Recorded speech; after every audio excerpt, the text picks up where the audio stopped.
Good afternoon, everyone, and welcome back to another flying. And today we are going to be flying 2 flights between Oslo Norwegian and London Gatwick. Currently stand here at, I think it is Echo 45. Stand, no, not, it can't be Echo 45, is it? Maybe it is, at least stand 45. And we are going to prep for our flight to Gatwick. So our aircraft is already standing there. I've been flying lately to Stockholm. And we are already, it's already ready for us to take it over. Before we start with the briefing and all of that standard stuff, what did you do is the members. So we have 86 with Lars, Melvin, Spotter, BB, Istvan Kallai, Anulago, GBS, Aviation Wild, Vincent, ITX, Orkunstun, and Nascimento. So again, apologies if I said some of your names incorrect. I'm really sorry. But nevertheless, thank you very much for the support. And yeah, again, thank you very much. Really appreciate it. So yes, then we should just probably start with the briefing then. Yes, Perella, welcome, hoping well. Yes, indeed, back on the line again. I mean, last time was yesterday, so I mean, haven't really been a long break. And aviation guy, hello, welcome. Hope you are doing well. Yes, should we start with the briefing? So, today, like I said, we're going to be flying 2 sectors between Oslo Gardermoen and London Gatwick. Yeah, so we'll just go over the things I have looked at. So, we are departing at 17:45 on the first flight. Flight time is going to be approximately 2 hours. We should be landing at 20:10 into Gatwick. But other than that, things are looking fairly good. Be aware though, our maximum takeoff weight, or our estimated takeoff weight, is going to be a little bit over the maximum landing weight. So be aware of that. Nevertheless, though, there's something else significant on this side. We're going to be, we are expecting approximately 172 souls on board, passengers on board. So yeah. Other than that, it is minimum fuel. It's going to be 7.5 tons. So start thinking about what we should take then for the subsequent flights. But I can just go straight on to the weather. Can get the latest weather as well. So the latest weather at Gardermoen is the 1620s, variable 2 knots with 1,500 meters in visibility. 1,000 feet in the south. 1,000 meters in the southeast. On one on the left for departure is going to be 1,600 feet, and it's an upwards or unchanged, I think. Yeah,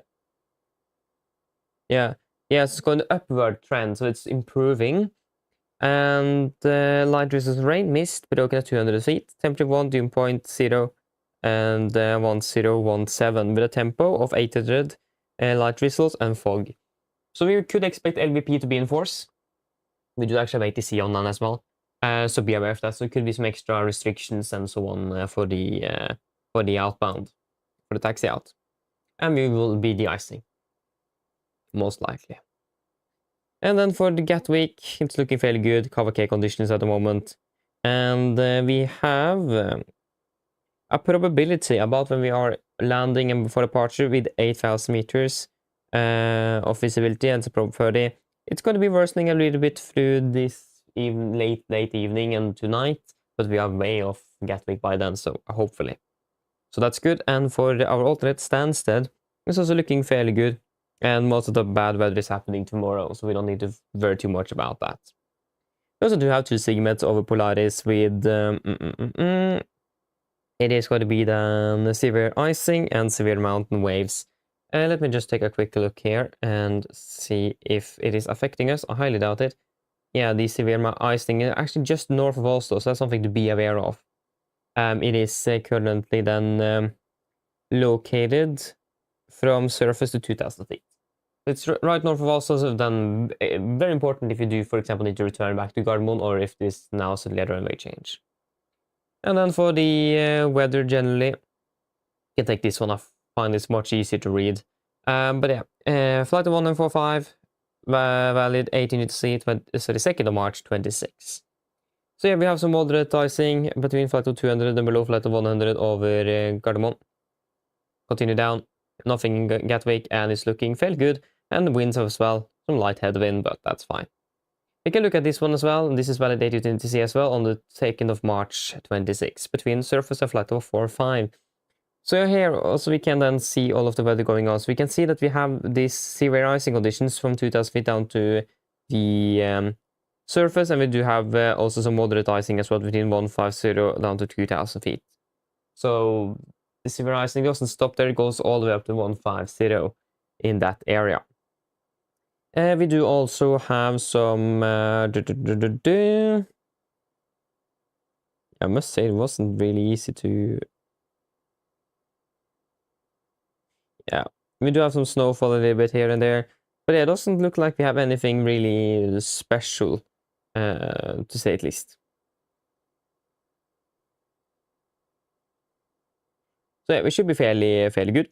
And yeah, the yellow stripes is yeah, that's also not relevant for our flying. So yeah, looking like we should have fairly good departure out of here at least. No times I've looked at them, there was nothing special actually. Nothing in Gatwick, nothing in Stansted, nothing in Oslo. So we should be all good. And there is nothing on the maintenance side of the aircraft neither. So then, what do you guys think about the fuel? Minimum fuel is 7.5 tons. Any thoughts? And that is also with a 20-minute taxi out to the runway.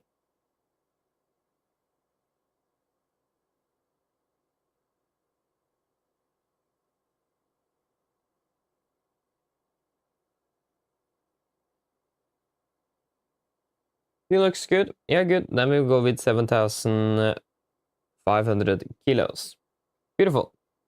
And then for the next flight, we'll just go quickly through that as well. It's going to be pretty much the same. Oi. I think something went wrong. Let me just see if I can fix it. Yeah, I think they updated it, but I haven't really... Yeah, they said that the thing could crash if the load got too... If the load was too high. Maybe that is the problem now.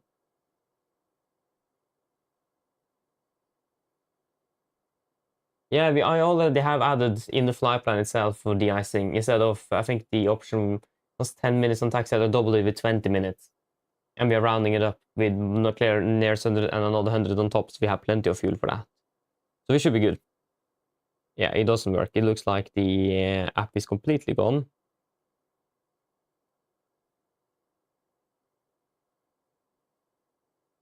Let me just log off and see if that works. Again, it could be that update that have kicked in on my side.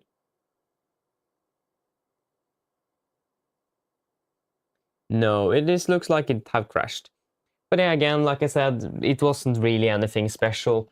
It was pretty much all the same. On a noteworthy thing is having landing tomorrow, but except that it is all good, so I don't have any other things to say about that.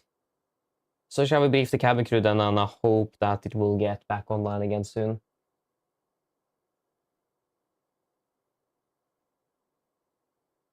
Yeah, I'm considering of doing that, yeah.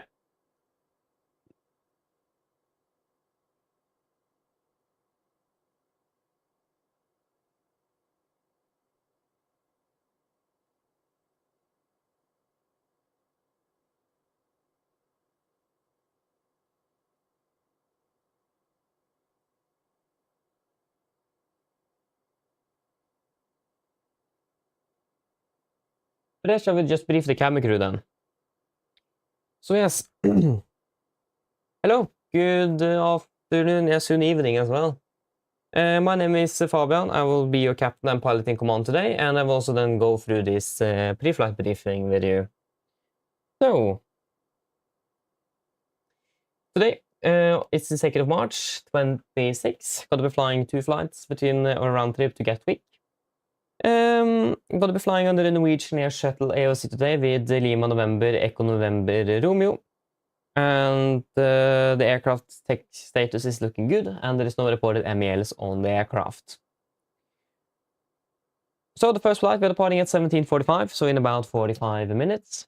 The weather is not good in Oslo. It is quite, as you may see outside, it is quite poor on this side. So we do expect some some potential delays because of extra restrictions in place because of visibility and also de-icing the aircraft before departure.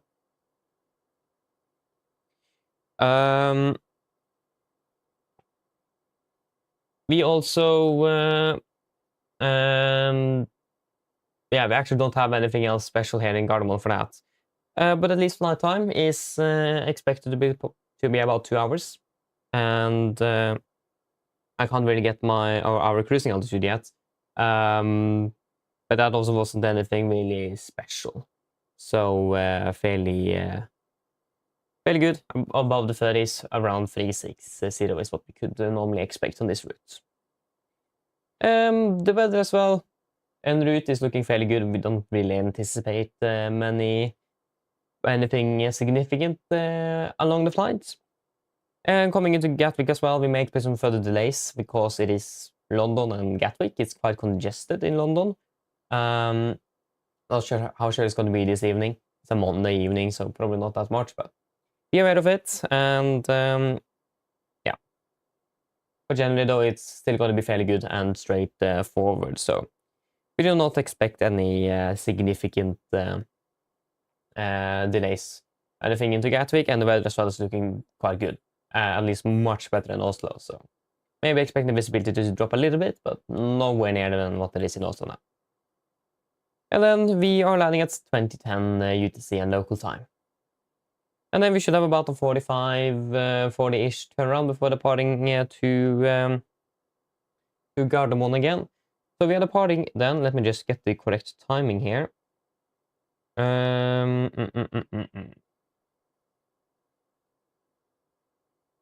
Yeah, so we're departing at 20:55 local time and UTC, so we have a 45-minute turnaround.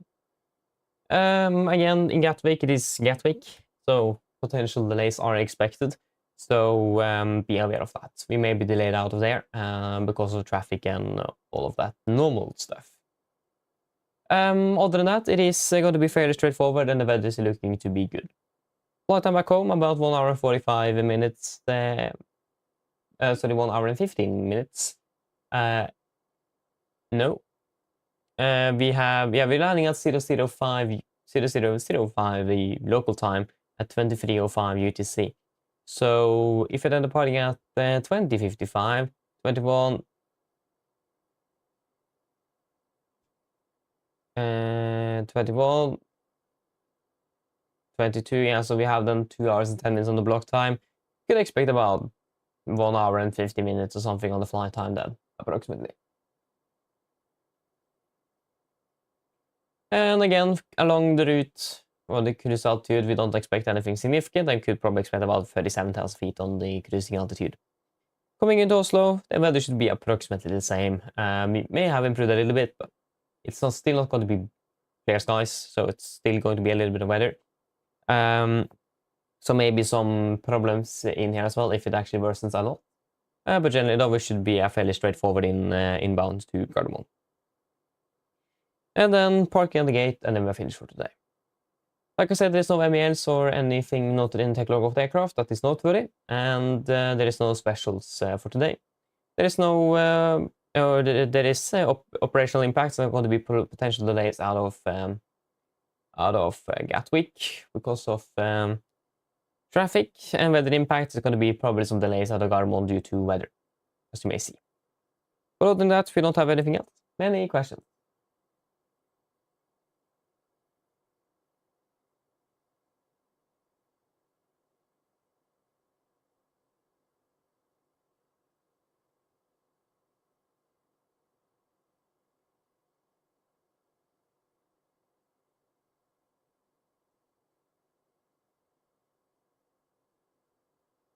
No.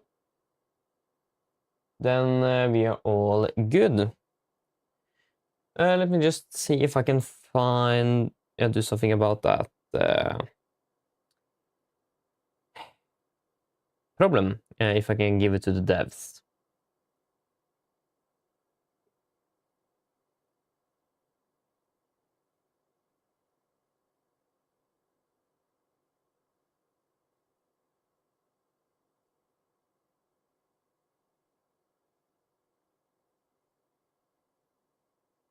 I'll just try to log off first again and just throw away the app and go in again. See if that works. But yeah, oh, you're 30 minutes late because the plane arrived late from Hamburg. Oh, that's so annoying though. I'm flying in November in a mic. Flying up to Tromsø, yeah, right.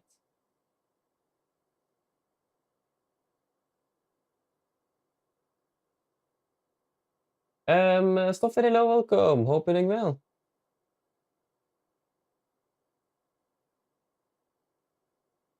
Yeah, exactly. So yeah, right. You flew to Gardermoen today with Norwegian. Yeah, right. But yeah, you had to do cat-free autobahn. I imagine so. I didn't really look at the meter at Gardermoen, but it was fairly poor here where I lived as well. And it is Gardermoen, normally called Tokimoen. So what to expect? So yeah. Mm,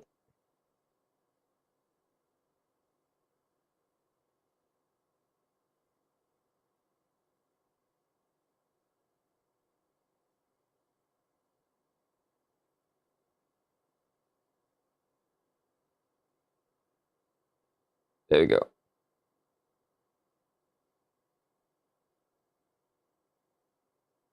Let me see if I can just send that real quick. If that could have been working again before the flight, that will be fantastic.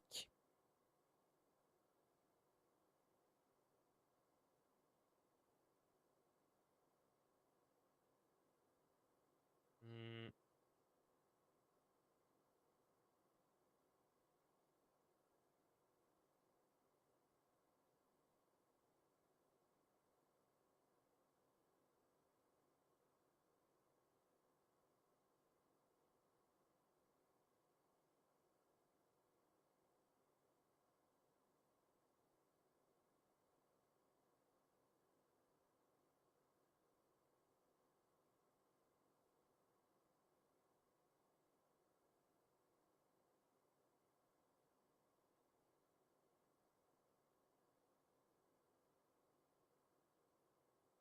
Mm-hmm.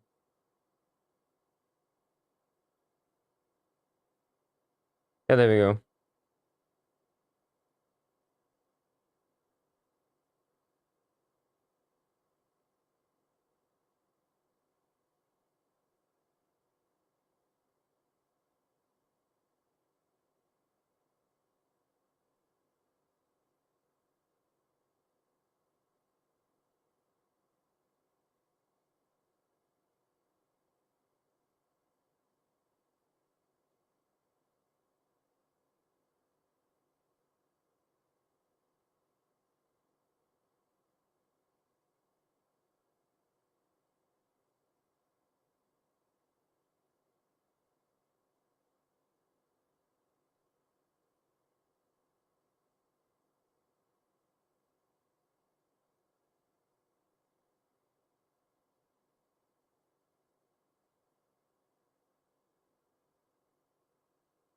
So then I notify them at least.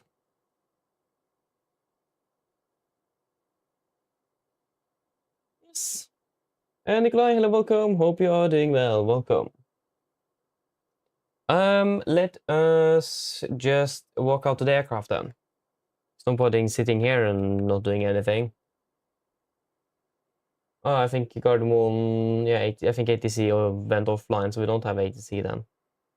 But is the requirement for LVPs if it is the cloud ceiling is 200 feet or lower or something? I need to read through the requirements again. It says that in the airport briefing, so yeah.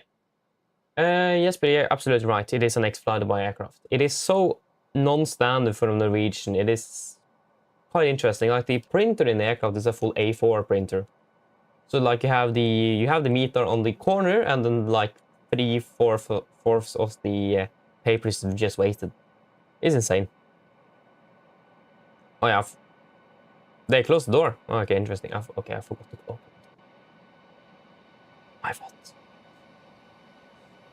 Yeah, but that means also the dorm is armed. Don't think about that. That door is definitely armed. Again, apologies, I forgot to actually... I forgot that. And it doesn't even disarm itself. That's the even stranger thing.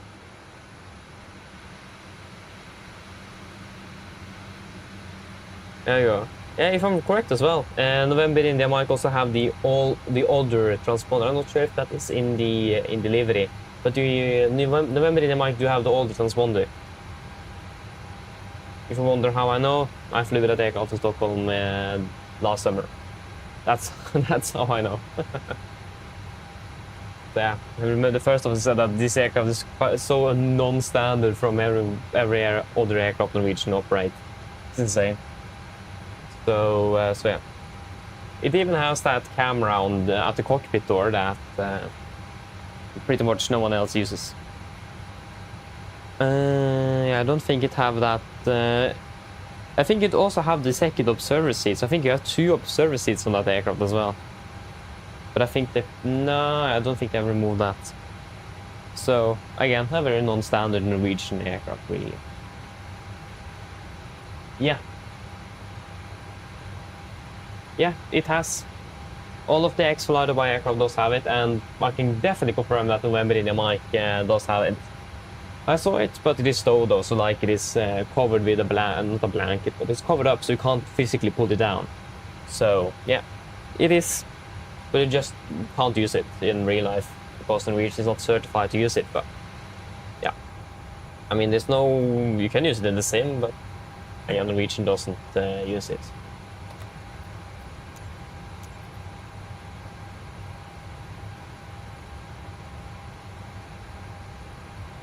Yeah, your config is not wrong. That's correct. So I was actually quite impressed when I saw that they actually managed to have that correct in the config. I just, what? Yeah, so let's just take a quick overview here to make sure that everything is good. And guess what we have learned about at school today? The IRS system. I mean, it was so basic, like, what? I thought we were going to be learning a little bit more in depth what it actually was about, but I think that is probably not before next year. It was just some basic things, really. So, but I mean, it's better than nothing, though. Not gonna lie. 1994. Yeah, good. Let's do the fire tests. Heat is looking good.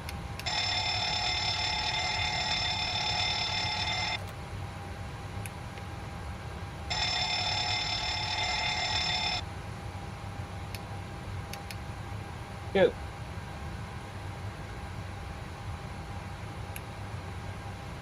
Yeah, I'm going fleet tag, so it's flight mechanic and maintenance engineer. So that's what I'm going. So hopefully in a year, maybe an apprentice job in the region. That would be absolutely amazing. So yeah, hopefully I'm going to be working on the line with maintenance. That's like the only thing I really can work with in this industry because of the eyesight. So, but it's a lot of theory, especially the first 2 years is pretty much just theory. We have 1 practical day a week, but it's also just basic stuff. So all of that practical work is going to be done when you are getting out and actually doing a 2 years apprenticeship. So yeah.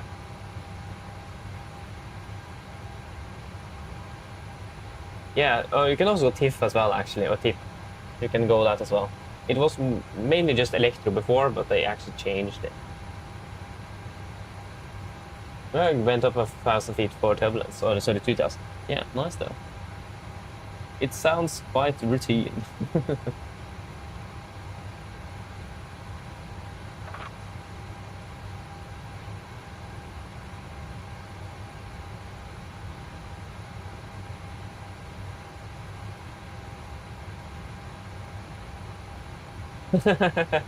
Exactly, stuff.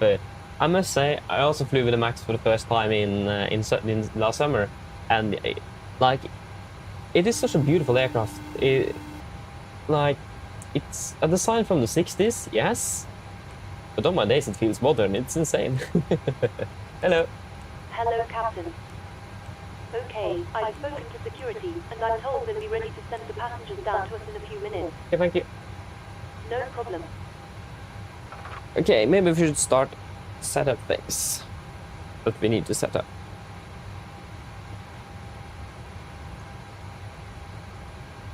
And just see if I got an answer then on my problem. I asked this, yeah.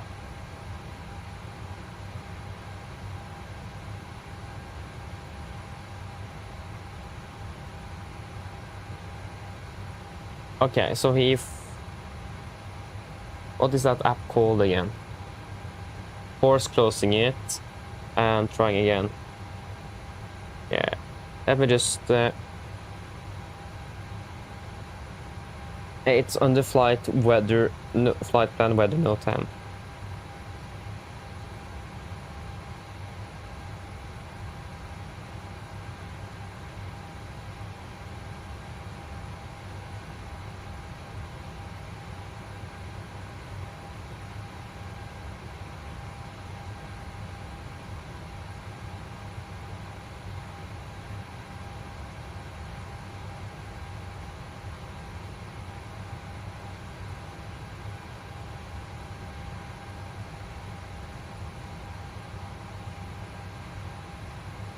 So yeah, so force closing the app a few times until it fetches the new version.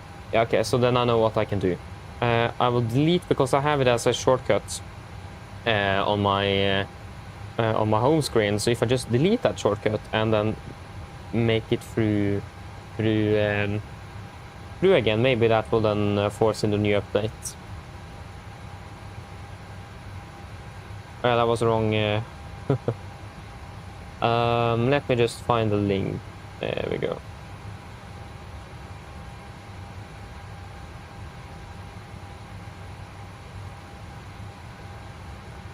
Paste. But that was a quick reply though, I'm not gonna lie. Yeah, actually, let me log in here first before... oh yeah, but then I need to log in again.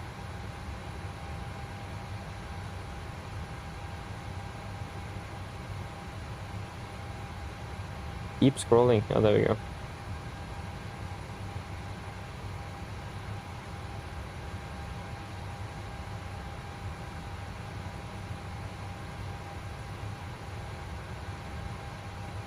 Let us see, does it happen now? No, now it works. Beautiful. But everything is reset though, so... it was 7,500 we requested. I mean, you can just look at the fuel gauge. Yeah, that's exactly what we requested.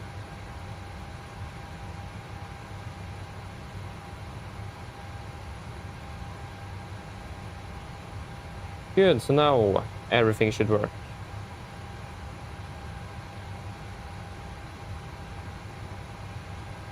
Yeah, let us log in again. Yeah, a little bit the non-standard stuff. But yeah, let us just check the... Yeah, so Blended 26K RX on today to March 19th. And if I'm correct, we do have short performance on this aircraft as well. The software update, so... not hard to get on all Norwegian aircrafts. And the ARC is up to date, beautiful, and we are currently standing here in Oslo Gardermoen. And we'll take the GPS left. Clock is 1716, and here it's 1716. Beautiful.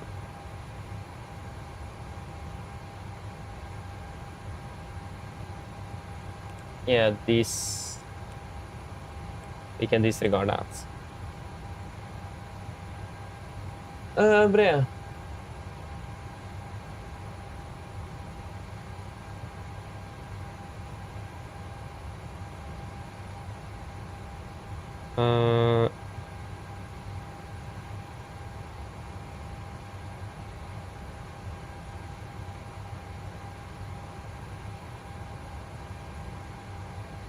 And yeah, but now my flight plans are gone though.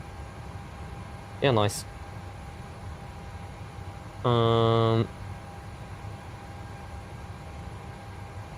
There we go. I will just go out and go in again and see if it works. Yeah, and I will just relay that to the developer that it works again.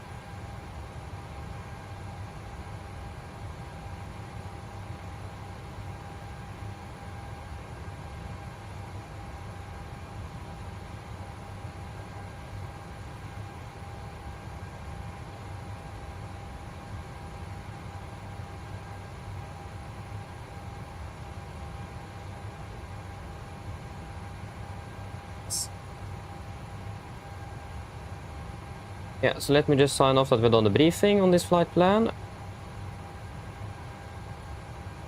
And that we requested 7,500 kilos. Beautiful.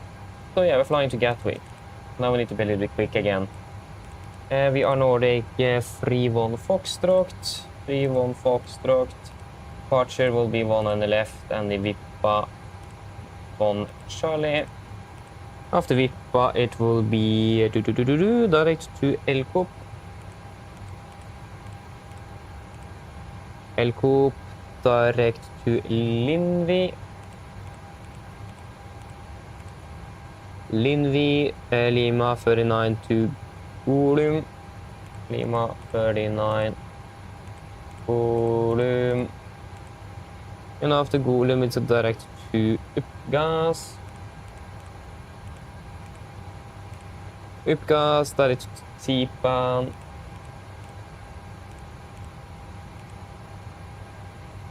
November 866. And then Bukut, Papa 7. Bukut, and then it's Barmi. And it's, as always, Reme 26 left in use. I left 26 left, Barmi 112, and via Timba. 9 final reserves will be 1.1 and 1.2 is 2.3 tons. And estimated zero fuel mass 59.6. Reducing altitude flight level 340. Okay, I missed by 2,000 feet, but that's fine. 269.34. And it's going to be minus 59 degrees. Beautiful. Let me just get that engine. Yeah, one on the left. That will be at 2002 left turn, Insu holding inbound 311 left turn. So yeah. Hold in Su. It's always in Su. 311 left turns.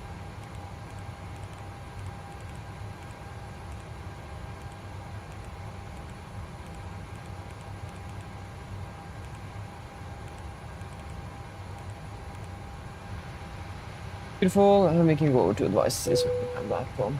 All stations were about to start boarding. Yeah, boarding. Request boarding. Let us just get the latest weather for both airports, and then we are pretty much good for a briefing and all of that stuff.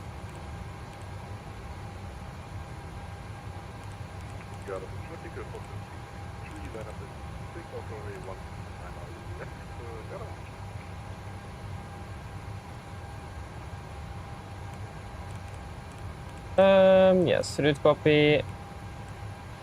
Beautiful. We could probably expect you. What is the RCR? Take that first.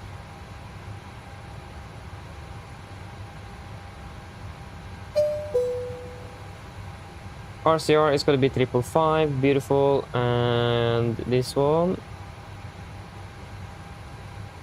We are 1310 to Gatwick.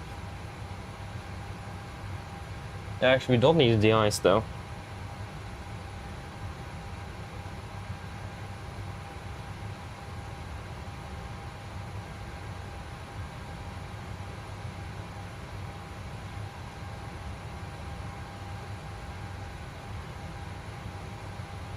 You're also welcome, Abringvel. Yeah, but this is in kilograms, so not pounds. So this is kilos. So it doesn't happen before about 450 or 900 kilograms. Something like that. I don't remember exactly, but it's kilograms at least, so not pounds. But yeah, we don't need the ice then, but then we'll just ignore it then. No need to take it if you don't need it.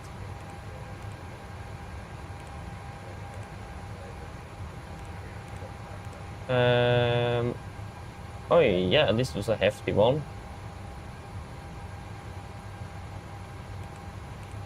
But yeah, winds are 200 at 3. 200 at 3. Temperature is 1 degree. 0 degrees and finished 16.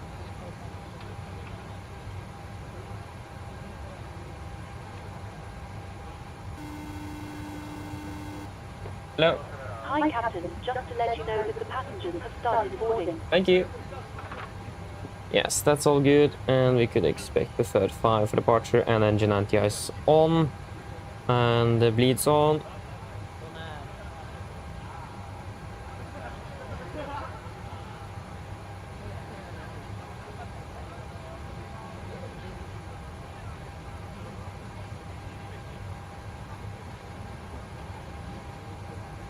Let me just check the takeoff fuel is 7118. So 7,500 minus 7118. Yeah, we have 382 on taxi then. Yeah, 382. That's the maximum.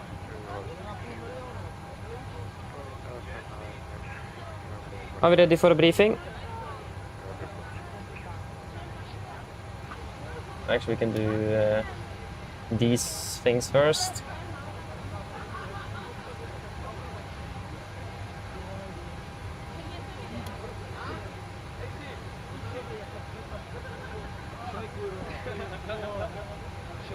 Refilling is complete as well.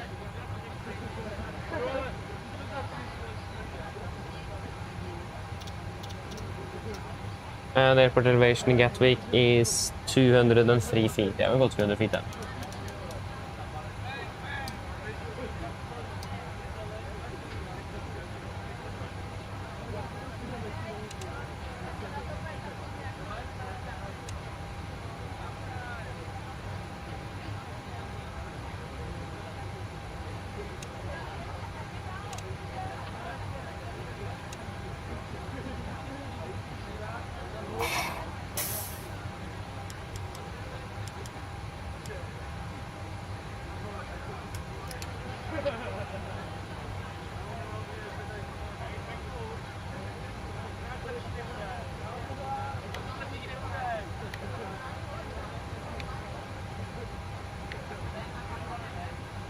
Yes, looking good. Then we can do a departure briefing.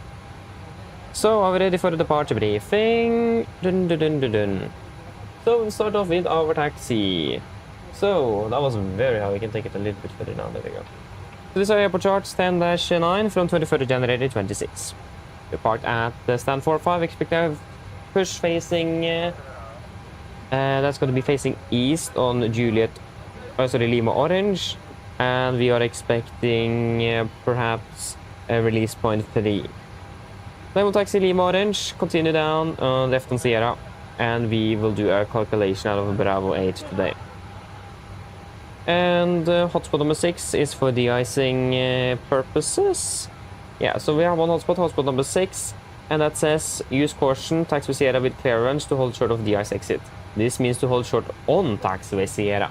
So just that if you are holding short on de-icing exit, we've got to be holding short on taxiway Sierra. But yeah, we don't expect that. Other than that, we don't have anything else significant, no hotspots, taxi predictions, or any notable no tabs. RCR at 1 on the left is 555 good. The weather conditions are looking fairly good. It is a bit low visibility, but LVP is not in force from what I've seen. So we don't need to worry too much about that, but still we need to be a little bit careful on taxi. Said we are expecting, we are not got a clearance and there's no ATC online. Expecting a VIP on Charlie departure, chart 10-3 kilo from 18th of July 25. So it will be straight ahead, Golf Mike 604, maximum to 30 knots. Golf Mike 602, then to Cubub, Virre and Vipa. MSA 3,900 feet, maximum 250 knots, below flight of 100, and rest otherwise instructed. Initial is 7,000 feet, and the noise abatement number 2. So at 800 feet AGL, we'll go speed at 20, back up to 20, retract the flap schedule. Passing 3,007 feet on QNH, we will close the speed window and continue accelerate the aircraft. Other than that, we don't have anything else special. Engine outside will be straight ahead, 2,200 feet, and we'll do, what was it, a left or right turn? It is, left turn, direct to Insu. So then it's going to be a left turn. I can actually show it here, it's much easier. So yeah, straight at 2,200 feet, then it's going to be a left turn direct to Insu, and we will climb up to 5,000 feet, 311 inbound, left turns. Nothing special to be aware of, except that we are departing above the maximum landing weight and the visibility is not that good.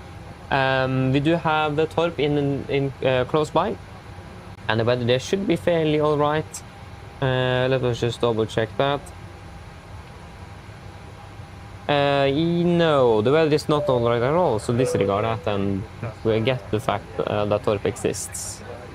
But the weather in Gardermoen though is looking fairly good. It could have been worse, and it have been worse. But we do have many other airports in the vicinity that we could potentially go to. But that will probably be more on the west coast. But if you really need to land as quickly as possible, Gardermoen is also then a good alternative.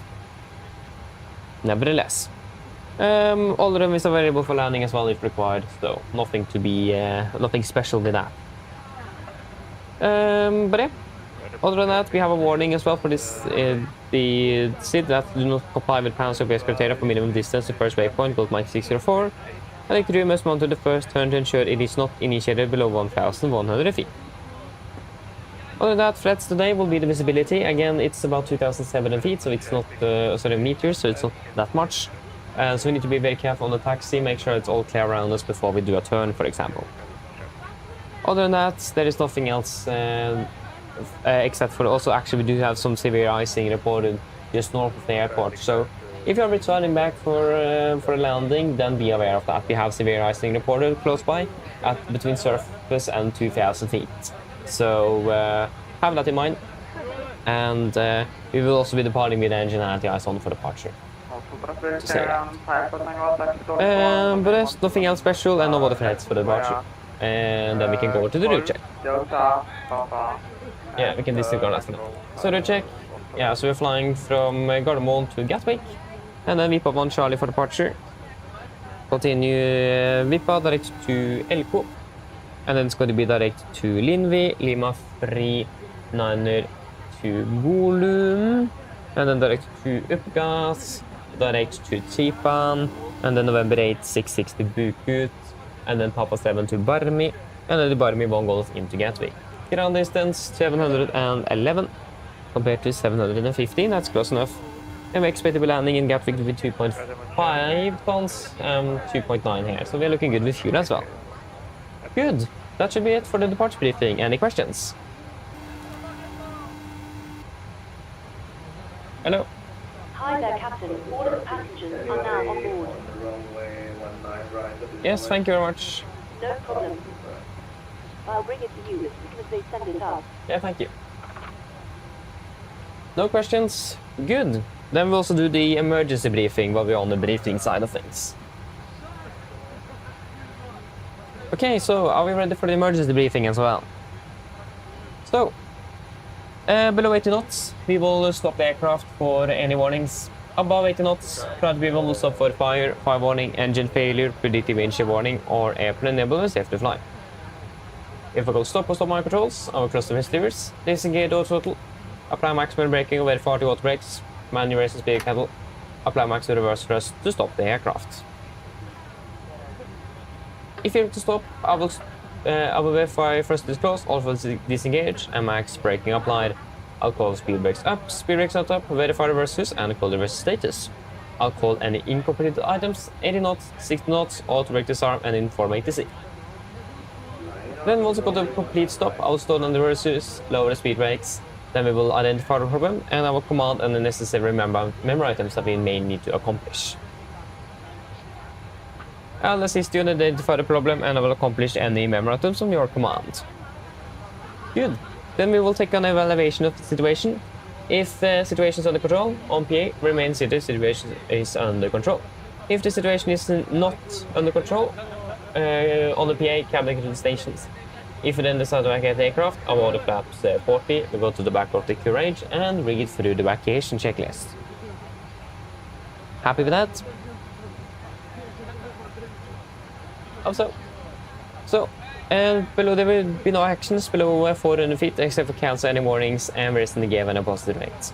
At 400 feet, we wait fighting select, march up on track, 190 degrees, 2020 feet, left turn, insuv, 311 inbound, left turns 5,000 feet, and then as discussed on the departure briefing.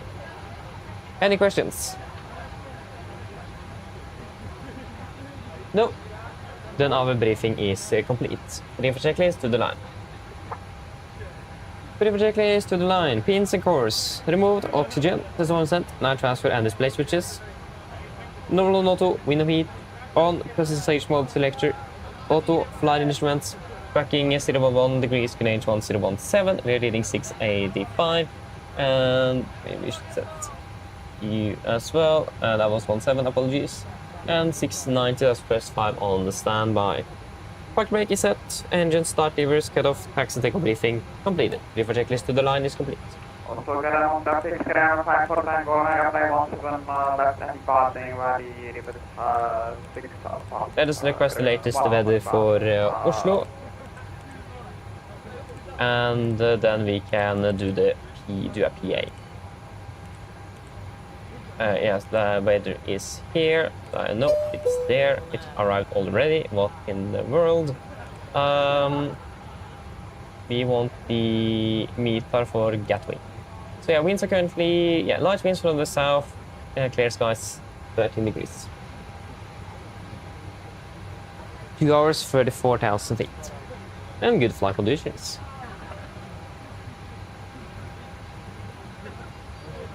Mine damer og herrer, god ettermiddag, god kveld. Mitt navn er Fabian, jeg er kaptein deres i dag, og på vegne av Norwegian og resten av besetningen ønsker vi dere hjertelig ombord denne flyvningen fra Oslo Gardermoen til London Gatwick. Flytid til Gatwick forventet å bli rundt ca. 2 timer. Vi begynner straks så vi klarer for avgang fremme. Vi forventer å dytte deg gaten om rundt ca. 5-10 minutter. Hvis dere vennligst kan sette dere ned, ta på sikkerhetsfeltet, så vil kabinbesetningen gjennomføre en sikkerhetsbedrifting, så jeg får følge med på signaler sikkerhet og bord. Vi planlegger for øyeblikket en sørlig avgangsrute før vi fortsetter sørvest nedover mot London. Venter en marsjhøyde på rundt 34 000 fot med gode flyforhold.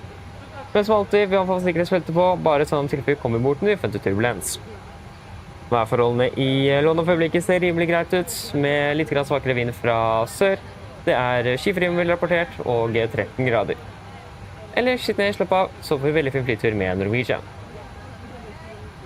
Ladies and gentlemen, good evening. My name is Fabian, I'm your captain today. On behalf of Norwegian and the rest of the crew, we want to wish you a welcome on this flight to London Gatwick. The flight time towards London this evening is expected approximately 2 hours.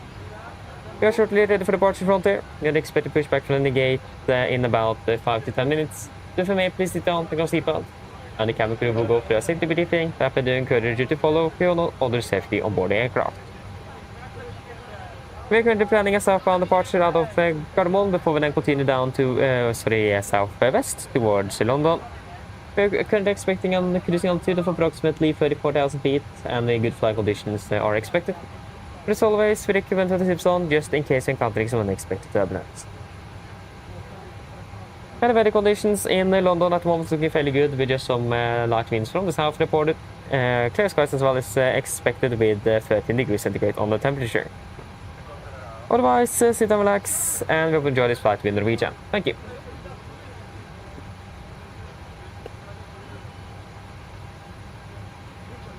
Funny new terrain.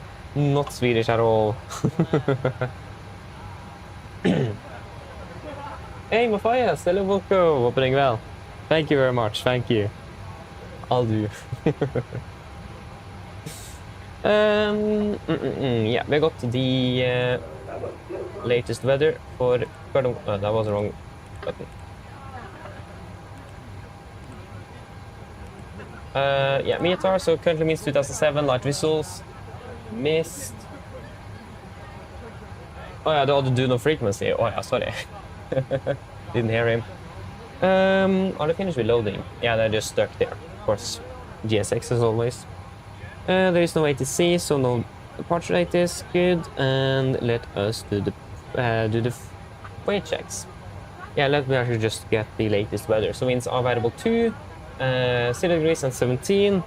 2 degrees and 1017, and it's variable too, so 012 at 2.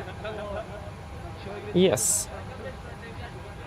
Then it was weights. So yeah, so I got 59.6 and 59.6, beautiful, 67.1 compared to 66.8.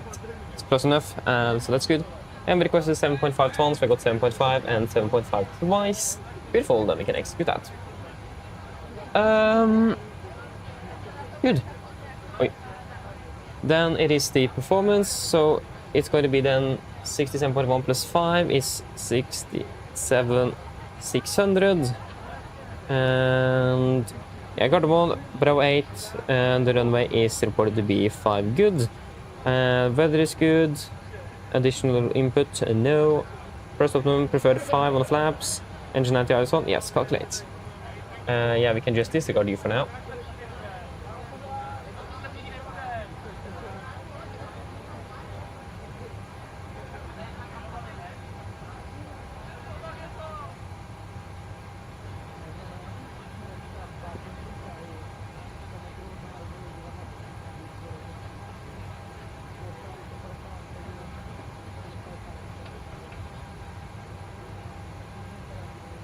Yes, beautiful. That will give us yeah, our acceleration to just change as well because of yeah. Why did it change with 50 feet? That's a bit much.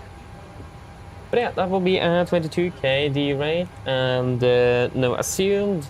So plus 0, yes, 90.5, and it says 89.6. Yeah, that will correct it when we get the packs on again. Flaps 5 for departure. Trim will be at 5.3 units. Yes. And V speeds 37, 41, 47, 37, 42, 47. And yeah. So again, cross check 22k, 22k, and no assumed. 2 degrees is correct, and 90.5 and 89.6. Yeah, that will correct itself, like I said. And flaps 5, 5, trim 5.3, V speeds 131, 141, 147, 130. 142 and 147. Acceleration altitude 800 feet, and then we will correct it to 1530 then. And 1530 set on both PFDs. Good. Performance is good, and we are ready to go.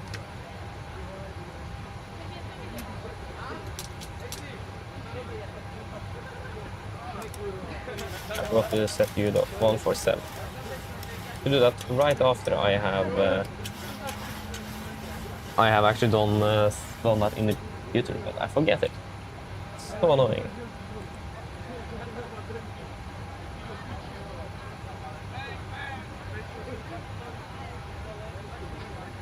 We can close the door though.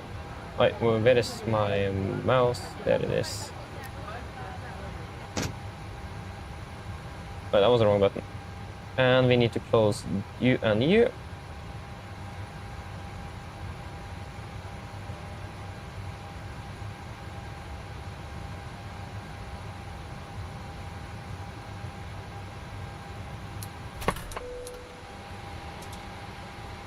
Yes, beautiful. Lever checklist below the line. Fuel, we have 7,500 kilos on board. Pumps on. Passenger sign set. Auto brake. RTO, CDP cars completed. Eco speeds, V1 137, VR 142, V2 147. Speed V2 147, heading 102 degrees, altitude 7,000 feet. Lever checklist complete.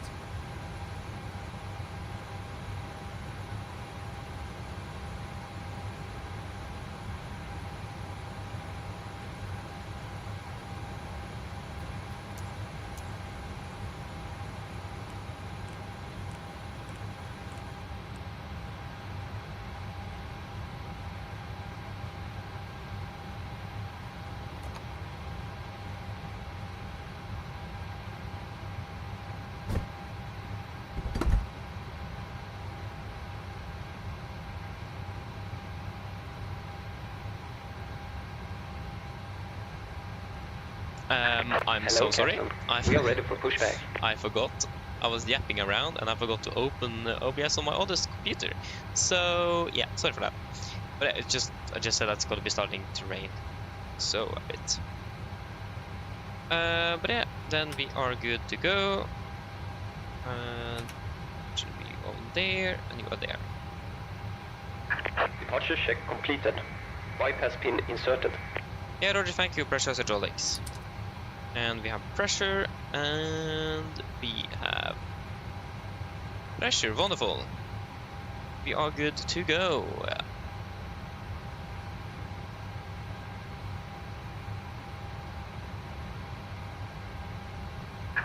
Locking gear. Yes, before start checklist. Lock the door. Close the locked doors and windows. Close the locked anti-collision light. On transponder set. Rudder ned on trim. 3 and 0 before start checklist complete.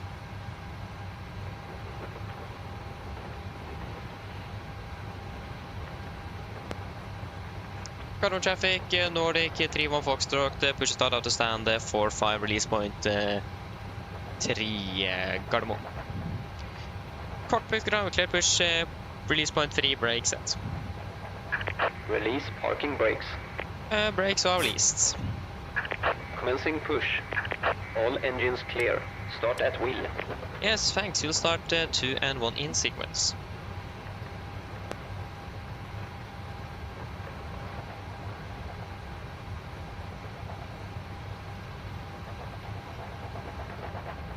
Are we all good? Yeah. Good. Starting number 2.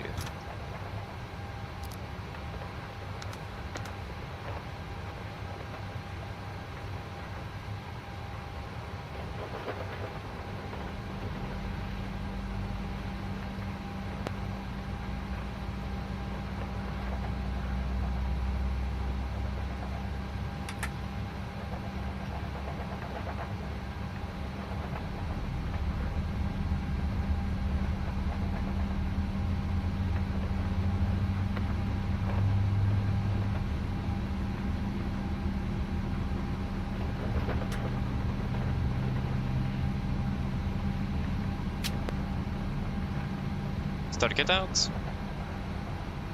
Starting number 1.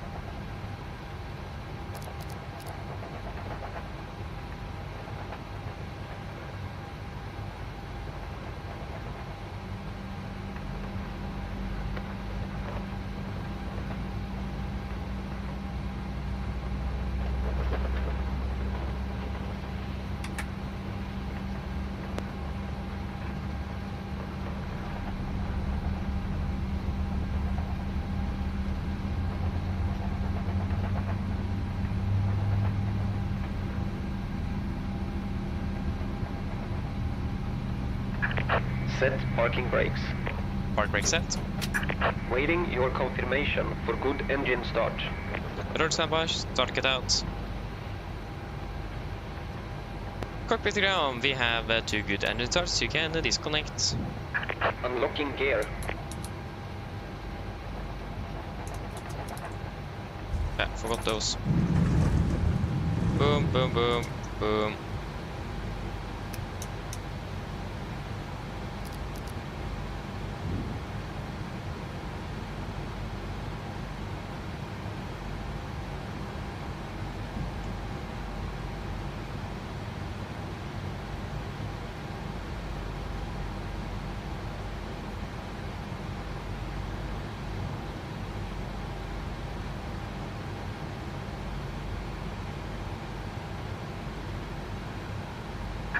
Tow truck disconnected.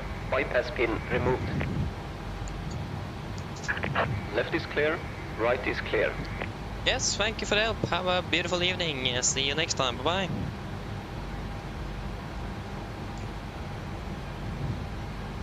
Yes. Beautiful, we got the gear pin. Flaps 5, flag control check.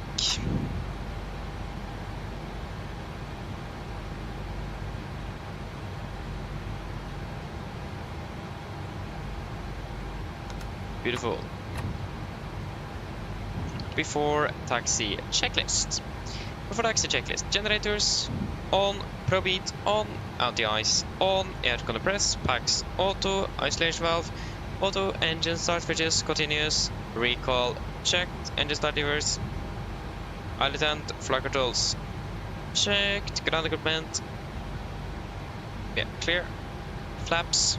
5 land, 5 green. APU off before taxi checklist complete.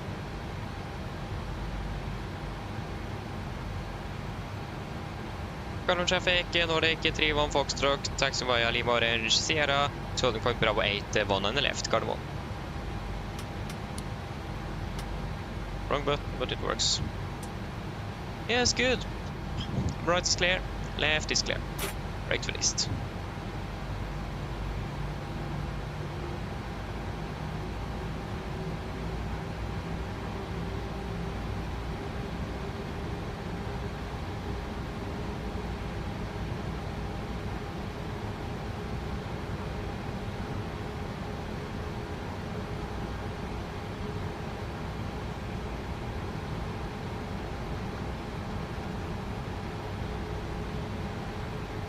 Yeah, something else I forgot.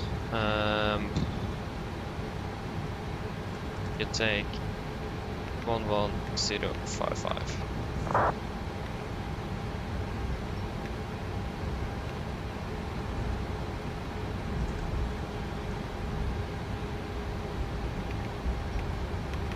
That's again something you should also mention in the party briefing, but I'm still not very into that new flow, so it will take a little bit of time before I get that in the muscle memory.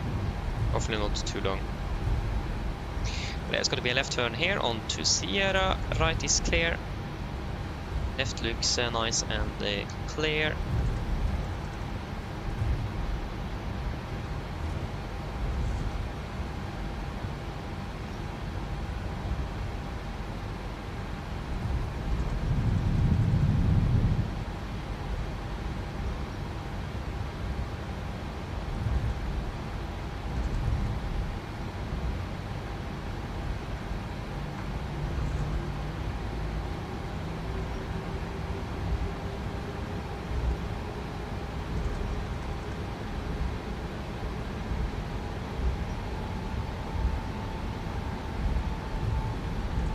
Left is clear, right is clear.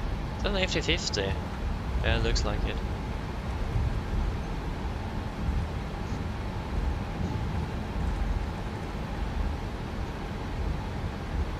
Still waiting for the cabin call. So need to wait for that.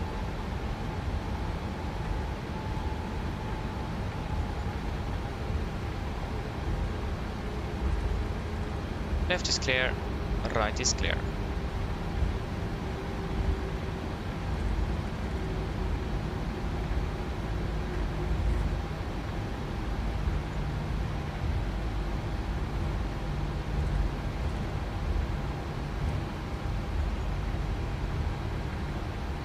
We are on advisory. Yeah. Traffic, Elevatex 4655, left to start. Yeah, left is clear. 4, west, 17, Gardner.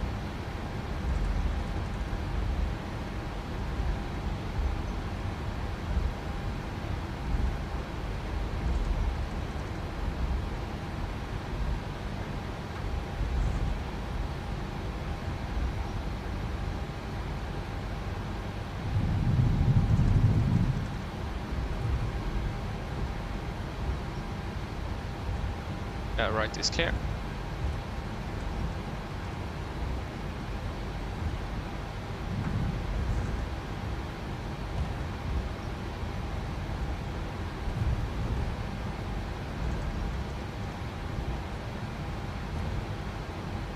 Don't say that GSX that it still waits for waiting for the baggage. Oh yes, it is. Why can't just GSX load the correct amount of baggage and Silver Cargo just like agree with it? Yeah, then we'll just do the cabin call and before the checklist. Cabin is ready. Before the checklist, flaps, 5 land, 5 green, stabilizer trim, up of 3 units, cabin call, given before the checklist complete. And left clear, right clear. Cargo traffic, Nordic, 3-1 Foxtrot, delaying of departing, runway 1 on the left, card 1.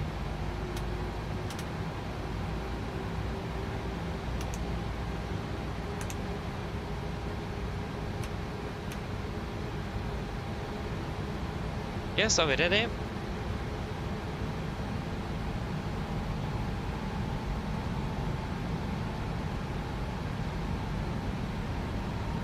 Didn't really want to move here.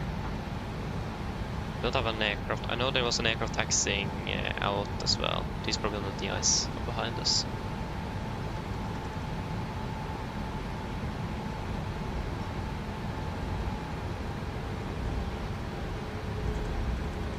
Yes, we're ready.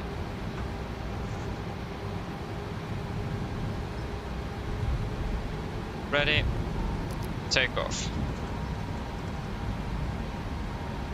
Setting thrust.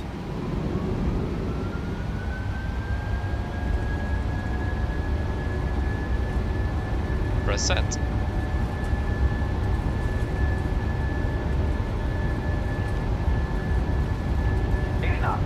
Checked.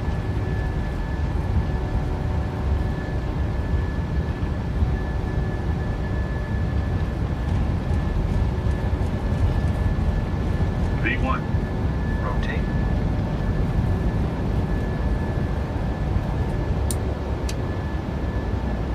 Positive rate of climb. Gear up.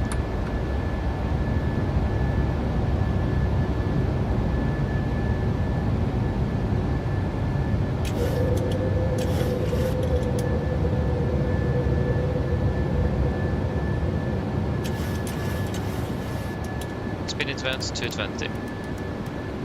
220 set.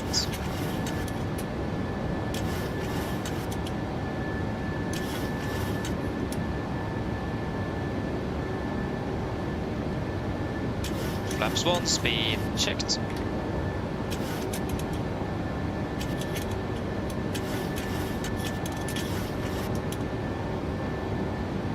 Flaps up, speed checked.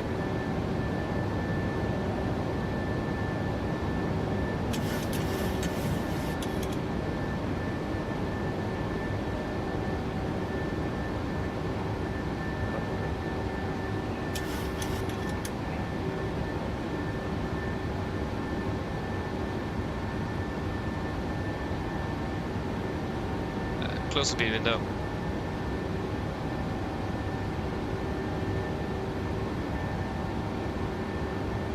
Flaps up, no lights.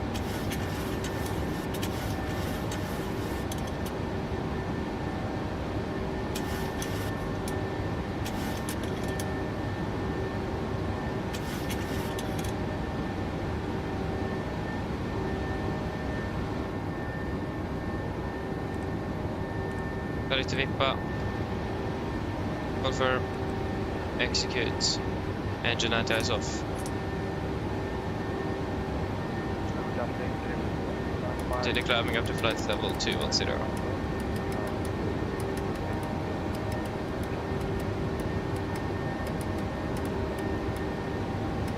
210 set.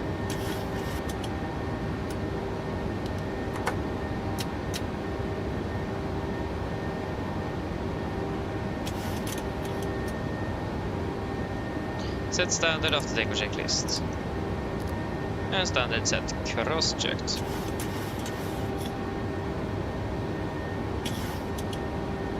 After take checklist. Engine bleeds, on, packs, auto landing gear, up and off, flaps up, no light altimeters, we are passing through flight level 7 now.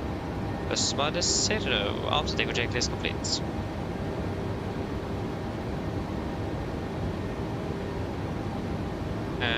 All pilot engage.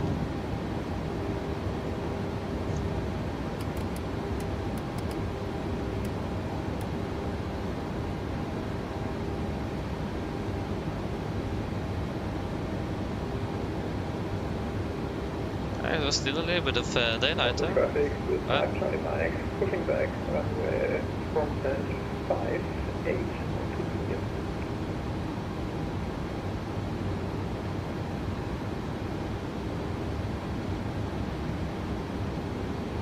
Passing flight level 100. Come on, there we go.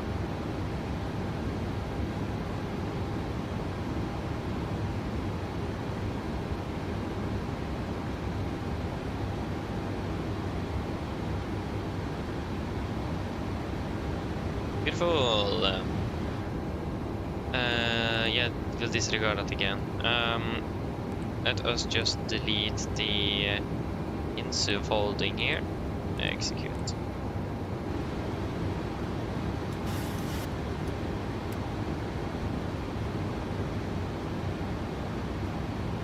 Beautiful. And we can turn off those seatbelts. Fantastic. I did well that we're flying in the dark, it feels like, especially with still some sun out, so nice. Yeah, I would like to depart an hour earlier, but school and so on, you know, wouldn't work. I'm finished at school then, if we would have... Yeah, that's 5 minutes after school is finished, 1 hour earlier. In regard to meeting up an hour ahead. Yeah, a couple of minutes before schedule now, yes, but then you were delayed as well. Not bad, not bad. Very good. Steep descent. Nice.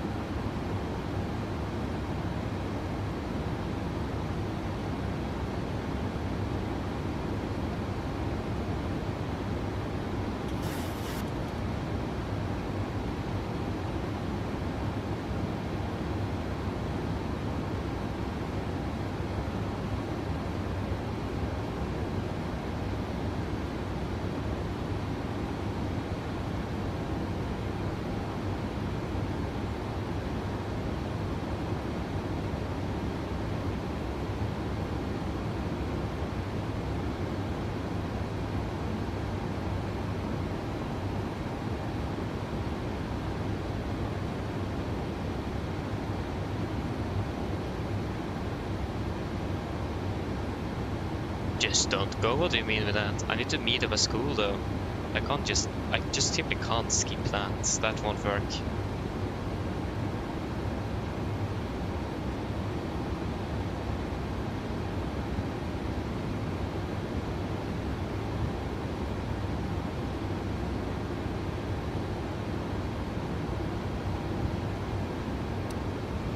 Yeah, continue climbing up to flight level 340.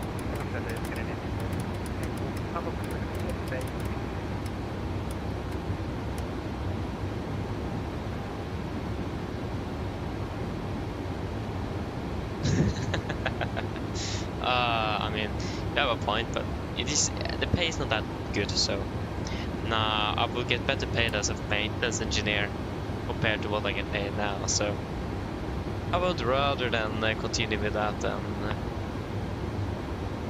hopefully get a better paying job in the future.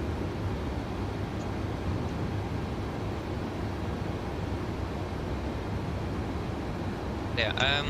So something else I got to think about. But yeah, I also have an exam now in 2 weeks, so I need to prioritize that a little bit as well.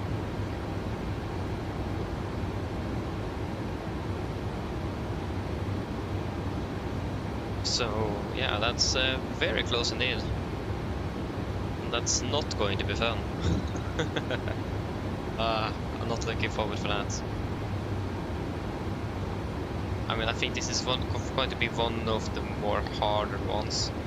I'm going to have a few of them, especially with materials and components on the aircraft, like aluminium alloys and what type of seals you have in the bleed air system or so stuff like that.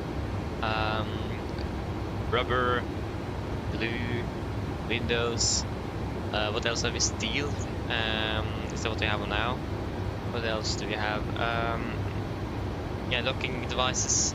So like locking wire or locking nut and locking plate, and then a turnbuckle. Or what you like to call it in Norwegian, skrekfisk. It's what you have in between the cabled wires for the flight control system, so you are able to adjust the tension on it. So the 77 is full of those, and you need to lock them as well with locking wire. And it's called strekfisk in Norwegian, but we at school call it skrekfisk, because it is can be fairly difficult to lock those, and it hurts in your fingers, I must say. And all that kind of stuff. So it's gonna be. That's also one of those exams I'm gonna be a little bit more. Don't like that. Yeah, nice. Descending down to the PA, nice.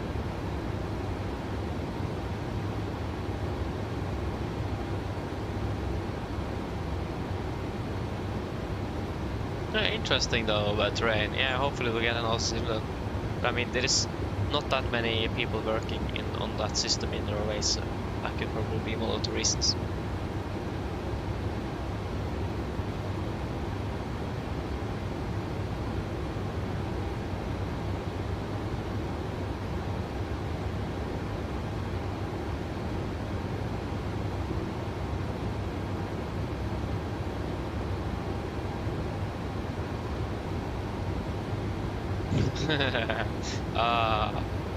That's a bit funny though, not gonna lie.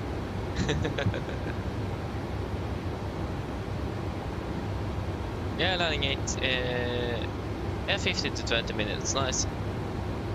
Yeah, you're flying just that one flight to Tromsø, yeah, I see. I mean, you're also flying just one flight tomorrow, flying to Stavanger, and then we are finished. So, yeah. It will be a little few of those. We're looking forward to June, because we are pretty much finished with everything we need to do school-wise in late April, early May. So that's just a repetition for the 3 exams coming up in summer. So that's a positive thing. And from what I've heard on the previous years, in like June, when you have these 2-3 weeks with all the exams, you're not required to meet up at school even, or neither. You can just stay home and practice. So I mean, hopefully I'll be able to fly a little bit, but I also do have 3 exams into practice too. But I also don't have the motivation to practice for 3 exams an entire day. So doing a quick flight in the morning or something is just going to be a positive thing, especially for my mental health. So let's see. It will be interesting nevertheless. FSIPanel, welcome. Hope you are doing well.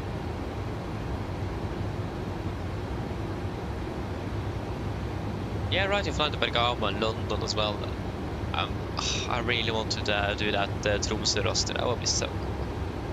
So hopefully we'll get that one in July or something, I think. I don't think I have much time to fly in June, it's got to be mainly July and August. But I'll also take a little bit of vacation, it's probably good for my health as well. 2 or 3 weeks I imagine it will be. Yeah, something like that.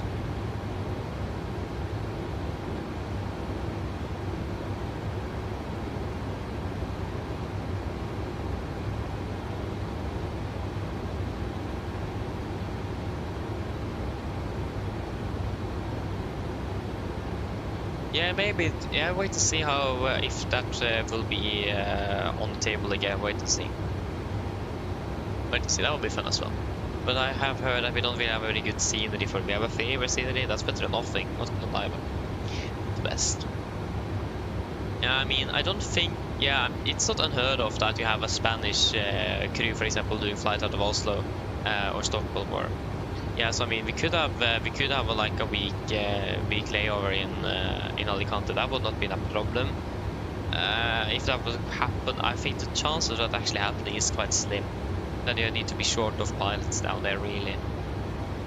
It's not very often you go between bases. That's more a rare occasion it happens, but it's quite rare. Okay, good land, happy landing, Jesper. Make it good.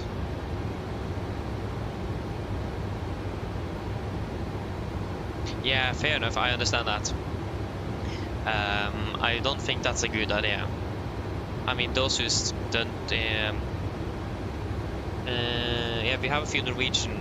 I think we have a few thousand Norwegians down there. And the... oh, what is it called in English again? The... Utenriksdepartementet, what's that in English? The foreign department doesn't have any plans to get him home. So that's nice. And flights are very limited out of Dubai, for example, because of the tensions. So yeah, we'll just wait to see what really will happen. So yeah. I imagine this will probably still be a factor for a few weeks, but have no clue how long it actually will last. So it will really depend on if we're going to be able to fly at all. But why isn't it tracking our flight, Elevatex? Don't say that after the plugin again and not giving me a notice. It is installed.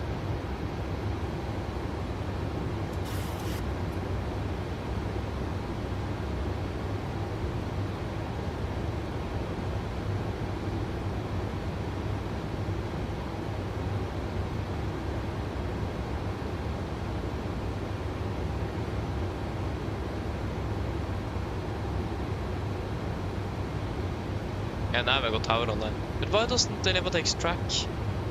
That's very annoying. There's always some problems.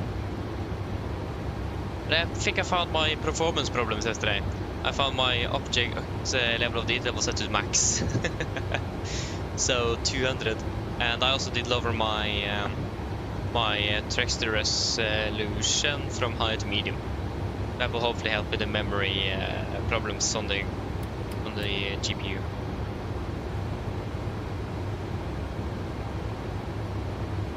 Yeah, I've seen that they started flying a little bit, but again, it's not the same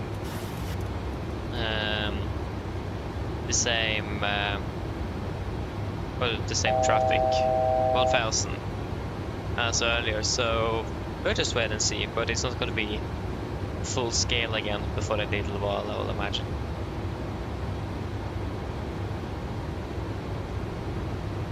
Oh, that's so beautiful though. Visual approach as well. We're getting a little bit of it into a visual into all the stuff, but I was pretty much with that RMP AR approach. Yeah, that was also a beautiful day. It was a bit more windy though, but yeah, it was a really nice one.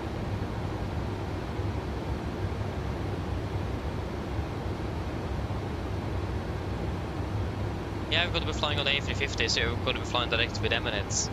I understand that, but I mean, the chance it will probably open that chance later in the future. So it will be another chance one day. I guarantee you that. I imagine they're quite eager to get people out flying again up there or down there. I mean.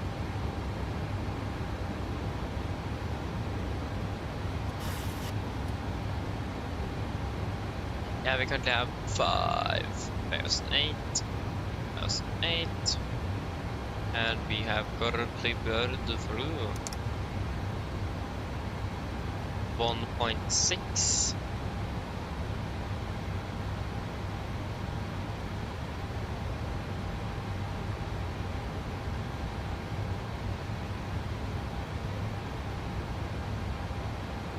And we're passing over the waypoint.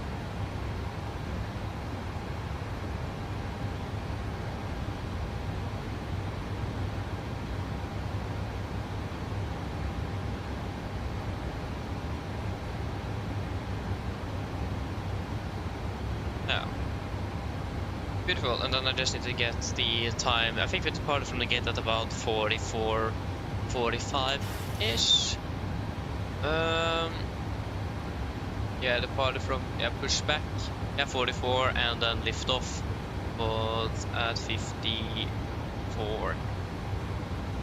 17:44 and 17:54. Good, so then that is also in the box.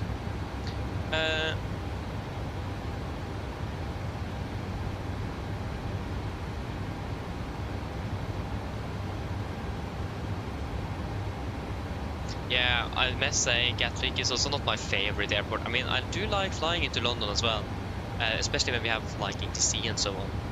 But yeah, it can be a little bit a bit much sometimes as well. I can agree on that, especially with all the restrictions. But I mean, a lot more heavier airspace in the world, so.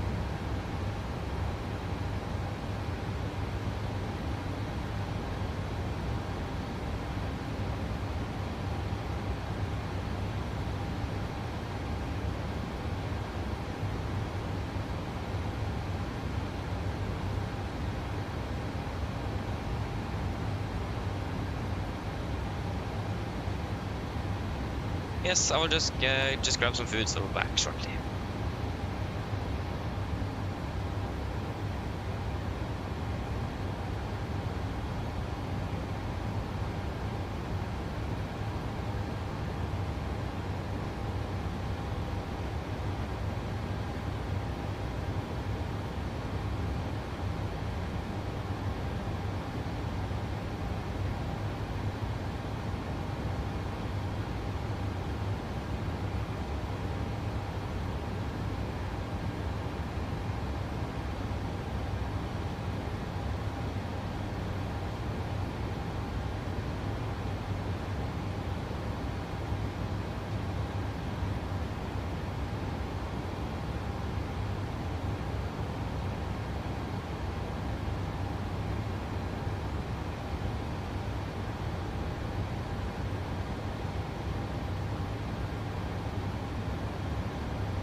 Okay, I am back again. Good. We haven't got a notice from ATC. No, we haven't. Block C, hello, welcome. Hope you're doing well. Good evening. Good evening. Yeah, how are we looking on the time? We need to look into that. Thing is that it is a bit hard making that thing, because that descent to Timbale is so steep. And it's very hard to make that without busting any other restrictions. So helping with that no descent path of Timba is it's going to be quite tricky. I think last time I tried, I gave up. Because it is so tricky.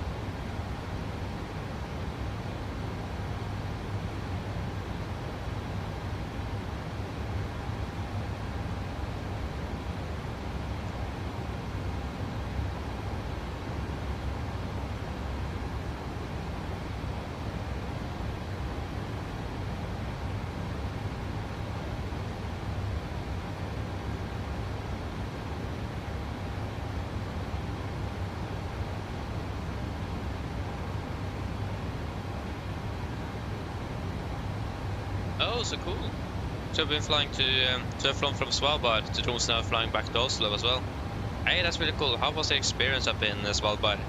Was it good weather today?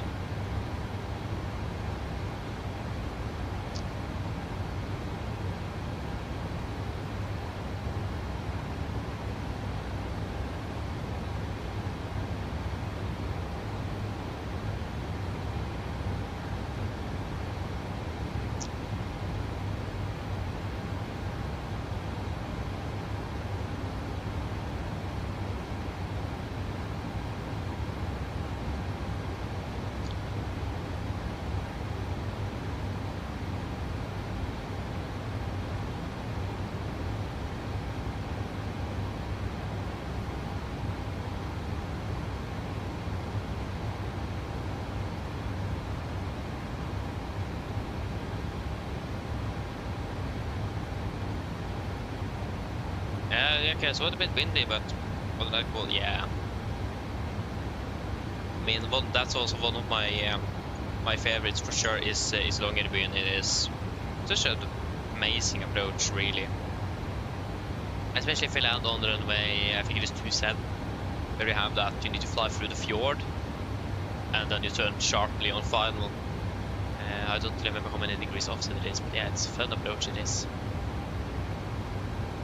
I think Elevatex is broken.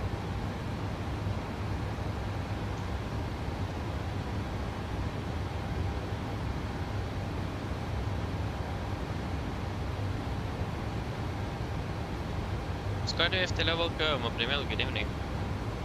Flying Liverpool from Oslo with EasyJet. Nice, enjoy it.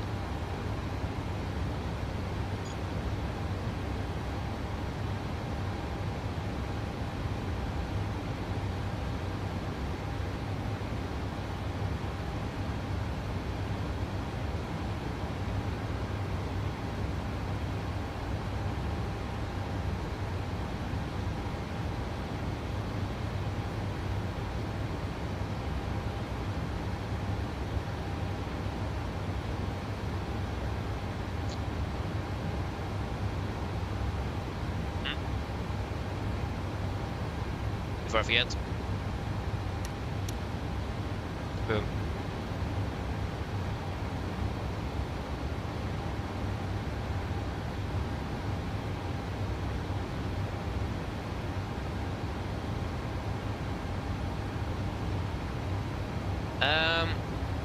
To be honest, it does really depend.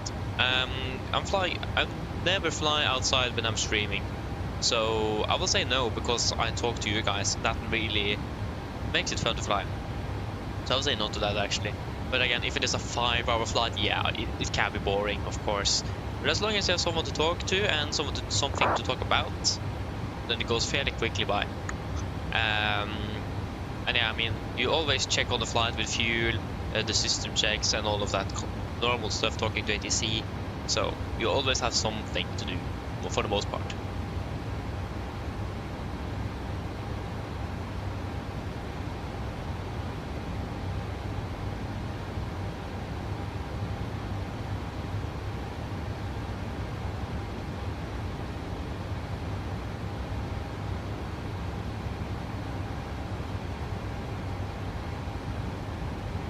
Yeah, the direct flight as well works, though, terrain, yeah, do that.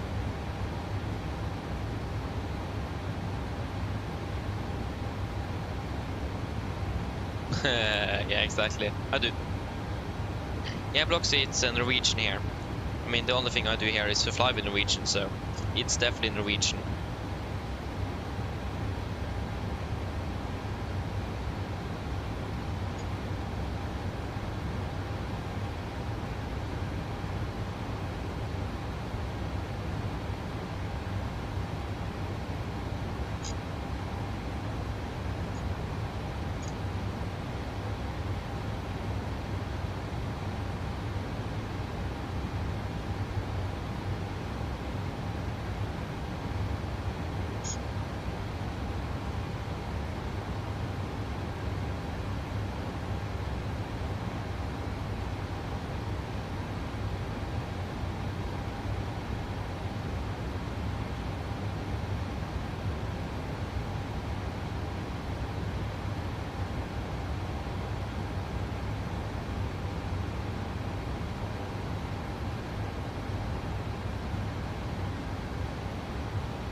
Nice, Jesper. Very fun though. Did you land on 18036?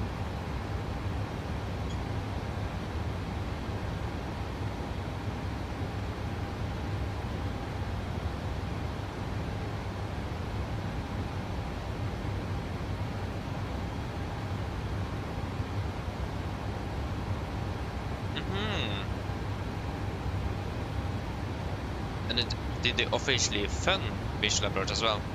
So flew around Tromsø and then turned short final.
Oh, nice though. Happy fly, happy takeoff, if that is even a word.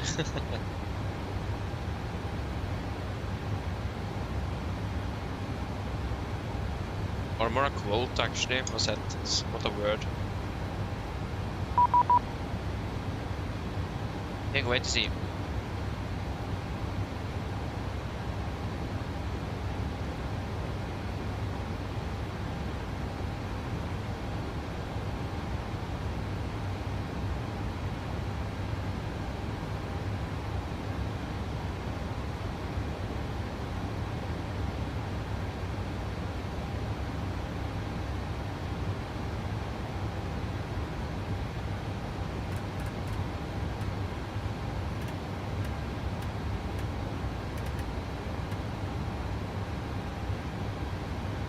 Copenhagen Control, good evening. Identify to direct Elimet. Direct Elimet. Copenhagen Control, god kväll Nordic, 3-1 Foxtrot, flight level 340.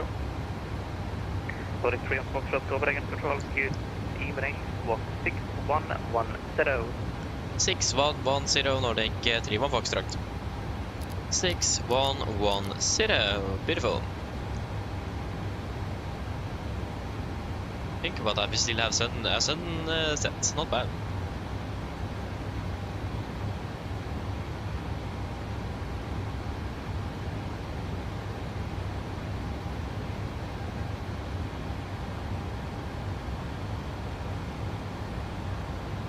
You can also look at the color difference between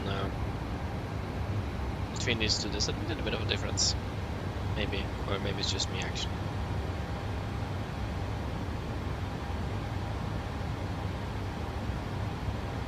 A quick screenshot.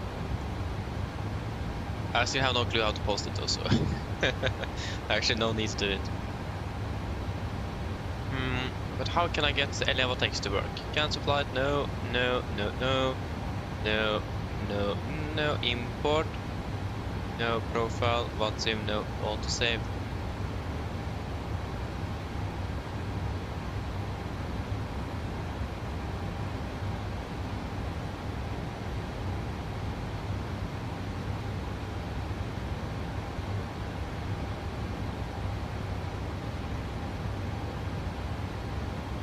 Strange. But just forcefully close it and then I open it again, maybe that will work. An 822 leave my airspace, Polaris offline, fix the change of fluid, bye-bye. Yeah, now it works. But like, now we're missing a lot of... An 822, fix the change of the fluid, bye-bye. Chest frequency, bye-bye. No, it didn't work.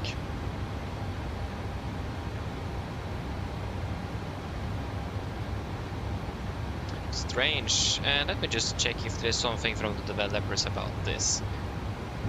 Copenhagen, good evening. Scandinavian 2808, level 350. 2808, Copenhagen Control, good evening, identify. Copenhagen, good evening. It's Speedbird 87 Mike, flight level 350 towards Tesla. 2807 Mike, Copenhagen Control, good evening, identify.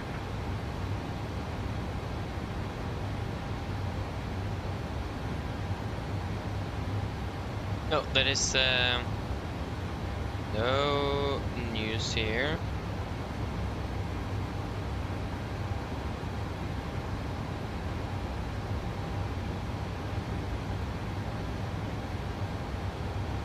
Yeah.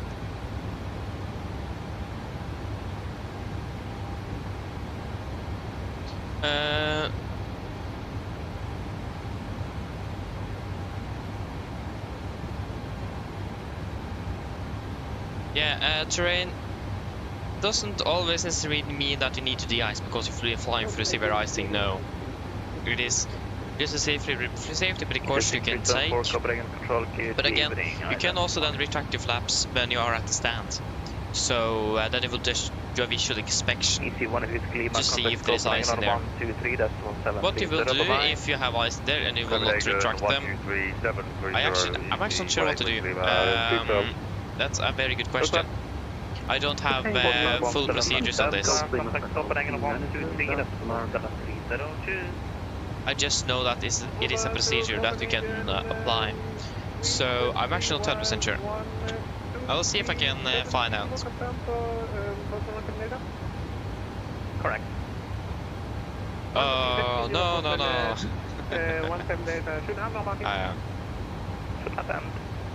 That is not good, Jesper.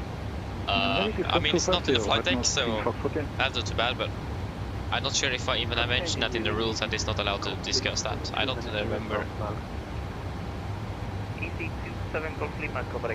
Yeah, do that, terrain. Do that.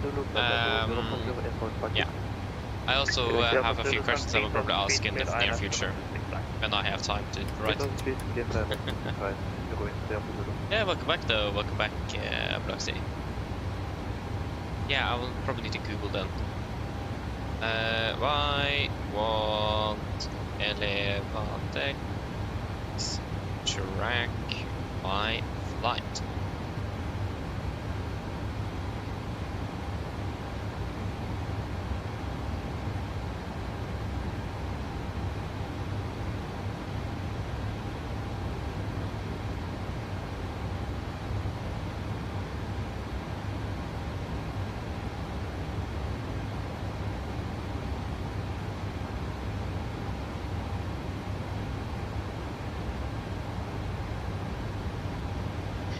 Navigraph, that can't be the problem, can it?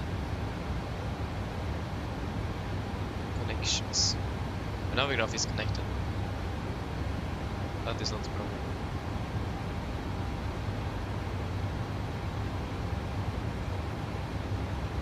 Mods, that's actually in the description, so just go down there. I don't remember all of them actually.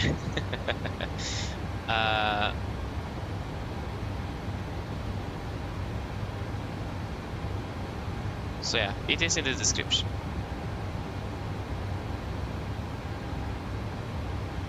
That's on 3 Fox Yankee, contact Copenhagen 123 1730, bye. Over to Copenhagen 123 red nose 3 Fox Yankee 2.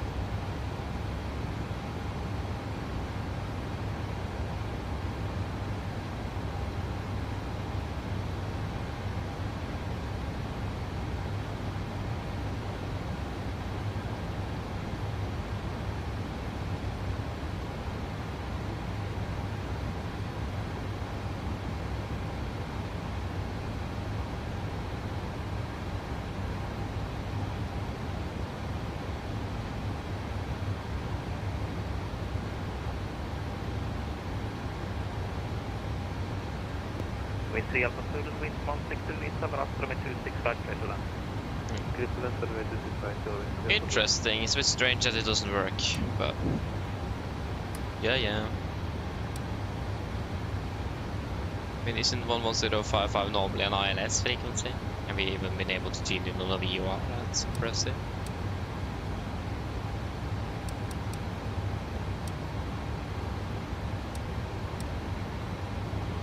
There's go on the airports as well.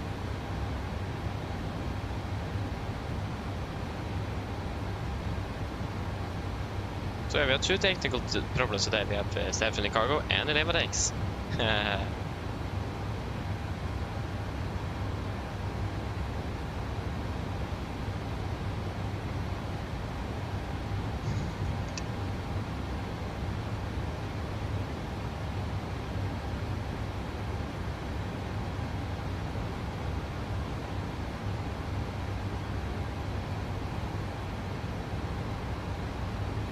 Okay, we can do a few things. So we have a few things we can do.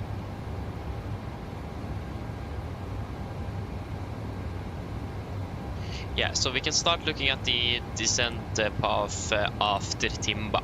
So, if we go into the that was Tebran or Timba. Yeah, we have Timba. So yeah, the thing is, the problem is always in between Mayfield and Timba. The thing is, at Timba we need to be at flight level 70 and 220 knots maximum, and that's already in there. At Mayfield, the restriction is a little bit. It doesn't actually say here on the star we need to go on the approach. Making 26 left.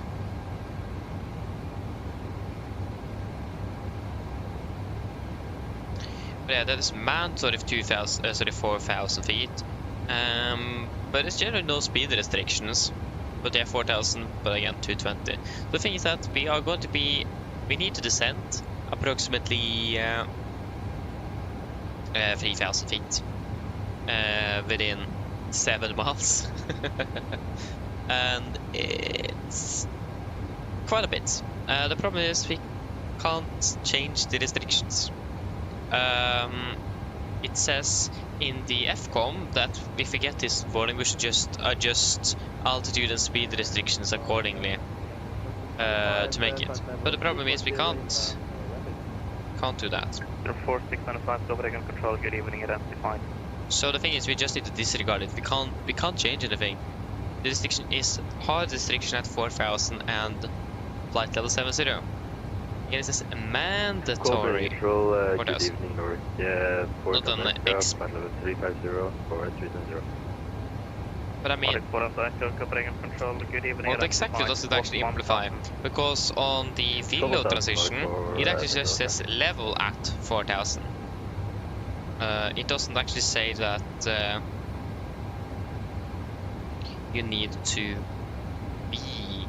But yeah, mandatory 4,000. Gentlemen 1229er, follow the lobby for Tango arrival. I'm actually not sure if that requires it to be exactly at, or just mandatory below 4,000. Lobby for Tango arrival. But I don't think being below flight level 4,000 below is for any help. I highly doubt that. So yeah, we'll just disregard it. We can't really do much with that, so yeah, we'll just disregard it. But at least we'll definitely go 250 below flight 1 because it is London after all, so. Can we see Alpha Zulu? Welcome to Alpha given. Taxi to Apron by the... Does anyone of you know how you can stop your iPad from refreshing apps? I have 2 apps open and it still refreshes. It is so annoying. So if someone knows that, will be absolutely amazing. Can I find the Romeo Copenhagen control? Good evening, identified. Can 1229er fly direct Elevatex. Yeah, so it was this one I was going to be at, flight data. We'll take flight to 300, 18 and 100. 300, 18, 100. 141, 17. Right, Albert, Candy 1 to And then to 1516. And to 1521.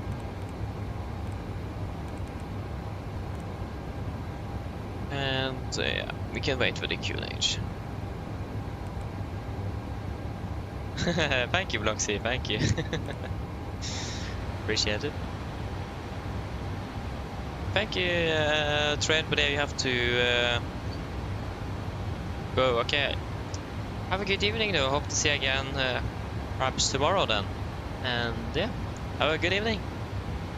Bye bye.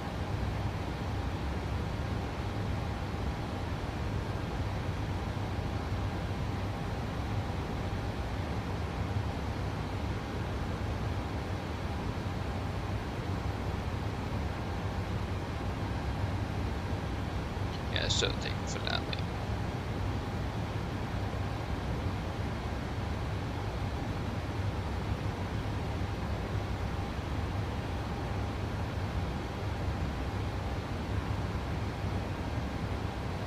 Yeah, so we like Norwegian, but you don't have the MSFs. Ah, yeah, so you don't have the 737. If I have understood that correctly.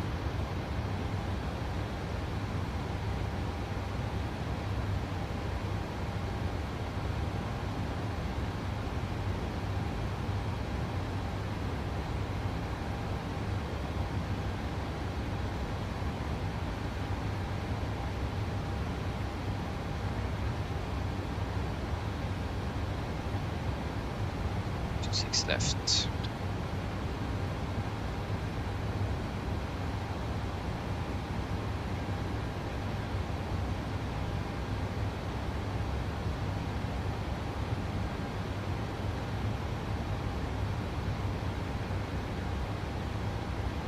That was 546 for separations and left by 5 degrees.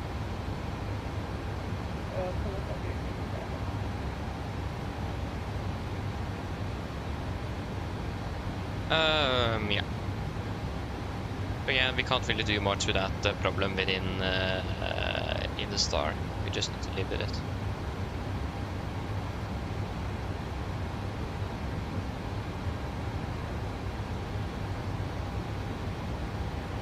That was something left by 5 degrees, I think. Not right, left by 5 degrees.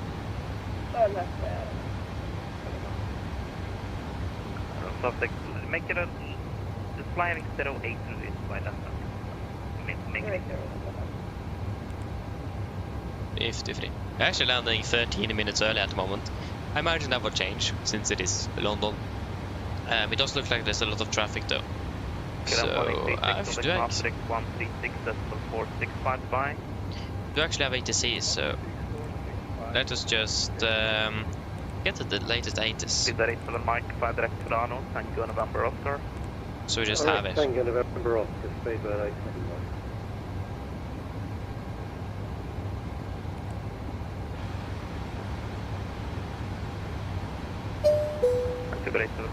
ready to sun flight about 250. Guess what I also had about today? 8 cars.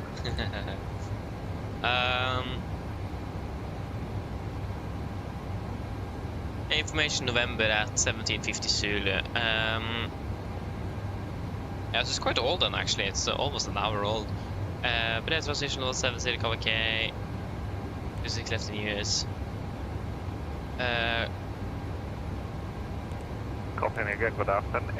Call for push when tug is connected.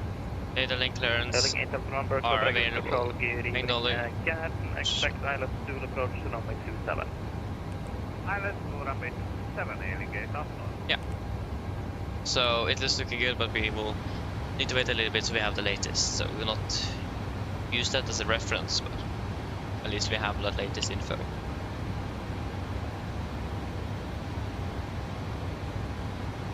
I was still leaving Danish airspace. I still don't understand why. If we just go cancel flight, yep. And we go start flight. Yes.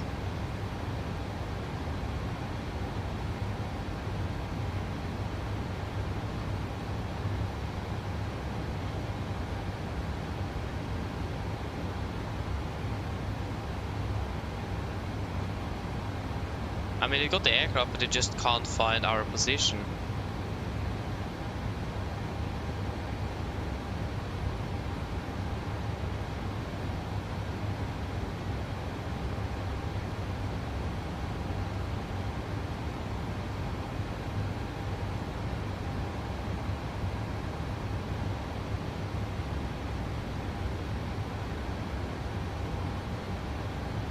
Yeah. Silver 87 Mike, contact Copenhagen on 123.730, bye-bye. 123.730, I don't know what the problem is. It is an underlying problem here somewhere. Let us do. Can I find the Romeo for separation, turn right by 10 degrees. Little good old volume. Yeah, what's it called? It's called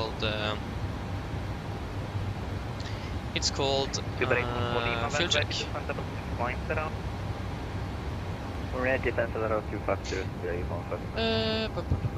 Yeah, we should start our preparations soon as well. This is London, so it's a bit brief for you as well. It's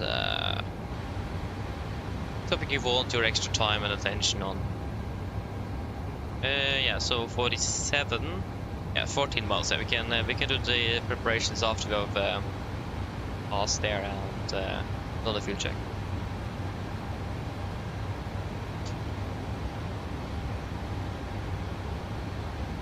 Yeah, so it's Tuesday tomorrow.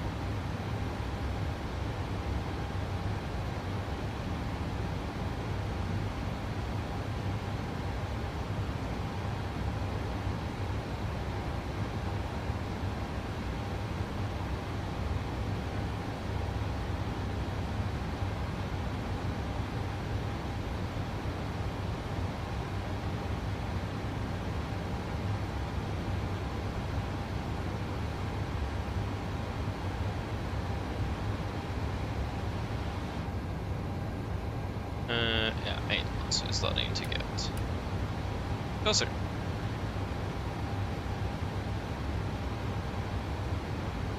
Boris, hello, good evening. Welcome, hope you're doing well. Welcome.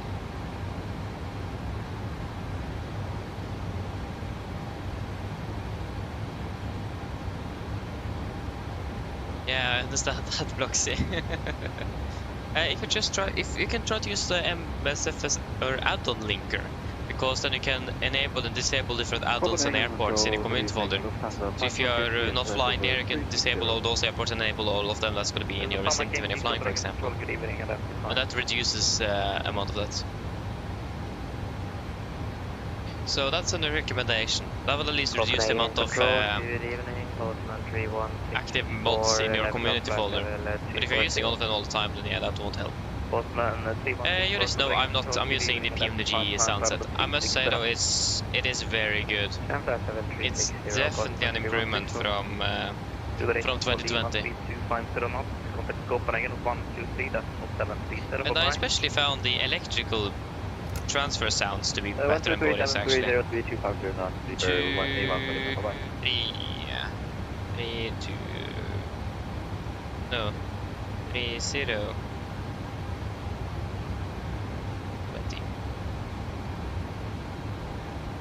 But yeah, so you're alright, that's good to hear. But yeah, it's gonna be a long evening, yeah, that's for sure.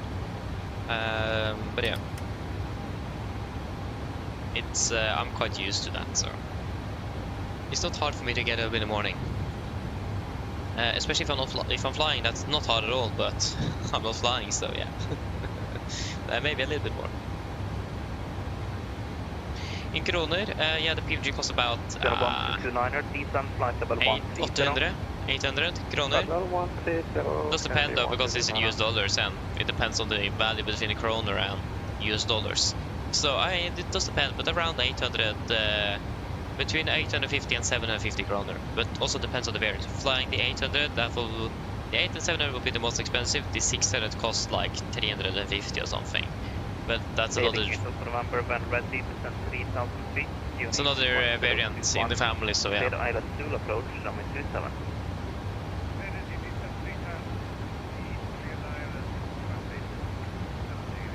Yeah, it is. I can agree on that. So if I'm Green one for in the cabin or doing some stuff for the cabin, Nordic 1 for X-ray, Copenhagen Control, good evening, identified. videos or something, then I use the Boris sound pack because the cabin audience is generally better, yes. And also found when you open the cockpit window, the sound audience ambience around there also is better. Copenhagen Control, good evening, identified. But again, generally, I don't really like I said earlier, I don't really like modding things, and since the PMG soundset is so much better, and I will say it's actually very, very good. So then I will try to avoid modding by just using it, because I can't decide if I'm going to be using it or avoid it, so I just take in, yeah, I'm just going to be using PMG, it's the default with aircraft, makes easy decision. Ryder 77 Max, hello, welcome, hope you're doing well. Expect ILS. No floodlights, I just generally haven't said it all.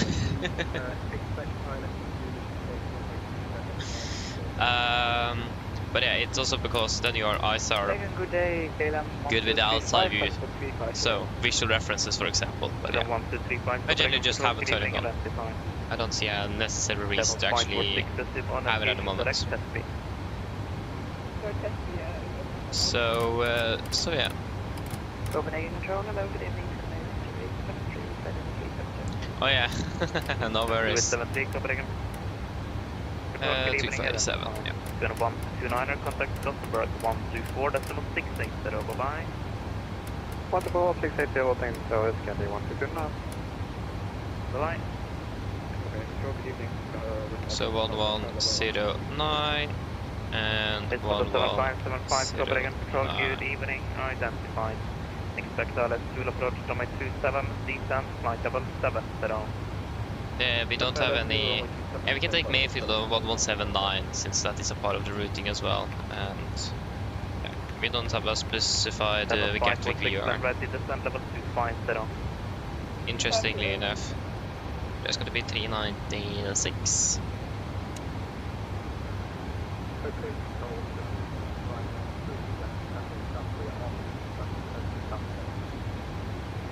Call you back in a minute.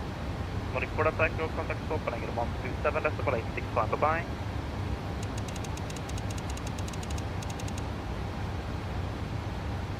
Nordic 4 attack, no contact Copenhagen 127, decimal 865, bye-bye. 47 decimal 8. Yeah, 396. 5, for the take back. Ryder 33 Yankee Tango, cleared to Stansted via flight plan route. Climb flight level 60. Using those floodlights. Yeah, I don't think that's generally often used in the flight deck to cruise. More using these lights, what I've understood. Again, you don't want to have too much light in the flight deck because you need visual references. But yeah. Yeah, yes, that's a good question. Actually, it may actually. I'm not sure what the lights are. I'm not sure if it is LEDs or the other type of light. Yeah, I know what it is, but I don't remember the name. Or the English word at least. It's glödelampa in English. Glowing lamp or something like that. Glowing lamps at least definitely will produce some heat, and I imagine this maybe is at least about the same color as the original lights on the 73, so I imagine it's probably the older lights and not the LEDs. So yeah. 4822, repeat correct? Yeah, so 3 times 4 is 12, and then 3 times 3 is 9, so... 7546, contact Copenhagen on 123, decimal 73. 102 then? Nordic 31 Foxtrot over my airspace, nothing further, fix the change of the bye. Otherwise 3 Nordic 31 Foxtrot, bye-bye. Good. Yeah, the flight is approximately 2 hours, but it's Gatwick or London, so we could expect perhaps some slight delays. Yeah, we'll wait a little bit longer until we get that latest weather actually. Level altitude 2.8, 4.3. That's 203. That's 1.5 tons. So 1.5, yeah, that's going to be 62.4. So landing 62,400. And it's going to be flap 35 and 26 left, and it should be hopefully a dry runway as well.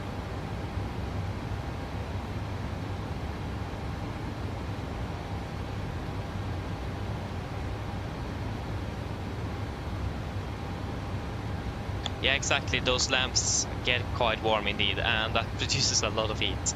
So that is also probably why they don't often use the floodlights either on a turnaround basis. They also normally just pull these lights full brightness. But I mean, in the winter, it's not a bad thing though to have that one. But it could also be wear and tear though, because those all the type of lamps also wear out quicker than LEDs. So yeah.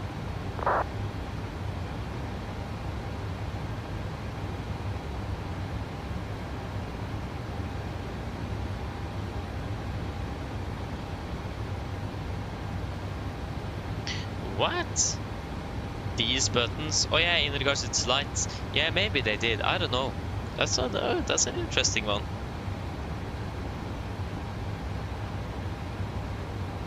Interesting. I had not heard about that. But I mean, it could also be because it was just not necessary. I mean, I've never used them. I mean, if that's a flight number, it's not often you're flying with a 3-letter flight number or fleet number flight number. So yeah.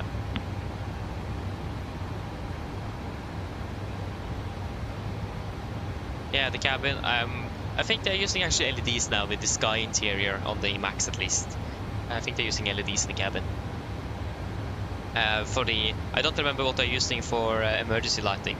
I have it said something about that in the FCOM, but I don't remember what it said. Just take and see what the latest 86 is.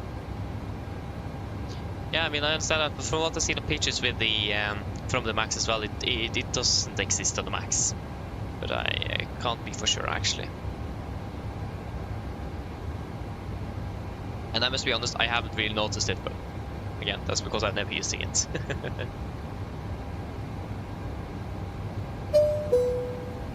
Yeah, exactly. So it's no use for that. Oscar at 1820. Yeah, we'll take a tweet request then for the weather.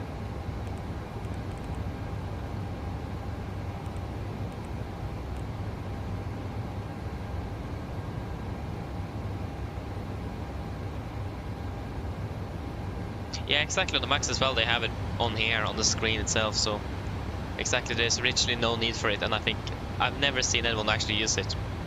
So, but I mean, it's probably been a thing since the 60s, that thing as well. So, yeah.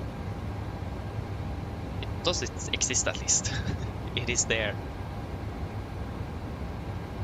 At least on the NG.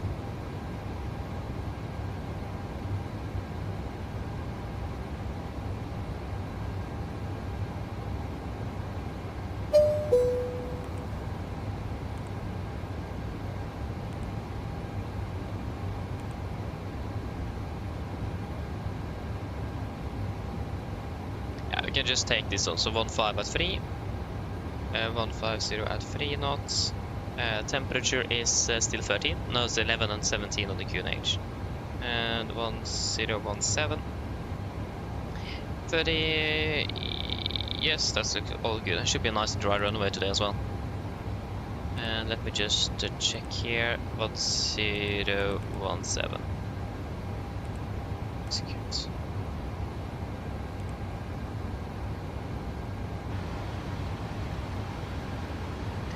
So yeah, at least from what I've heard, those numbers were generally made for so we can have your flight number or something on it. But like you say, Joris, it's on the PFD now on the Max, so there's definitely no need for them. I must say there's a really handy thing to have that on the PFD itself. Then you will not be able to forget it. I mean, if I would have been in real life in the start, even if I like had this habit with forgetting calls, I would just have a post-it a note and then just post it straight on the glare shield. Boom! There I have my call sign. Don't forget it.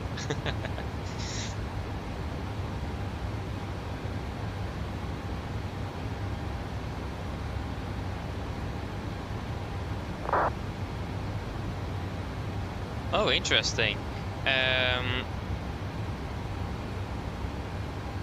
Interesting. Did you? Yeah. What are you using? Microsoft or are you using Infinite Flight? And what else? And do you have any sort of AI functions on? Because that could probably be a thing in Microsoft. To be aware of that. Yeah, we can disregard you. There's going to be then VRF 143 with flaps 30. VRF 143.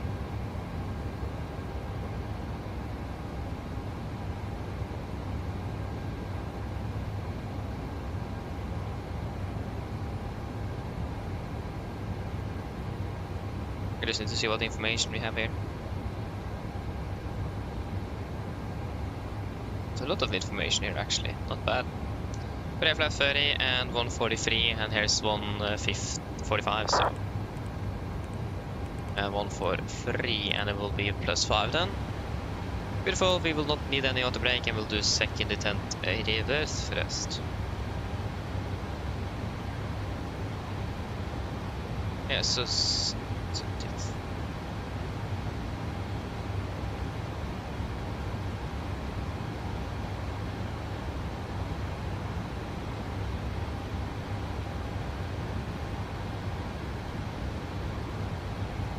yeah, that's all looking good. Are we ready for the briefing?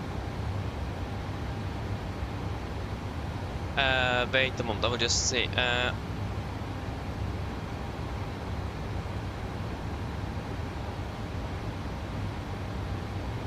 No, I've actually never flown on any of the Widerøe aircraft.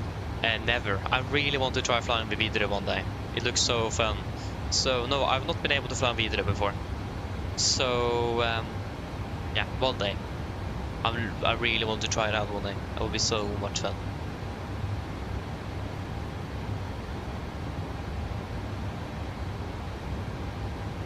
Ryanair, yeah, I do. I have way too many flights in and out of Oslo, so... And that's actually quite a threat as well, when you get so used to flying to the airport and you begin to slack a little bit. The worst thing is that when they actually change the procedures with a new air rack update. So yeah. But yeah, I do remember most of it, so yeah. But again, I always go through it nevertheless. It's better to be a little bit, do a little bit more on the briefing than a little bit too less, so... Yeah, shall we do the approach briefing? So we can start off with the start. We are expecting the Barmi 1 Golf arrival, distance chart 10-2 Bravo from 20th of June 25. So coming in Barmi between 260, continue descending to Sonog, and to Odrob 220 or at 220, Tebra, Uptum at flight level 140, and Arnund, let me just double check here. Barmi 26 at Sonog, Onrob, Tebra, 220 and 14, and Arnund, and then Kilo equals 63, 250B, and then Lark 250B, and then Timba 250B 70, and then at Mayfield 4 Nelson. Beautiful. MSA is going to be 2003 in the north east, 2000 in the southeast, 2001 in the southwest, 2002 in the northwest. Yeah. Generally though, it is very important that we do not proceed beyond Timba without ATC clearance. There's an explicit warning here. And as long as we do have ATC, that's something we should follow, but if there is no ATC, we'll just disregard that. Maximum 250 though, below flight 100, and it's authorized by ATC. And they have the descent planning all in. And we have a little thing with the computer. It will give us a descent path after Timba to Mayfield because it is such a steep descent. We need to lose about 3,000 feet. And we can't do anything with it because we have these restrictions at Mayfield and Timba. So yeah, we need to just extend some speed brake and just forcefully get the aircraft down on profile there, so be aware of that. It will be a little bit steeper at between Timba and Mayfield. Other than that, nothing else significant for the start, except, like I said earlier, we need to follow these restrictions carefully since we're flying into London, and London is very congested with traffic. And then we have for the approach, this is the initial approach. This is on chart 21-0 Bravo, effective 7th of August 25. So we're coming in at Batimba, continue down to Mayfield, again mandatory 4,000 feet, and then we'll take a right turn, outbound 0-2 degrees, descending down to 2,000 feet, and at 8.5 DME Mayfield, again mandatory 2,000, left turn for final runway 26. And the final point will be 5.5 DME. Weather heading is 257 and IFLY steam is 110.9 India Whiskey. 257 is at triple and 110.9 India Whiskey is at triple, and we also set Mayfield, we are on 117.9 on standby on both nav radios. Other than that, we have a note here that these instrument approach procedure are designed for maneuvering speeds up to 240 knots and assume aircraft can maintain a descent of approximately 300 feet per nautical. Again, that should also not be a problem, and we have a maximum distinction of 220 knots nevertheless, except if ATC gives us anything else. But yeah, other than that, there's nothing else significant to be aware of during here. Everything is in the computer, GPS based, so we don't need to use the VR actively, so we have it just on standby. For the final approach chart, this is chart 21-2 from 7th of November 25, or 26 left. Again, returning final, we could probably be established hopefully a little bit earlier, but at the latest 5.5 miles from the runway, mandatory 2,000 feet. 3 degrees as usual on the glide, the minimum is going to be 396 feet. Transition level is flight level 70 for the mist, climbing straight ahead to 3,000 feet until passing 2,000. Yeah, so climb to 3,000, straight ahead until passing 2,000, or 1 DME India Whiskey, inbound whichever is later. So inbound, yeah. So if we are then passing India Whiskey, if we're going around before and we pass India Whiskey after past 2,000 feet before the runway, then we'll take a left turn. Yeah, because yeah, it says India Whiskey inbound, so I imagine that will be then on the way down. But again, we do have this in the computer, so we should be fine. But since it says at 1 DME India Whiskey inbound, that will be before the DME itself then. Or 2,000 feet is later, then a left turn, heading 178, then I selected. On the chart though, it says afterwards, so I'm actually not 100% sure. If any one of you know, then that will be nice. But again, since it says 1 DME inbound, I imagine that's before the threshold of 26 left. And yeah, nothing else significant to be aware of here. And we're landing with the flaps 30, 143 on the VDF in correction 5, final is going to be 148. And it's going to be manual braking and second detent reverse thrust. For the taxi, this is our airport charts here, 1020-9 from 7th of November 25.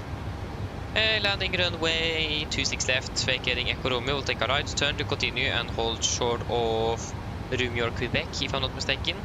And Foxtrot Romeo is going to be then continue on to Golf and then right on Juliet. And also, if I'm not mistaken. And the taxi, well, at least we got the taxi by Juliet. Continue Juliet, and we could expect the parking south of Pier 2. So in this area is normally where we park in Gatwick. We have then potentially 3 hotspots, hotspot number 1, hotspot number 2 and hotspot number 3. Hotspot number 1, traffic getting taxiway Foxtrot Romeo to cross runway 26 right onto taxiway Juliet. When exiting runway 26 left, aircraft do not have to call for clearance to cross 26 right. So when we're vacating, we can just taxi straight on to 26 right. Hotspot number 2, and that's going to be at Romeo and Quebec. So potential routing error, traffic vacating runway 08 right at Delta. Be aware of potential confusion between taxiways Romeo and Quebec. And hotspot number 3, potential routing error here is pilot taxiing eastbound on taxiway Juliet. Be aware the taxiway deviates to the north at this point. So again, Take Juliet, and then it's going to be a left turn, continue to the north, and then continue on Juliet.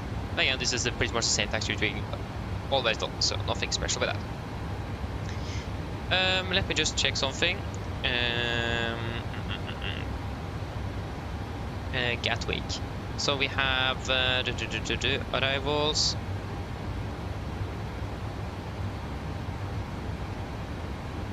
Hello, visibility of operations. 26 left. Echo Romeo right, runway straight left, and hold short of taxi Tango. Yeah, okay, hold Tango without stopping on the runway. Traffic vacating via taxiway Fox to Golf Romeo. To cross 08 left, 26 right, onto taxi Juliet without stopping on the runway. Exit taxiway. Taxiway is not available. Yeah.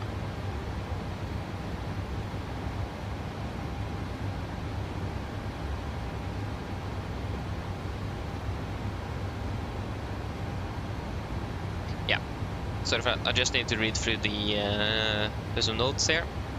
But yeah, generally though, again, Echo Romeo, right turn, hold short Tango, and Fox Romeo, Golf Romeo, right turn, cross the runway, and at Juliet. We do have a warning as well, so this is going to be then for departure procedures, so that's not relevant for us. But there's no notable no times, hotspots, or any other taxi distinctions in Gatwick. RCR is 666 drive, and the conditions also looking very good, so nothing special with that. Other than that, yeah, it's nothing else, and there is, in regards to threats, it's going to be the traffic congestion over London as always, so again, we need to be very careful to make sure that we are following procedures and ATC instructions carefully. And also at London, Gatwick, it could be very congested on frequency as well, so we need to be careful with that. Other than that, that should mainly be it. Any questions?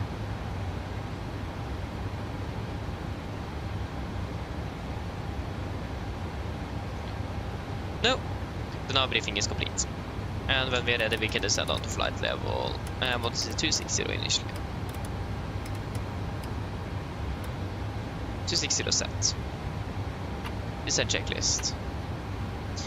Destination, landing altitude 200 feet. Recall checked. Auto brake off. Landing data VDF 143, minimum 396 feet.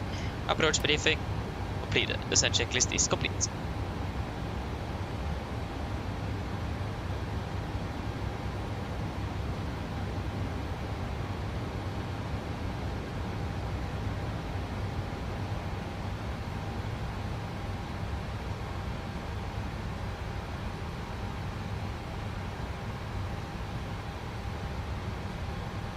There we go, we're starting our descent. And we can do a new fuel check of the Quebec, just so we have done that.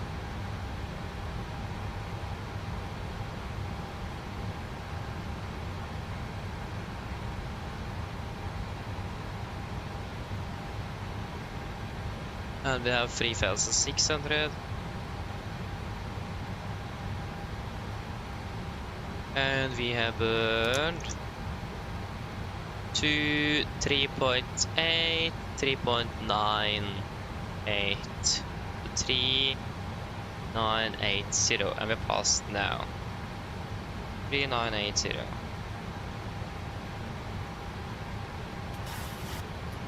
Just double check. So 2,000, 3,800, 3,800, and yeah, that's almost 4, but it's at about 9. Yeah, that looks good.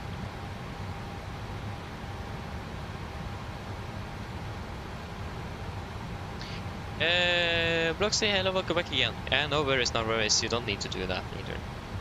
No worries with that.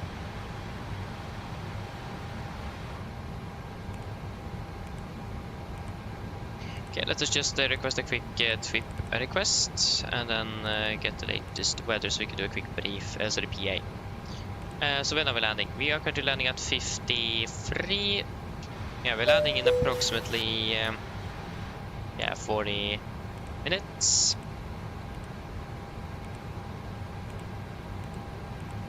Yeah, so this is the 50, so winds of 1.5 at 2. Yeah, so some slight winds from the southeast, 11 degrees. and still looking good on with pretty much clear skies. Mine damer og herrer, dette er kapteinen som snakker. En liten oppdatering her fremme fra cockpit. Som dere kanskje lagt merke til, så begynte nedstigningen vår ned mot London Gatwick, og vi har for øyeblikket ventet å lande opp rundt ca. 40 minutter. Og værforholdene til London for øyeblikket ser rimelig bra ut. Det er litt grann svakere vind fra sør-øst, rundt 11 grader, og sørøsten blir fint og skyfritt i tillegg.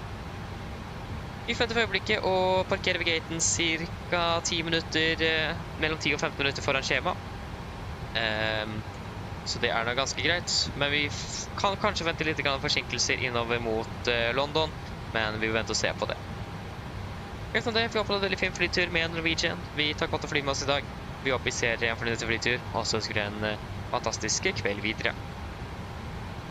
Ladies and gentlemen, this is your captain speaking. Quick to from the flight deck.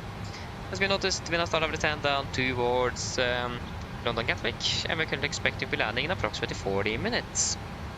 The weather conditions in Gatwick is looking fairly good, with just some light winds from the southeast, 11 degrees centigrade reported, and it's going to be pretty much clear skies. We currently expect to be parking at the gate approximately 15 to 10 minutes ahead of schedule, and we may expect some slight delays inbound London, but we wait and see if that will happen or not. Otherwise, we hope to enjoy this flight with Norwegian. We do thank you for choosing us today. Let's see you again on your next flight, and we do wish you a pleasant evening. Thank you. Okay, we'll pass flight level 300. Yeah, what's the next altitude restriction? That will be 220, because the first one is 26, and then we have a very shallow descent down to 220.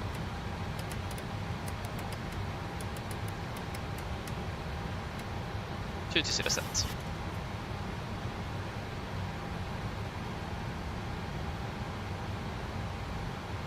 Interesting, Scarlet. Again, if you just go into assistance settings in the sim and turn off everything that's related to AI, because that may be the thing. Like, the AI can automatically trim the aircraft, use the rudder and all kind of stuff. So definitely go into your settings there and turn that off. That may be your general problem here.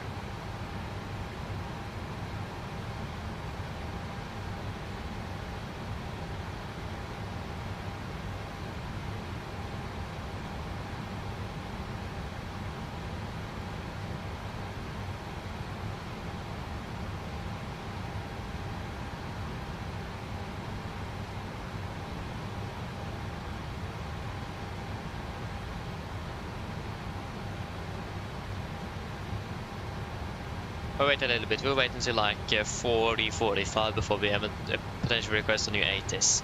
So we have the 80s on board.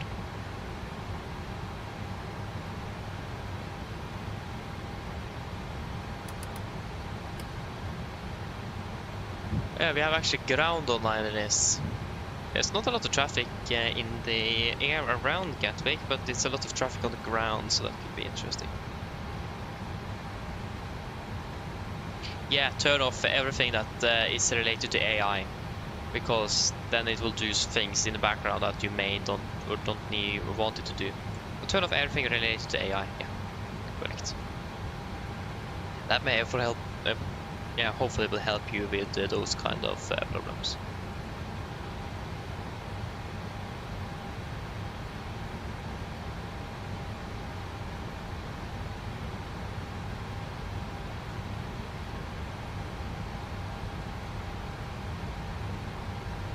Come on, there we go. Split up engines, please.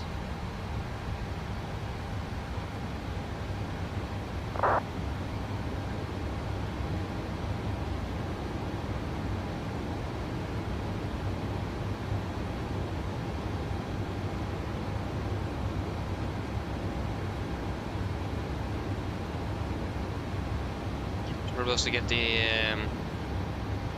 weather is not good in Oslo at all.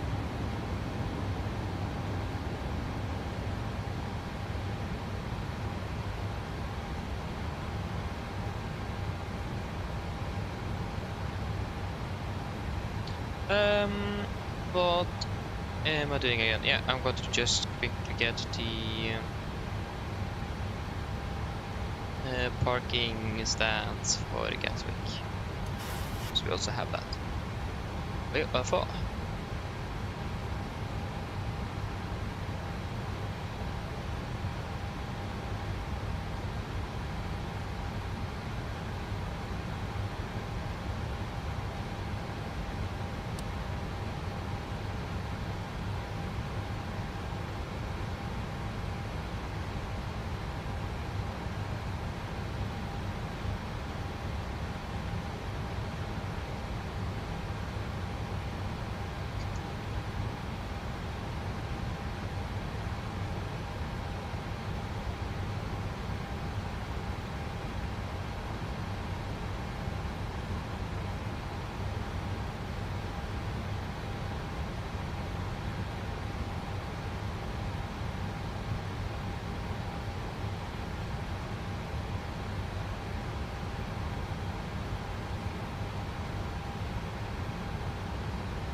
Yeah. Actually, we could also insert, we have 4 radials. We won't have that in the computer, we have maximum 3 per page.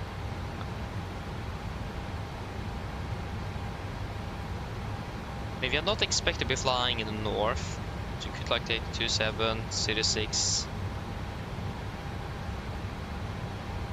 18, or 2709 and 36. We have the 3 divided in the south there.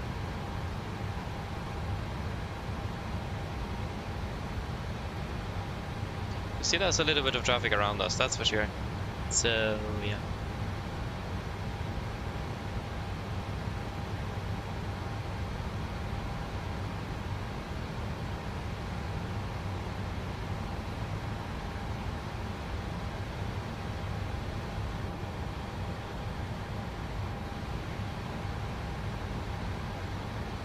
I mean, also, if you think about it, flying into Gatwick is fairly chill as well, especially up here.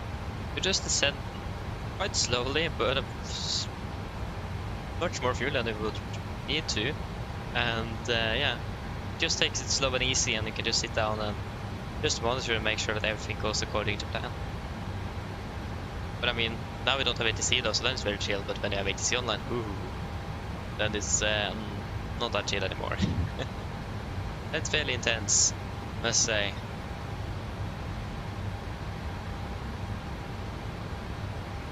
Oh yeah.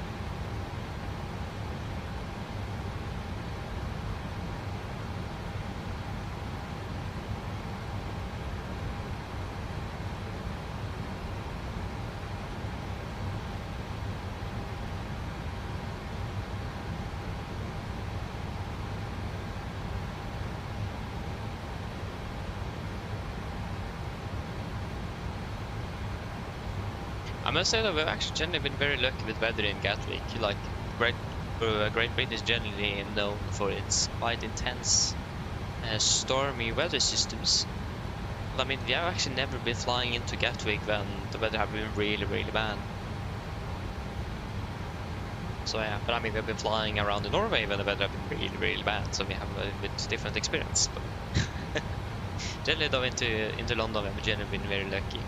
So not complaining. Also, if you have seen those videos about the tail strikes and the intense go-rounds at Heathrow, those weather conditions, we have finally been able to avoid those.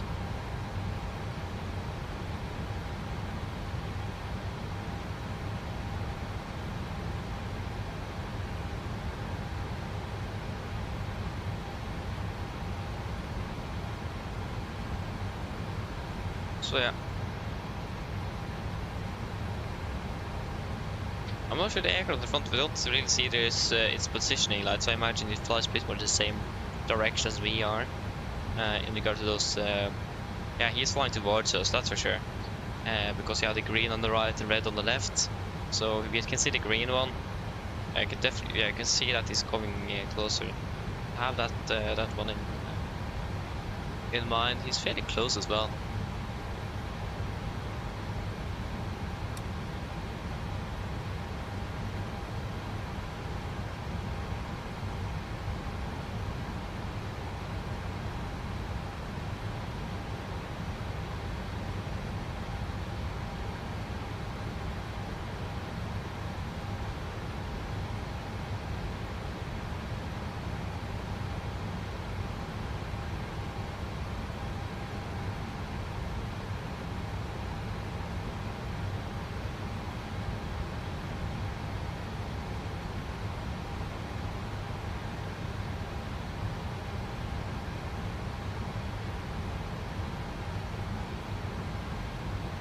The clock is 2024, and that's 2 years ago.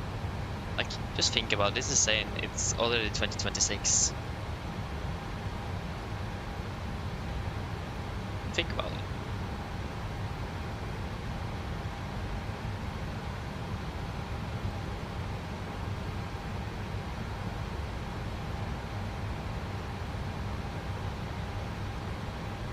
It's getting closer, but I think it's pretty much below us. There he is. It's of course a Ryanair aircraft, but nice though. Not bad.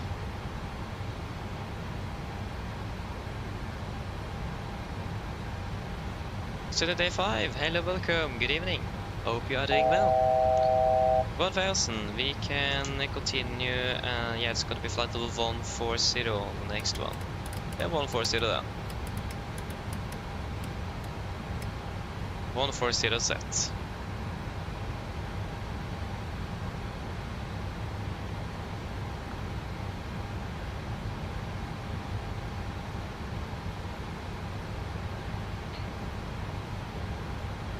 Yeah, I see that one actually, Stoffer. I haven't been able to try it out. So yeah, it's like the full-size chocolate bar. I imagine you are talking about. I need to try it out. It looks very good. Toppris, Toppris tastes really good.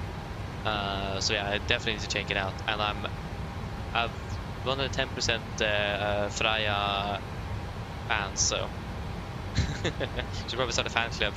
Freya fan club. I don't really eat anything else in regards to candy than Freya chocolates. It's, I really like it.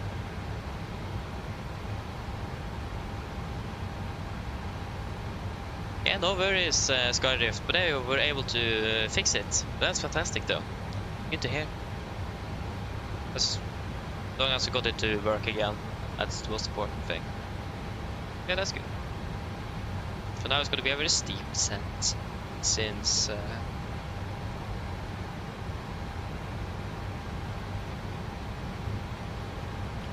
we can go speed into vent, we can bug down to 220 knots now that we are at 220 cents. Not really descending that quickly. Hope that it actually will be able to direct. I should have done this a little bit earlier.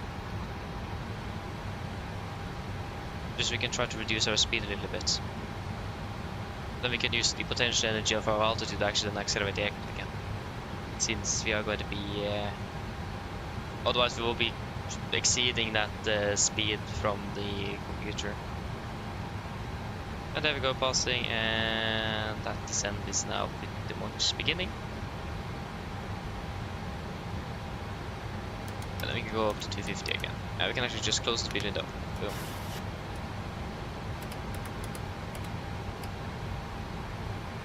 Okay, it actually wasn't that bad. There you go, now it gets bad.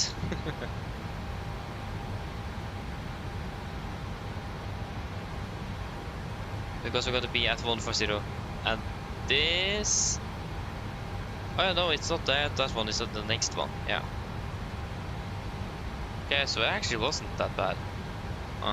Probably have a lot of head or tailwind last time I flew there, because that descent was accelerating quickly.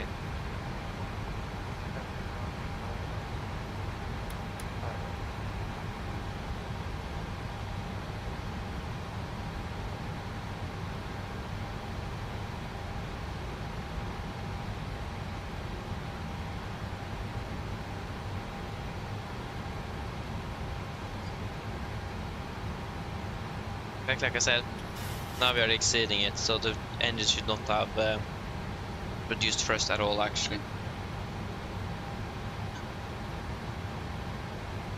I'm not sure why it did, but it did at least.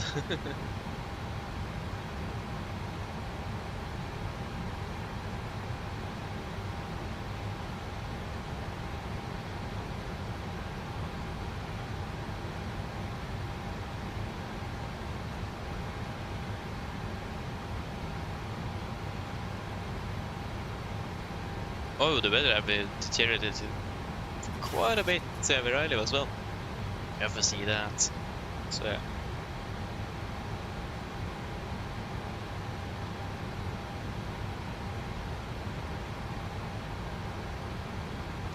Oh yeah, do you mean like generally unbinding different keybinds on the keyboard?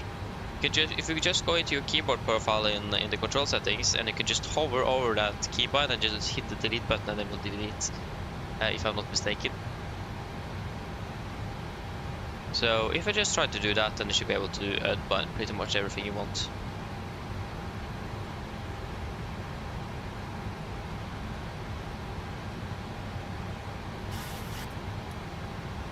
So just do that.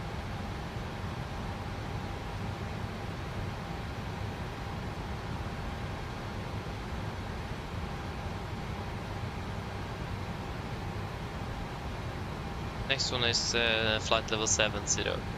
I can just continue down to flight level 100 for now. So 100 set.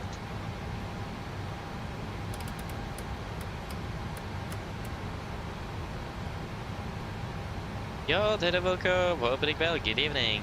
Welcome.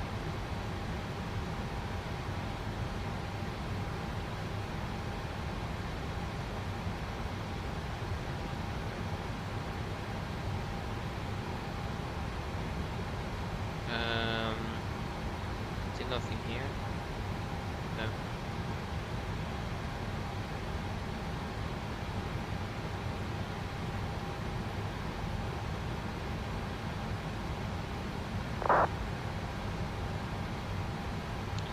Oh, you have passed S1.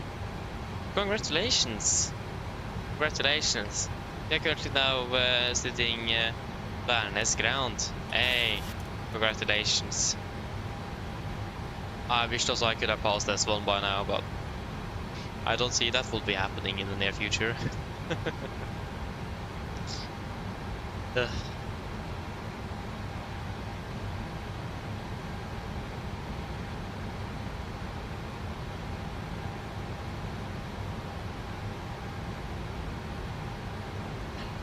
Yeah, so are you in the beta mode in 2020? Is that even a thing now?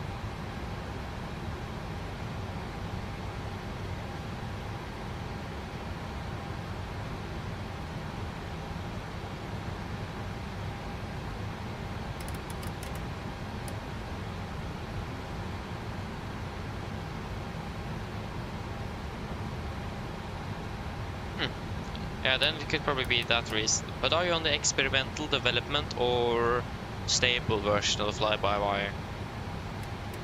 Because if you are on one of them, it doesn't work, try another one, and if that doesn't work, try the last one. Maybe that could help.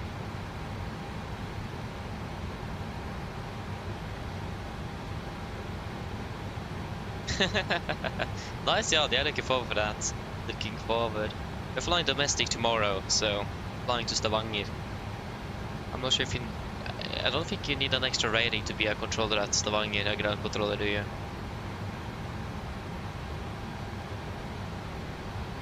Okay, yeah, you're on a stable version. Maybe try out the experimental development version.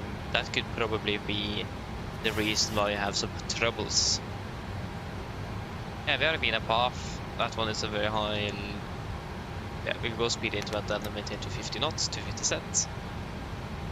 Otherwise this aircraft will just decelerate 50 knots and then it will accelerate, so 77 is a bit quirky sometimes. Yeah, let us request the latest 80s.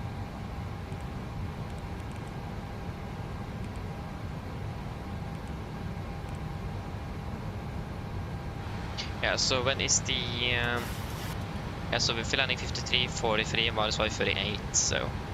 At 38, but we're giving them the 15-minute call back there.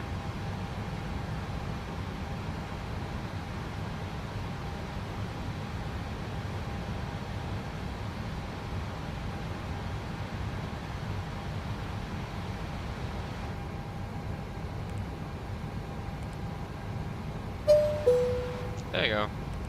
Yeah, so this is information Papa at 1850. Yeah.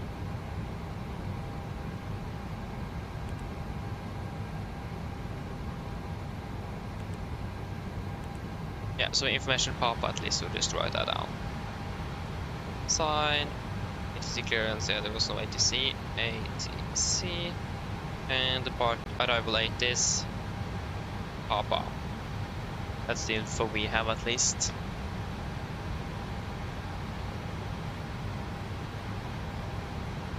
Hey, that would be cool. Yeah, I mean we're flying to Sula as well. A little bit in Sula on Wednesday as well.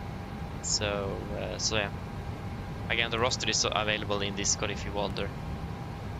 Yeah, but that would be cool indeed. Never saying no to AC. That's one of the biggest downfalls with, or downfalls, but cons with VATSIM is that you don't often have that AC coverage that I would like to have. But also the alternatives, say tensor beyond ATC is so expensive that it's not worth it neither. And beyond ATC can't even recognize my voice, so yeah. Otherwise, beyond ATC would actually be very cool to use with better traffic injection and all of that kind of stuff. So yeah, it would have been a bit more living world.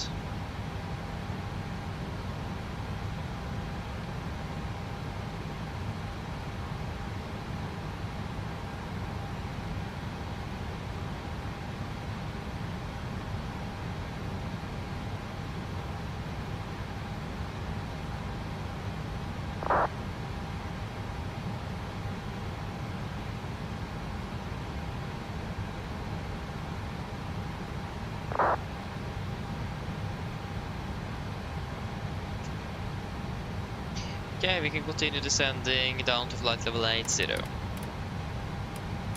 80 set.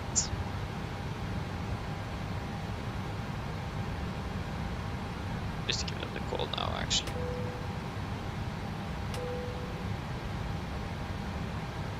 And yeah, they think they still haven't loaded the baggage, so they're still on the ground in guard one. Yeah. So annoying though. Like there's always some problem with self on the cargo as well. Very annoying.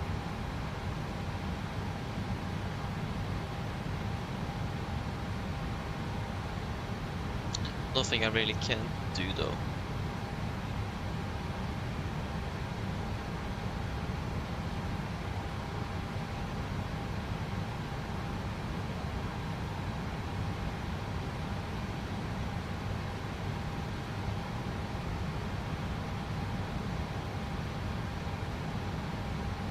You are inbound Gatwick, Stansted, Gatwick, Stansted, Alicante. You are outbound, you are outbound, you are outbound, you are outbound.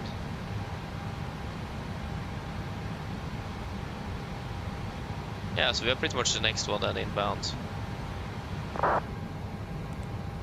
How is the traffic around us? It's looking very good.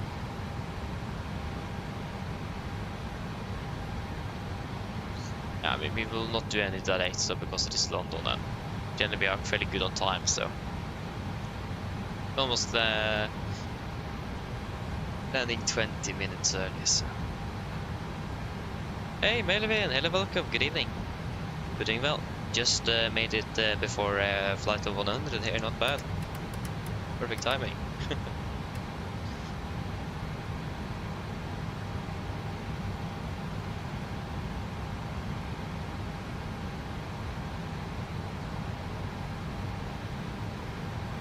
I mean, we have Heathrow direct online. So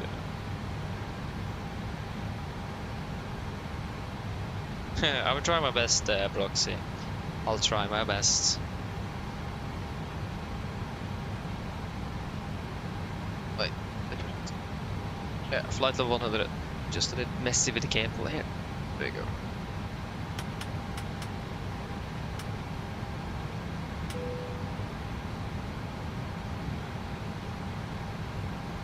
Yeah, it's looking all good.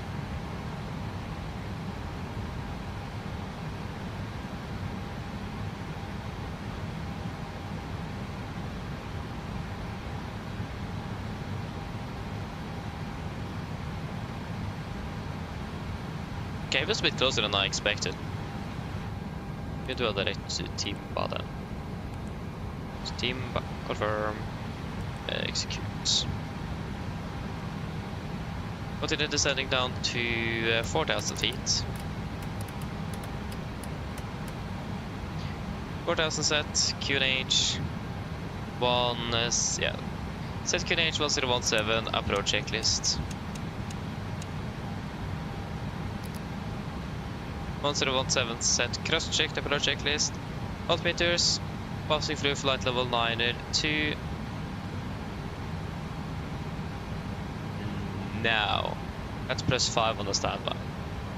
Approach checklist complete. Yeah, we'll just maintain 250 knots. We're supposed to be at 220 now, but we'll just maintain 250 to give some separation between us and the other aircraft coming in here as well. I think that's the aircraft we can see right in front of us as well. Yeah, which one there is two? Yeah, the lower one actually. I think this is the other inbound aircraft we get moments. Pretty much. Yeah, we're quite close to each other as well.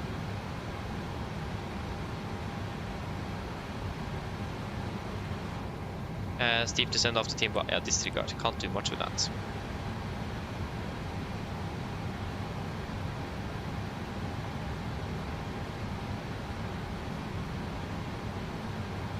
I would say the cabin is secure then, since we don't have any other info. There we have a traffic over there. That is our landing now into Gatwick. And again, I imagine this is, since we both, yeah, we have both his nav and yeah, both his position lights. He's coming straight towards us. So that is definitely the other one. I think he's flying from Jersey or something. What is...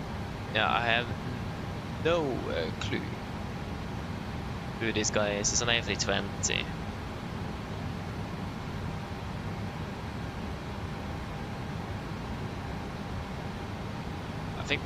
I think we probably will slow down and let him pass ahead.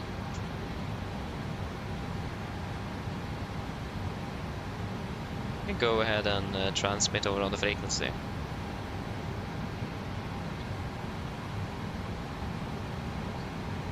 And we can go to 20 set. Gatwick traffic, Nordic 31 Foxtrot. We are currently 7 miles from Timba, reducing that to 220 knots. Maintain that and let the A320 coming opposite pass ahead Gatwick.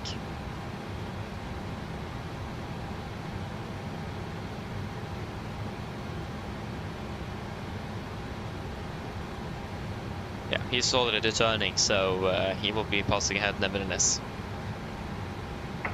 The Singapore way Papa is holding short Yankee 1. Okay. Gatwick traffic. Yeah. Okay, he's already there. Yeah. So no problem with that traffic at least. He's all good. He just took a shortcut. Can't blame him. Yeah, right over Mayfield.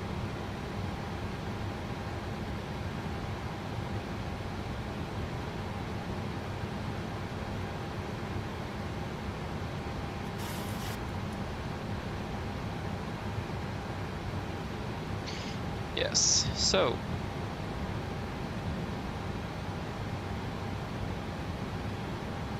expect a steep descent at Timba. It is now.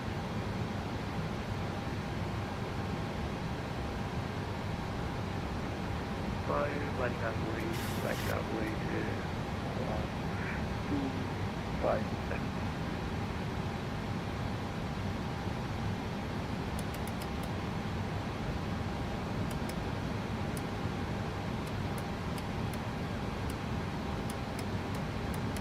There you go. Now we're talking about the descent. Okay, continue descending up to 2,000 feet. 2,000 set.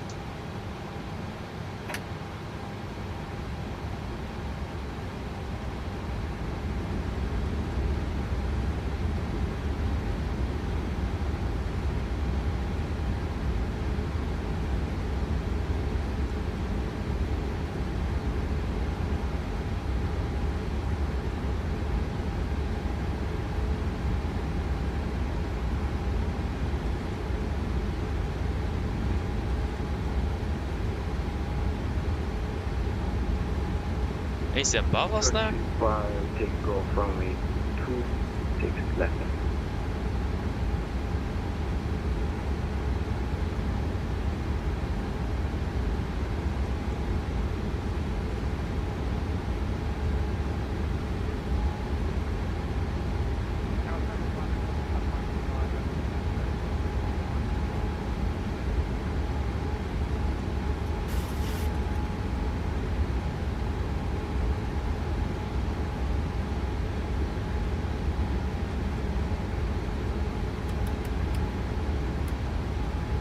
Call passing Mayfield. Yes. And he is already over there. Okay, we'll just maintain good separation with this aircraft.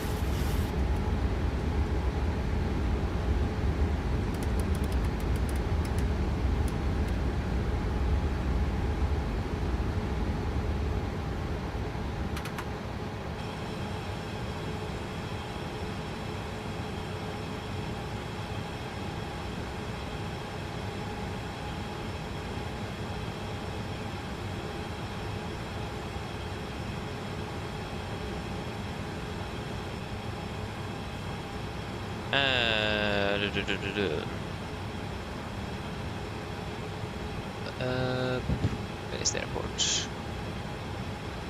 That's the airport.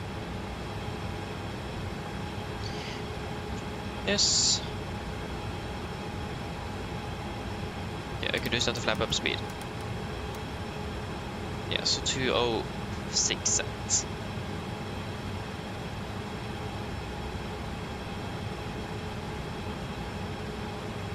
$1,000.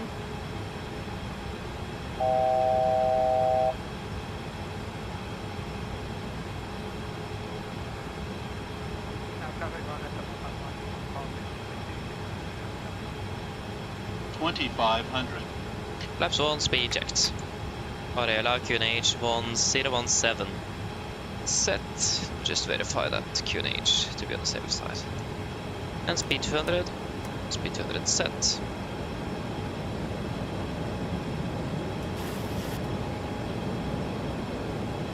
Flaps 1 set. And the Gatwick QNH is 1018. And this is the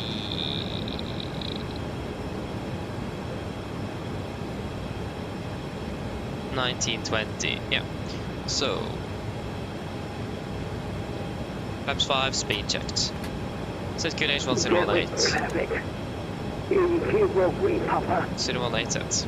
is lining up. Yeah. And waiting on runway 26 left after the Lion Air just took off. Approach arm. 1. Volo capture.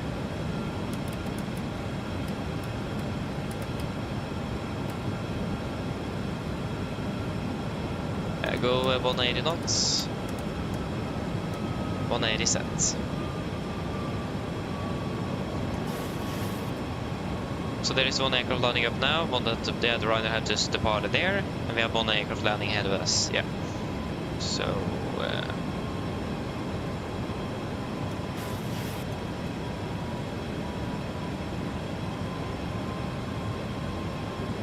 I got India whiskey, but we had no DME reading.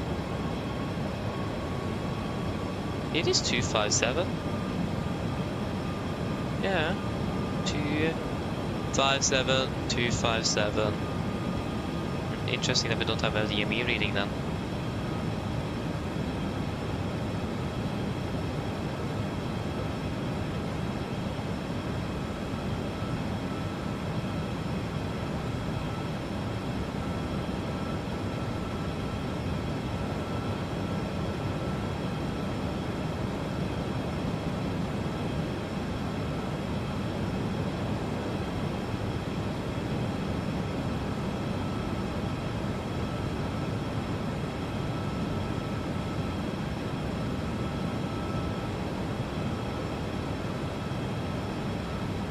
Hvis det prøver seg ut i frifest.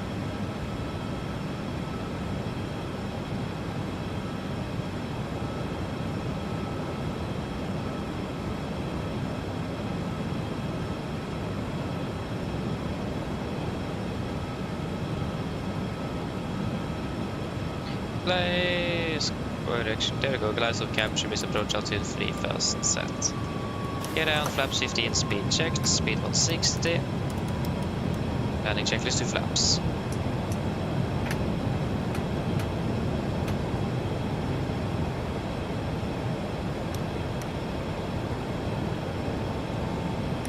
Cabin crew, sit for landing please. Landing check flaps. Chemical, given, engine start bridges, continuous speed brakes up, and we get out, holding at flaps. And we have no DME reading, okay. Gatwick traffic, Nordic 31 Foxtrot is pretty much short file now, runway 26 left, and we don't have any DME reading Gatwick. And flaps 30, speed checked.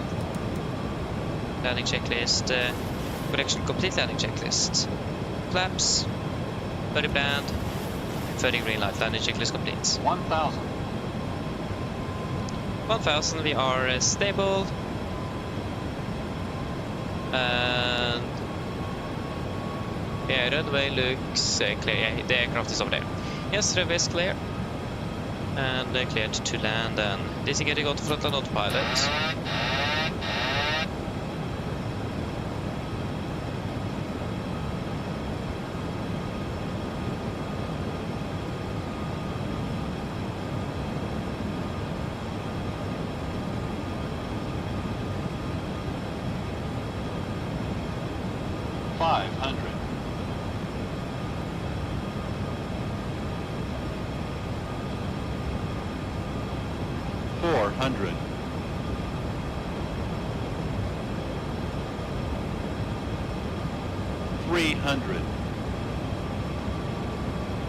Approaching minimums. Contact. 200.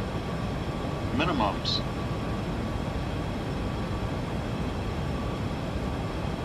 100. 50. 40. 30. 20. 10. Speed brakes up. 2 reversers. 80%. 100 knots. 80 knots. 60 knots. Take off, welcome to Gatwick. Flight time 1 hour and 58 minutes. There we go. Let us just vacate and find out what the frequency will be.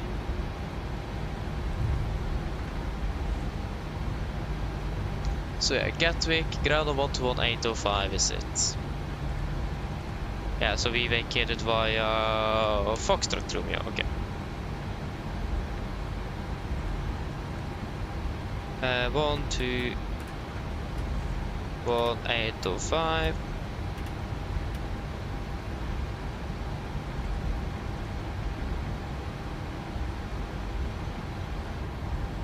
And left is clear.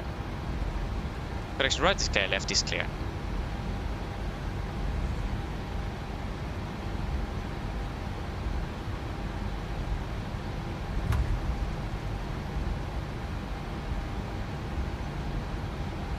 Gatwick traffic, Nordic 31 Foxtrot runway 26 left, vacated Gatwick.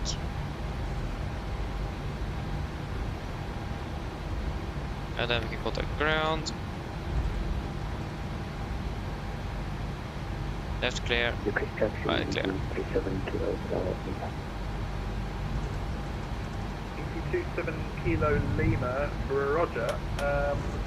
After the Lufthansa A320 Neo has passed on to turn 552, taxi Quebec Alpha, Lima, Papa, Alpha Sierra, hold Alpha 3. Quebec Alpha, Lima, Papa, Alpha Sierra, Alpha 36, that's the Alpha the Lufthansa EG27 Kilo Lima, it's not Alpha Sierra, it's Alpha November. Alpha November, Alpha 3, EG27 Kilo. Get to ground, good evening, Nordic 31 Foxtrot, taxiing down on Juliet.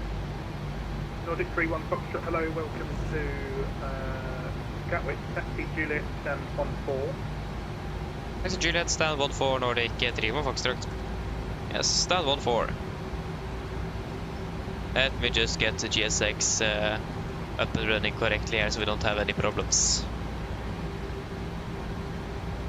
Yes, beautiful. So stand 1-4. And that will be then... yeah, around where we are expected. Yeah, 1-4 is one of the cells we normally get.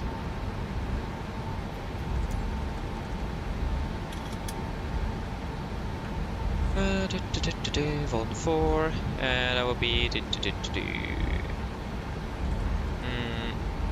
yeah, probably on the gate then. And 1-4. That way, ground. Thank you very much for the assistance. You're right. Safety of the gate. Left is clear. Not a problem. Just for your information, there is a fantastic freeware for Gatwick on flight to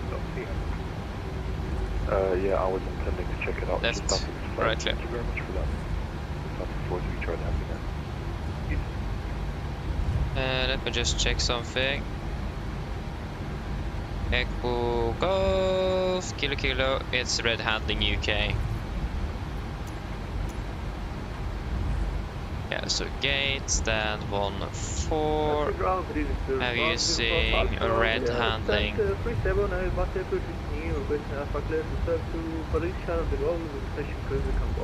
Yeah, left is clear, right is clear. Thank you for correct. You're clear to Paris eligible by the Bogner 1 X-ray departures 47323. To Paris, Bogner 1 X-ray departures 4732310 for Alpha. Super 105 Alpha, read that correct? I just slow down to 15 knots here while paxing here because of the parking stands.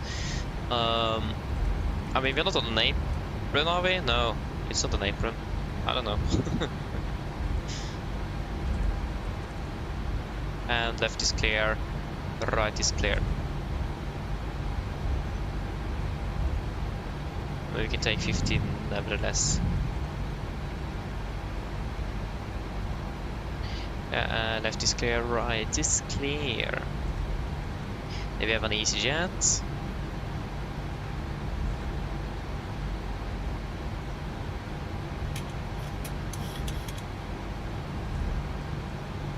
Okay, so 1-4. Yeah, so it's going to be the next turn to the left. Again, taxi fuel deviates to the north. The interesting thing in this part as well is that it deviates a little bit to the south before then it goes north again. So yeah, not sure what I thought about designing this airport, but yeah, probably because Zulu is a little bit further south, yeah, so we need to line with Zulu, so that's why we have a little turn there. 27 Kilo Lima, Monty Unicom now 122 flank. 122 decimals in approach Catania, 272. Yes, right clear. Left looks nice and clear.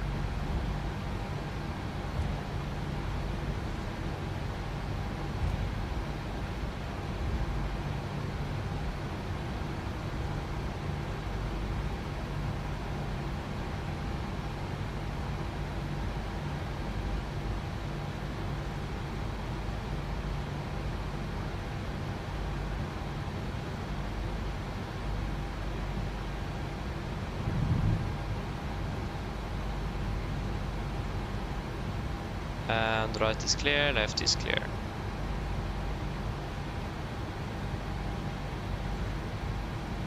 Okay, we can fire up the APU.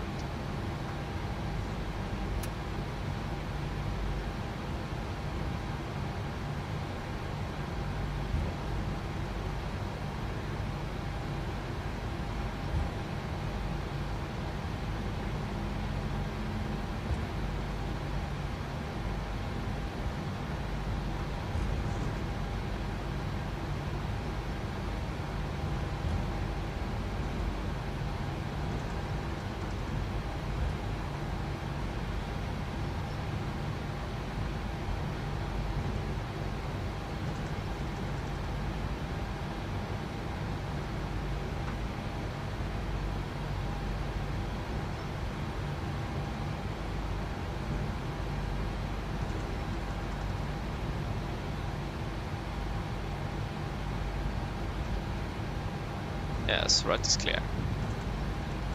Yeah, there you go. We have red handling over there, so it's going to be...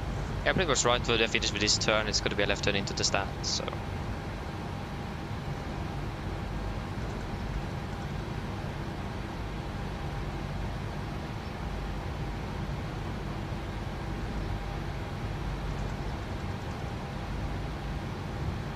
There goes stand 1-4. And yeah, we need to activate the VDGS ourselves.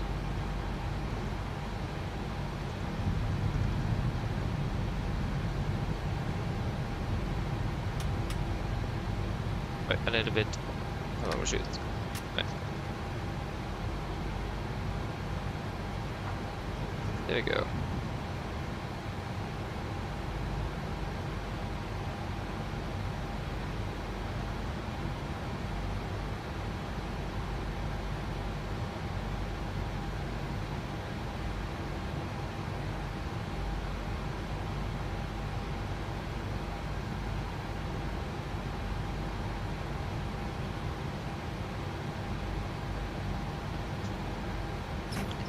Yes, park brake set. AP available. Shut that 1 and 2 then.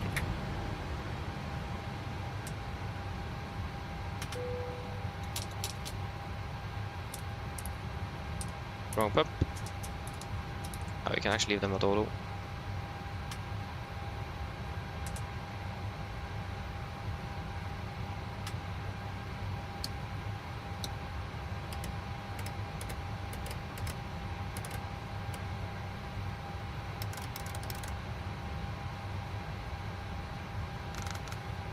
Oi, that bug again.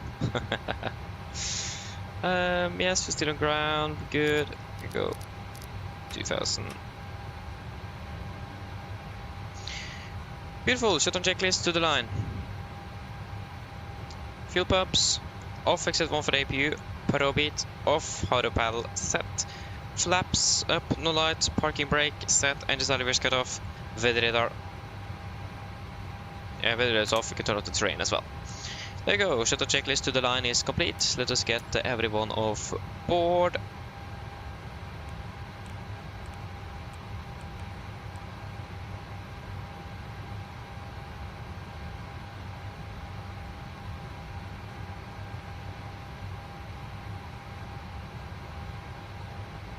Beautiful. Wait. Yeah, anything you guys want to add in the tech log? I have one thing that I definitely want to add, and that's the fact we did not have any DME readings. I'm not sure why that is, if it is something wrong with the scenery, or what it is, but we're definitely going to be adding that, or reporting it at least. Yeah, ground power would, yeah, that would be nice. But actually, I'll probably have a, just didn't make it.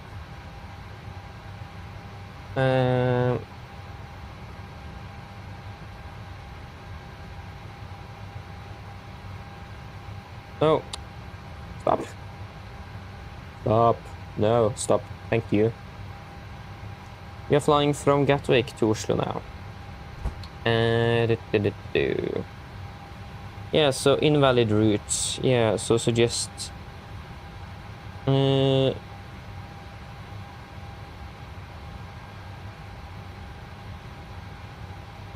V26 left and 1 on the right. Yeah, that looks all good to me. We're departing at 55. Yeah, we have 50 minutes on the ground.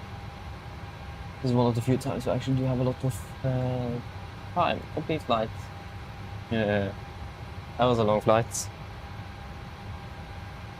Hopefully you will work now.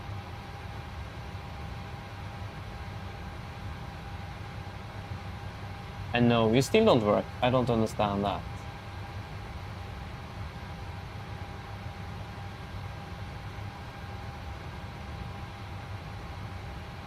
Okay, let me just finish up here and unload, import. And we are going to be... What's our flight number?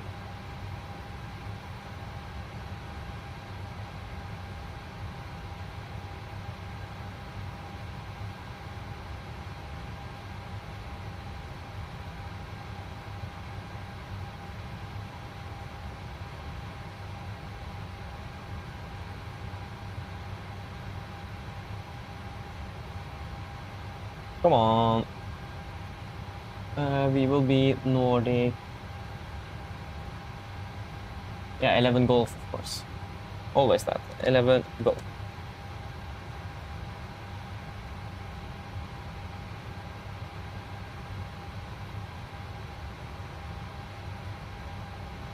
Yes, and flight time. Bye. Ended up being 2 hours and 21 minutes. I can actually open the door as well. What did I say? Yeah, 2:21.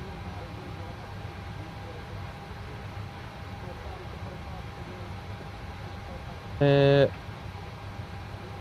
2 hours 21 minutes.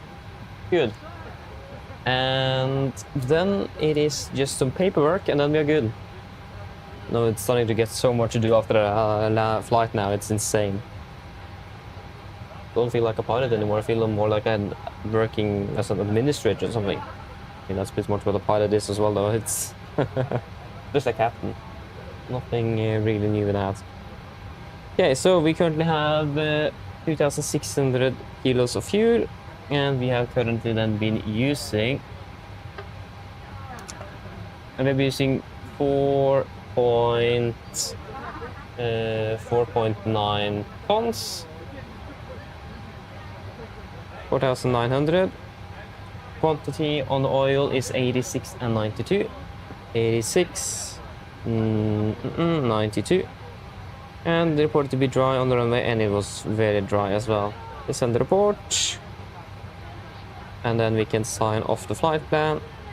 Wait, sign, submit. What? Yeah, of course I forgot that. So we currently... So we parked at stand at 20:01. So on blocks 20:01. And we touched down at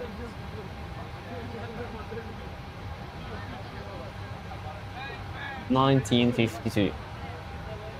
19:52. Okay. Now we can submit our flight plan. There we go, finally. Yes, and there was nothing in the tech except for the DME reading. We'll check if that works. Actually, we can check out something. If we go to the VUR Mayfield, did we get it in? Yeah, but then the DME is down here and not up there. So maybe it's something on the PFD. Yeah, we'll report it, and it could be something wrong with the airport.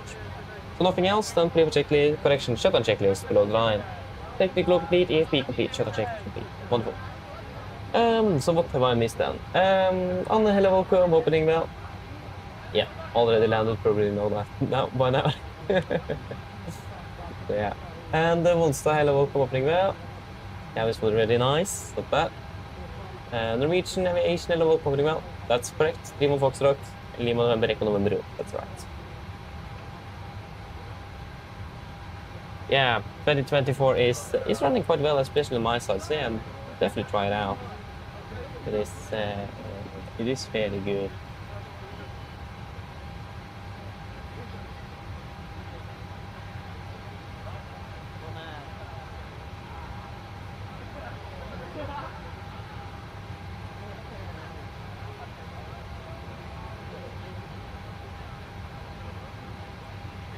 Yes, we've done the briefing for this flight.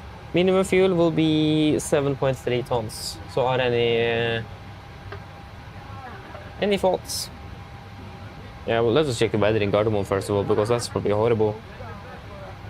And we have so many good technologies, so that should also not be a significant problem.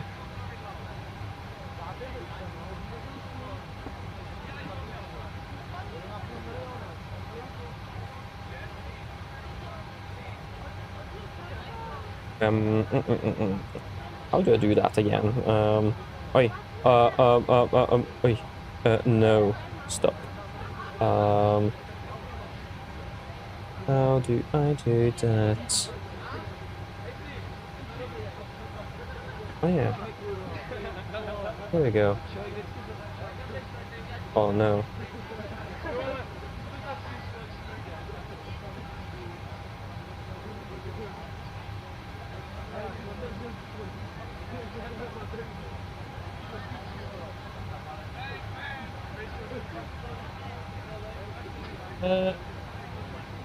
No, not finished. We have still one more flight to go.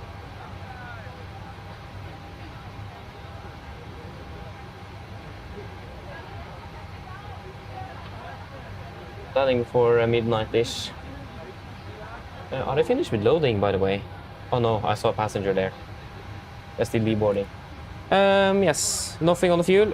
And the weather in Gardermoen currently is 1,100 meters. Yeah, it's quite bad actually. But we still have plenty of equipment available. So I am quite happy with the minimum fuel here, 7.3 tons. So we go with that then. 7,300. And I think ground went offline.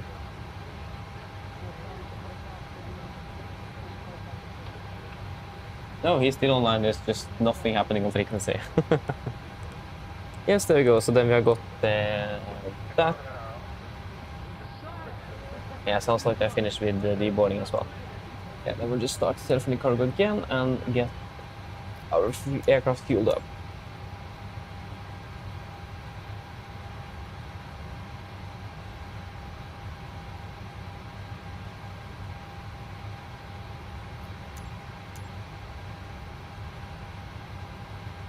Refueling.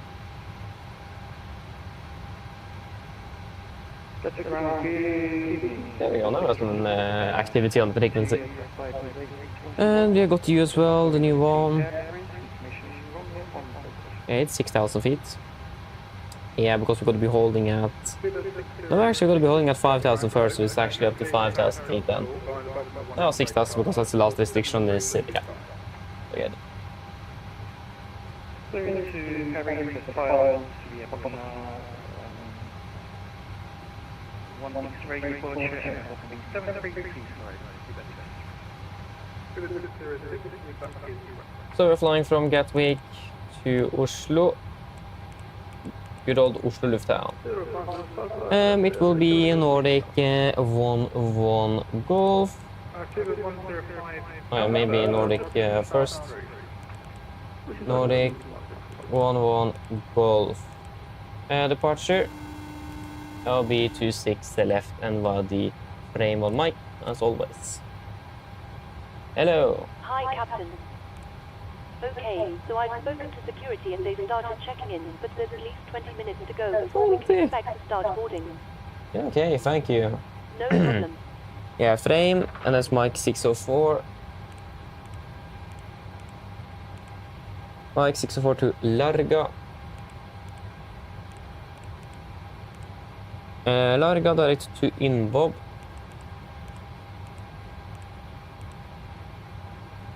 Mic 604 to Lanti.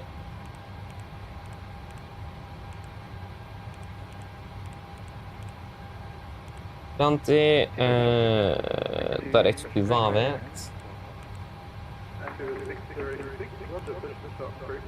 Vavet, and then it's going to be direct to Pipex. And then it's going to be mic 609 to IPA. 609 and then to Ripa.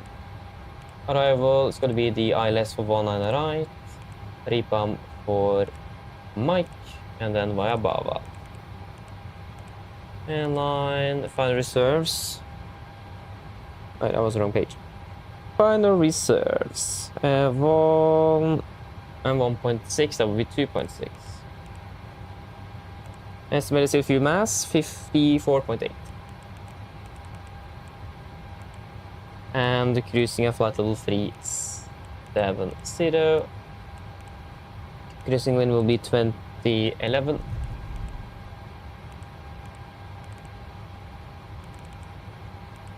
Uh, 22 or 220. 11. And it's going to be minus 61 degrees. Engine out, Sid. Oh, that's an interesting one. It's going to be just like 26 right for now.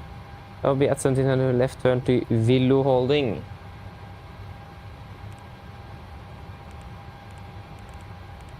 Villo. OBU.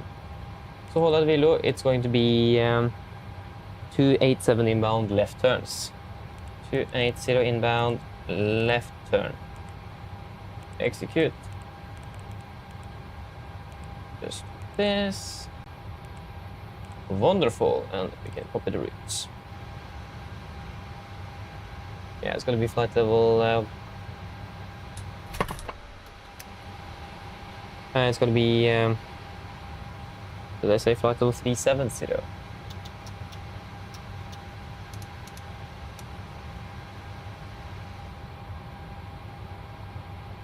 Yep.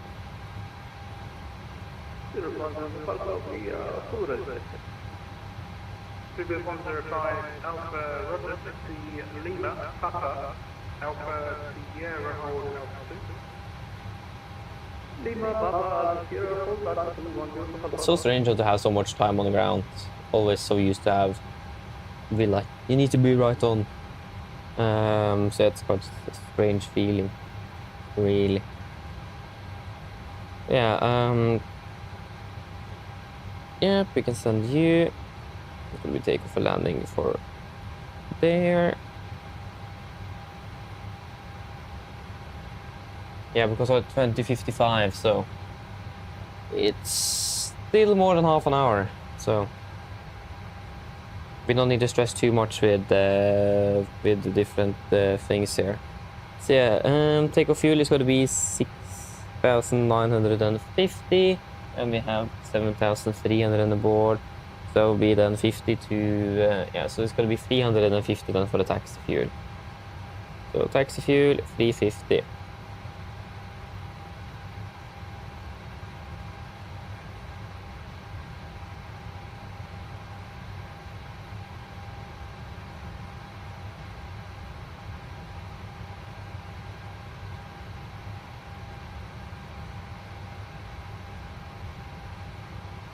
When can we actually request a clearance? Was the earliest 30 minutes before? Because then we still need to wait a little bit. Land after start of push. I don't think it specifies anything here on the on what I have available of airport info. Noise abatement.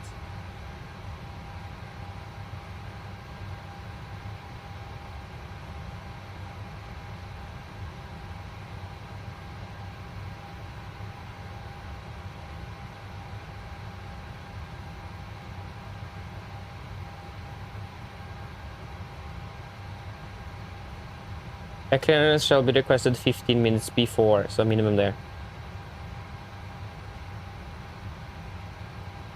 Yeah, so this should be requested before 15 minutes.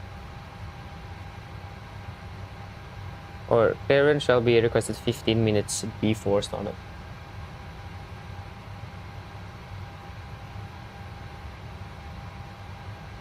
I'll just double check what this says here on the charts.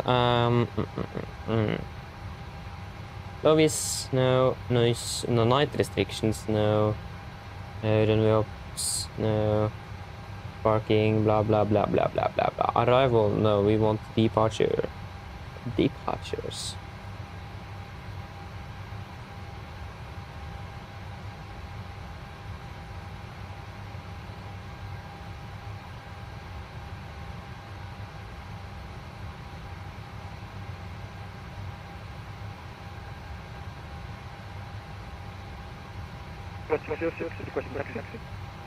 Vivid 606, Roger, taxi Kilo, Papa, Alpha Sierra, hold Alpha 2.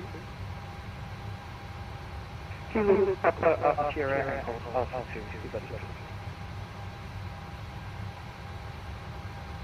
2.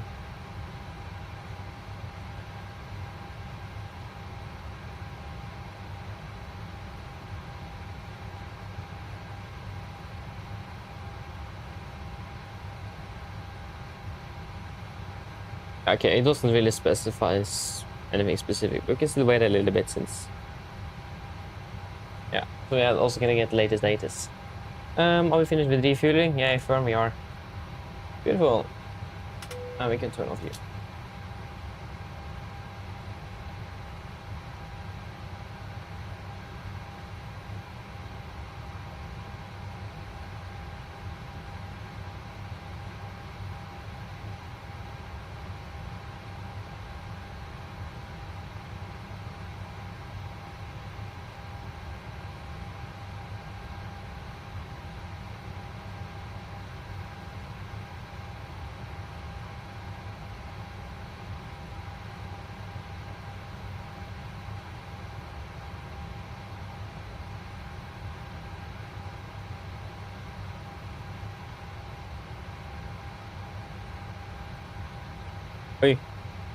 Wait a moment there. Silver 105 Alpha, hold position there, just wait for the tower to come on. Yeah, roger. Silver 105 Alpha, contact tower now 124.230. Tower 124.230, thank you, PR 104.5.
Silver 606 on reaching, contact tower 124.230. 124.230, take.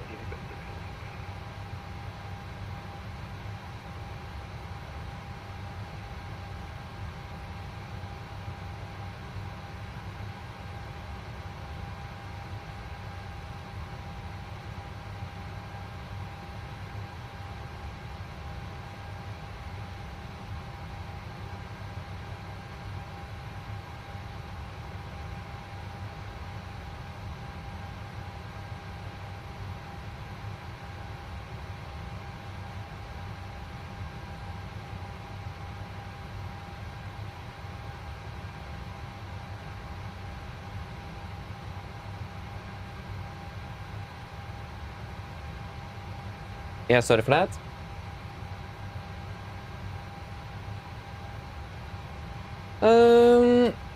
Yeah. Like, it's so boring sometimes at these very long turnarounds, but I must say, it's so chill as well. You can just actually relax a little bit on the ground and not just in the air with the headset on, and yeah, it's just noisy, yeah.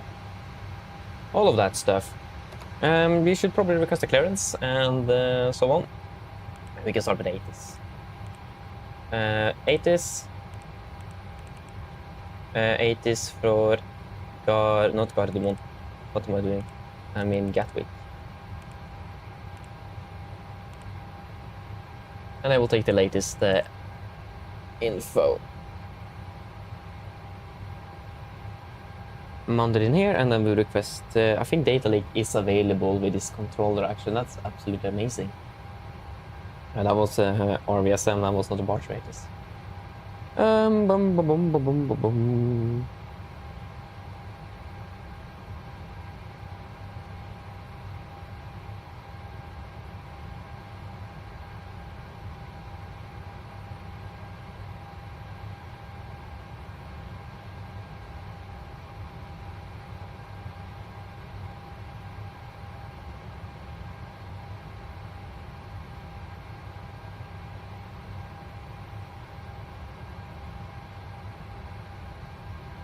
We got the power online as well, but I don't know, we have not got direct or anything.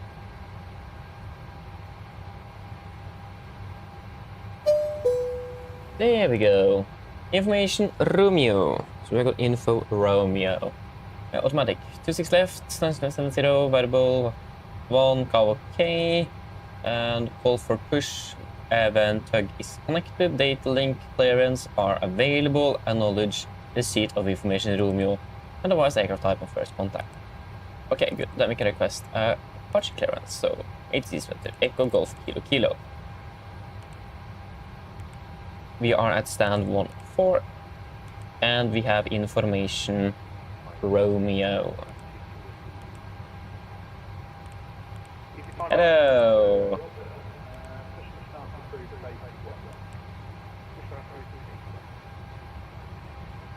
So then we requested that. So then we just need to wait a little bit. Also got that. We can also then do a good old departure briefing. Yeah, so we have 200 feet, 210 feet on the airport plus 800, that will be 1010 on the acceleration.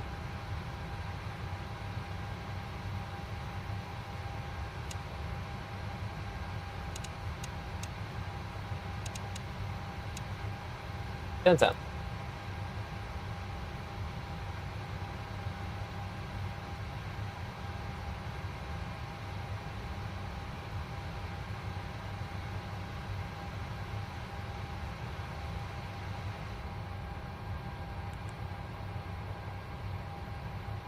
Didn't say the center though that we were going to be using the ATC center, so I hope I got it on the correct one.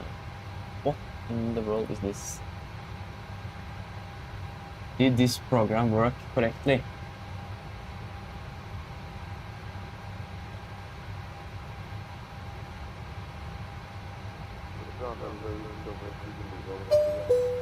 There we go, now I got the reply.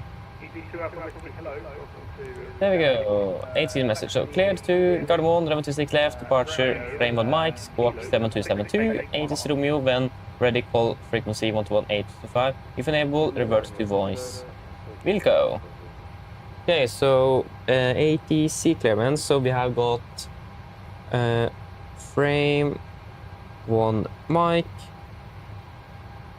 26 left, squawk 7272. Beautiful. Just take that in. 7272. Frame on mic, and we got our clearance. So 6,000 feet. Fantastic.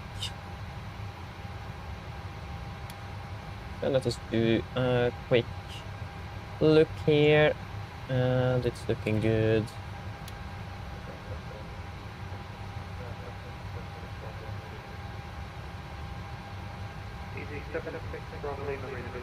Seven 700. Boom, boom, boom, boom, boom.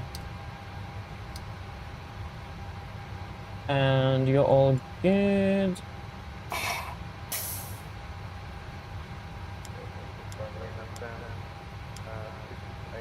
Speed class off. We can reset you, boom, boom.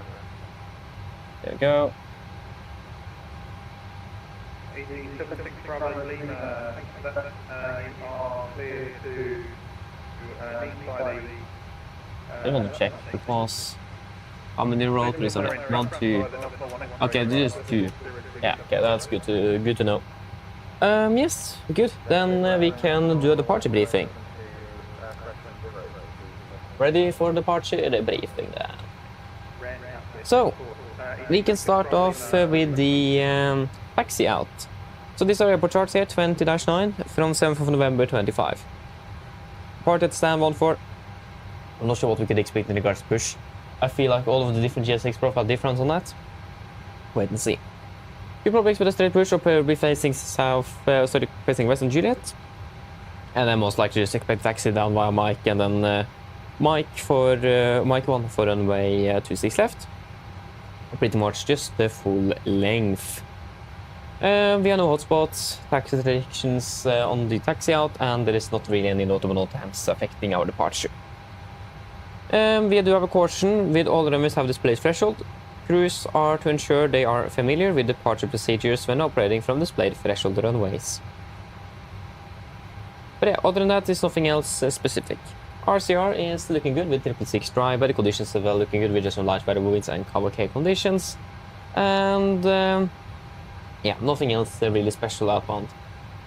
Sid, we are currently expecting the correction we are cleared via the frame 1 mic departure. This is on chart 20-3 Victor 2 from 2nd of February 24. Departing straight out 257 degrees to 2.3 DME India Whiskey, maximum 220 knots between 1500 and 4000 feet. Right turn to Delta, sorry, to 31 DME Detling, maximum 220 between 4000 and 3002. 39 DME Detling, maximum 250 knots below 4000. Akeron 5000 at DME 31.9 Delta Victor Romeo, that's going to be something. And then a left turn down to up to Detling 5000 and then frame 6000. We can go 1173 then. So I don't.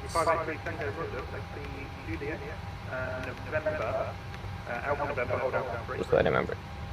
So yeah, and it's gonna be maximum 250 knots below flight of 100 unless otherwise authorized. And initial climb is gonna be then up to 6000 feet since that's the limit as frame. And MSA will be 2100 feet in the southwest, 2002 in the northwest, 2003 in the northeast, and 2000 in the southeast.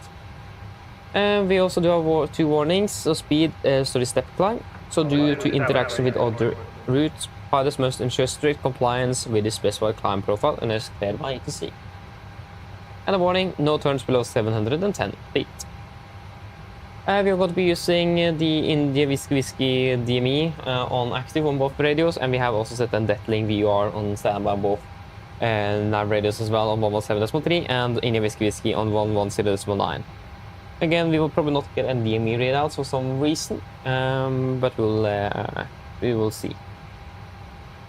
Yeah, but other than that, nothing else special.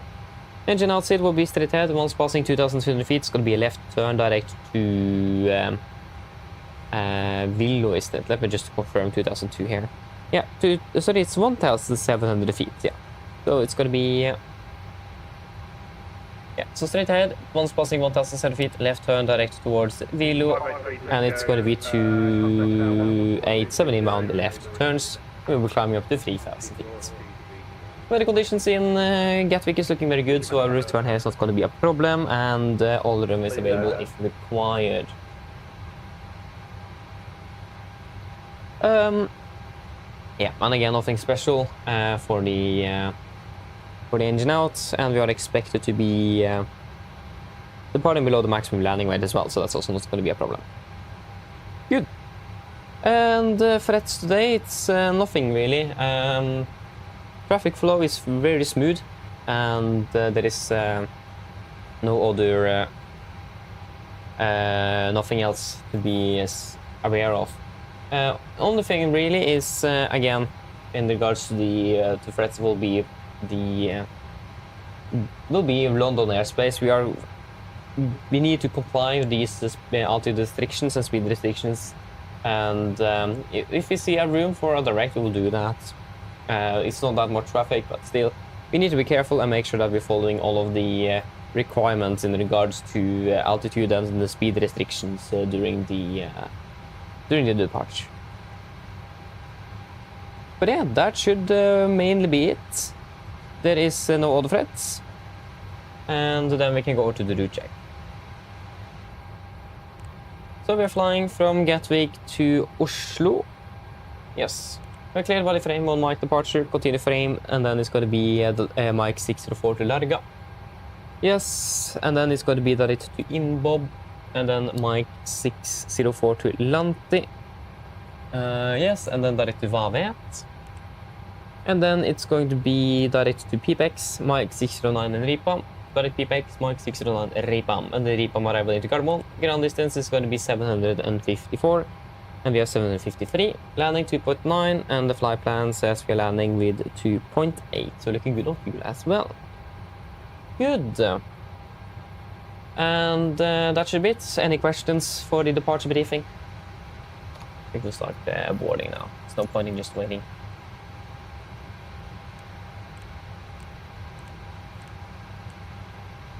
No questions? Then we can do clipper checklist down to the line. All stations prepare to start Clipper checklist to the boarding. line, pins and cores are removed, oxygen test 1%, night faster and display switches. Normal and auto, window heat, on presentation mode selector, auto flight instruments. We are tracking to correction 3 for 6 degrees, good age is 1018, reading 210, and 210 plus 10. Park brake is set, engine start was cut off, taxi takeover briefing completed, clipper checklist to the line is complete.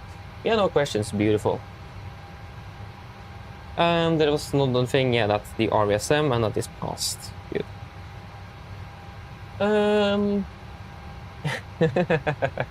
Thank you, Monster. I appreciate it. Happy that you enjoy. That's the most important thing.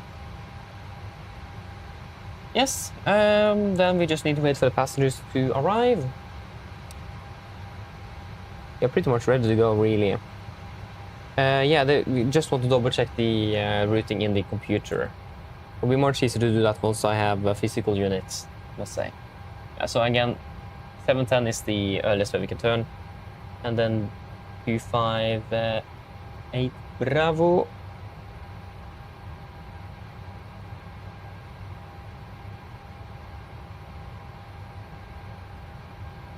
Yeah, that sounds pretty correct. And it's between 1500 above. Yeah, because we have that, yeah.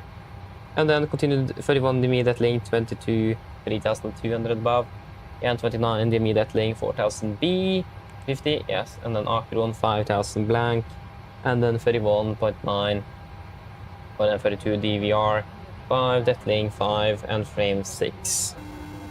Yeah, it's all looking good. Hello.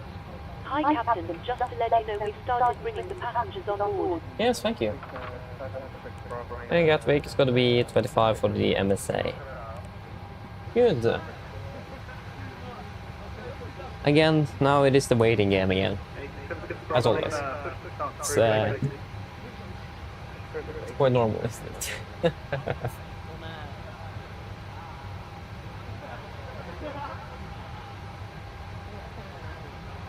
Probably one of the most important skills as well. As someone working in aviation is able to work great under stress and patience. Yeah, I have maybe an idea of what I can do to try to fix this problem. If I just run it as an admin, maybe that could help.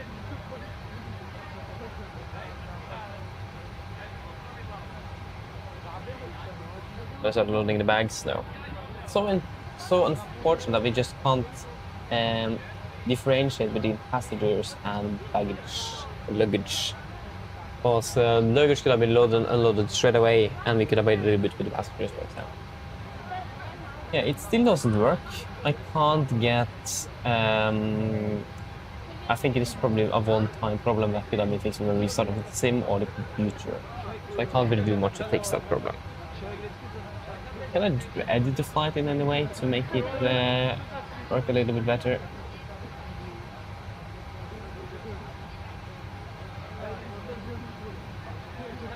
Modify. So I can just add and remove the gates and all of that.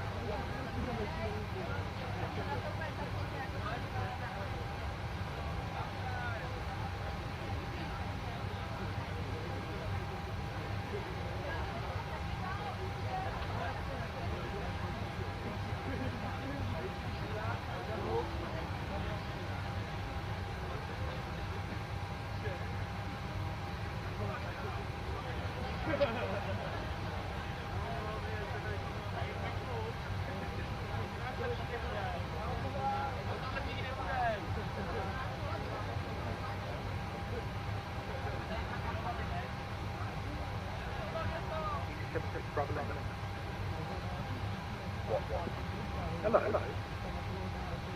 Hi. Hope you're okay.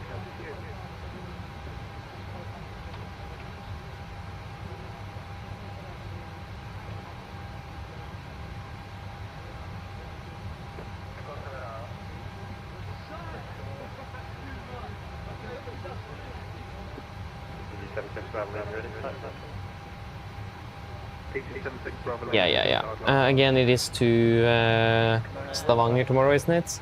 I'm Morning right. fairly late. Actually, when are we party? Finished before 18.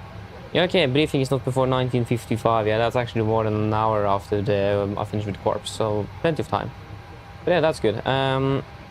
Oh yeah, then we're flying between Stavanger and Oslo, ending the day in Oslo on Wednesday. Yeah, okay. So we have a little Stavanger layover again.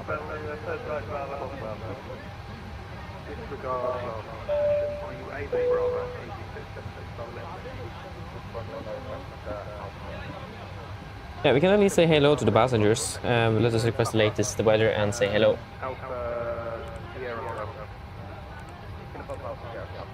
This is the most typical thing. When I have so much time like this, I always get delayed. So annoying. That's because I think I have so much time and then I waste everything and just sitting there doing nothing and then boom, oi!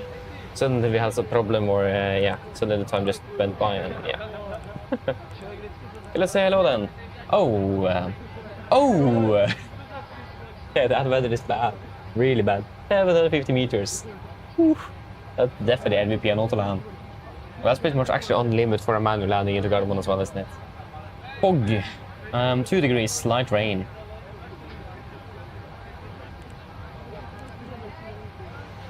And flight time to Oslo will be approximately 1 hour and 50 minutes.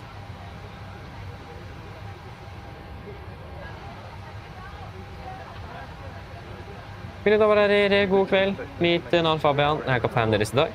På AMD Norwegian og resten av besetningen ønsker vi dere hjertelig om bord denne flyvningen til Oslo lufthavn Gardermoen. Flyttet til Oslo i kveld er forventet å bli rundt ca. 1 time og 50 minutter.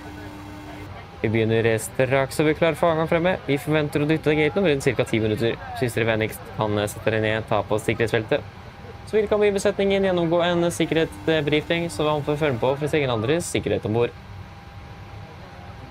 Vi planlegger for øyeblikket en vestlig avgangsrute ut av London, før vi fortsetter med en høyre sving og fortsetter nordøstover mot Oslo. Vi forventer en marsjhøyde på rundt 37 000 fot med meget gode flyforhold. Men som alltid, vi anbefaler sikkerhetsfeltet på bare sånn at vi kommer bort når vi følger turbulens. Og værforholdene i Oslo er ikke meget gode i det hele tatt. Det er ganske mye lavere sikt for øyeblikket, men noe svakere vind kommende fra sør. Det er også rundt 2 grader for øyeblikket, med noe lett regn og tåke. Vi vil selvfølgelig holde dere oppdatert på værforholdene før landing, og vi forventer for så vidt ikke at det skal ha så alt for stor innvirkning på vår landingstid, men det kan eventuelt bli noen forsinkelser. Men som sagt, vi skal holde dere oppdatert på dette når vi har mer informasjon nærmere landing. Ellers sitter jeg og slapper av, så håper vi dere flyter med Norwegian.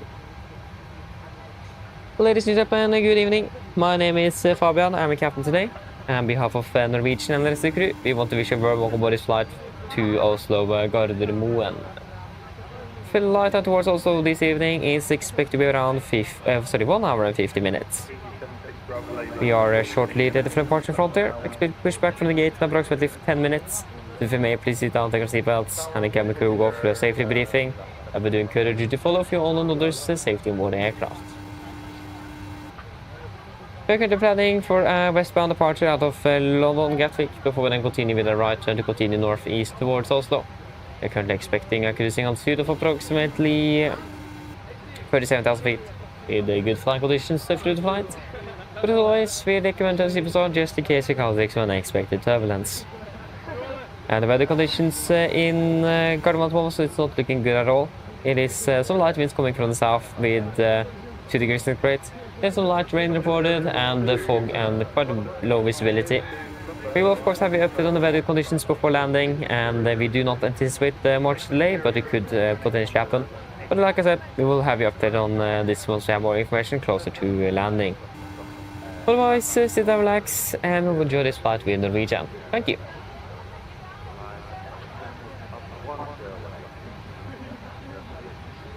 Hello. Hi, Captain. All passengers are now on board. Yes, thank you. No problem. I'll bring it to you because they sent it up. Of course, thanks. Yeah, now actually GSX managed to load up all of the baggage. So now we have all of the passengers and all of the bags at the same time. Wow. This is a first in a while. Okay, let us do the Yeah, let us request a tweet request for the weather. So we have the latest at Gatwick.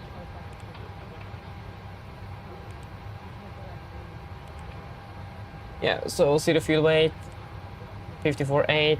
That is, yeah, what we have here. And the take weight 62.1 compared to 61.8. Yeah, that's good. And the 7.3 is twice, and we requested also 7.3. Wonderful. Weights are checked.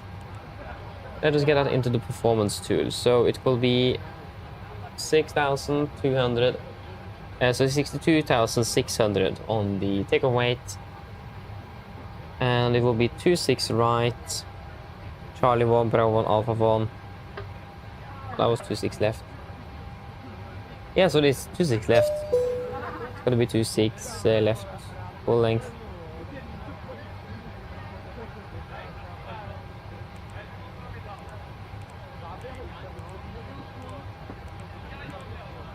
The winds of 1702, 818. 1702 and 818, 8, 1018. Flaps, optimum preferred 5. And no engine anti-ice, anything required. Yes, calculate. And we can fire update you.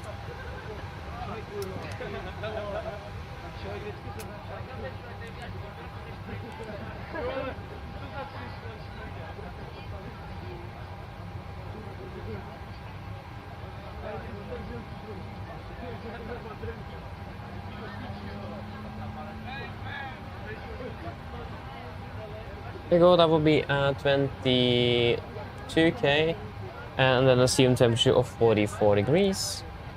Gives 87.4, 86.05. Yeah, that is close enough. Wait, 86, 87.4. Yeah, that's close enough. Yeah, and plus 8 degrees is cross-checked.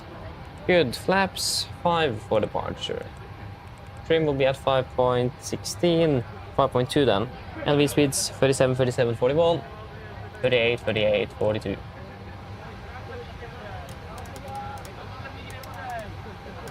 42. Yes, an acceleration altitude 1030.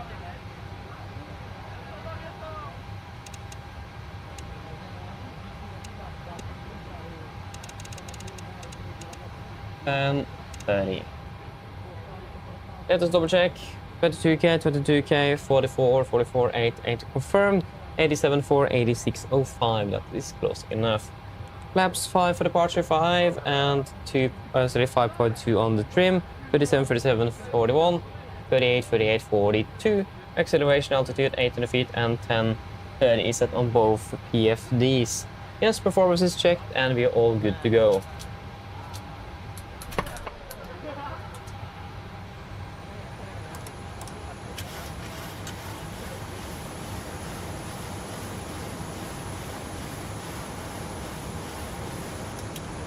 Checklist below the line. Fuel, we have 7,300 kilos aboard, pumps on, passenger signs, set, auto brake, RTO, CD for cars completed, takeoff speeds. V1 148, VR 148, V2 142, MSP, V2 142, heading 257, altitude 6,000. Checklist.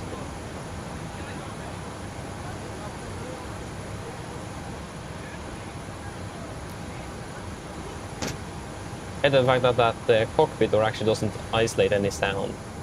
A bit annoying. Yes, it's 5 minutes until target of block time, so that's perfect.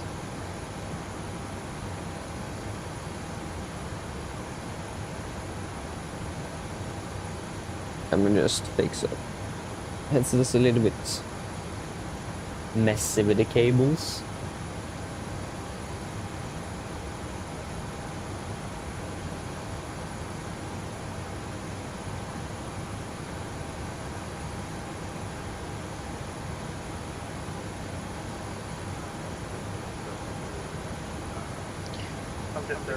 Wonderful. Get that pushback truck connected then. I can actually do that myself.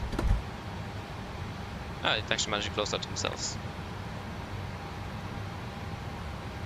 And yeah, it's disconnected. Wonderful.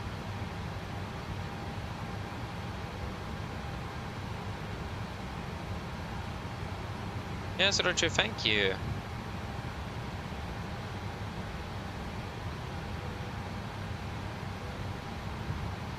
It's back to work again. Good.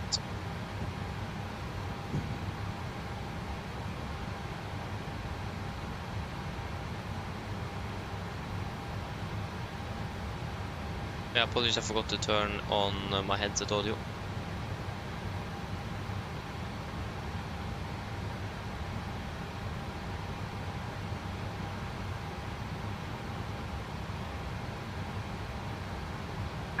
Locking gear. Okay, good day, 76 Bravo Lima. On the rejected, request a taxi to Bravo 1 for departure. Easy 76 Bravo Lima, Roger. Taxi Before start checklist, 26 right, flight Alpha door November, closed right on and Papa locked, Bravo doors 1. and windows, 6 right, Alpha November. closed, locked, Papa anti-collision light for on, holding short Bravo 1. transponder CTP 76 Bravo Lima. set, reading trim 3 and 0 before start checklist. Right.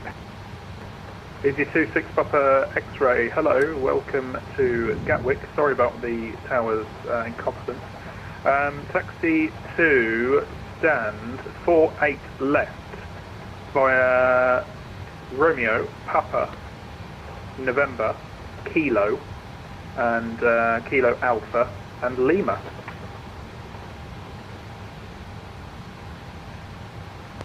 Just to confirm, are we taxiing down 08 right then Papa, or Romeo, taking left on Romeo Juliet then Papa, towards 48 left, 226 Papa? Yep, you're going to taxi 26 right, left on Romeo, right on Juliet, and then November, Kilo, Kilo Alpha, and Lima, and 48 left. Sweet, so Romeo Juliet, Papa, Kilo Alpha, 48 left, 226 Papa, that's the factory. Yeah, sorry for the long taxi, I've just got an aircraft that's unfortunately in the way to make your taxi a little bit quicker. That's fine, thank you. At the ground, hello again, Nordic, 1 Golf at stand, 14 type 738, requesting push and start.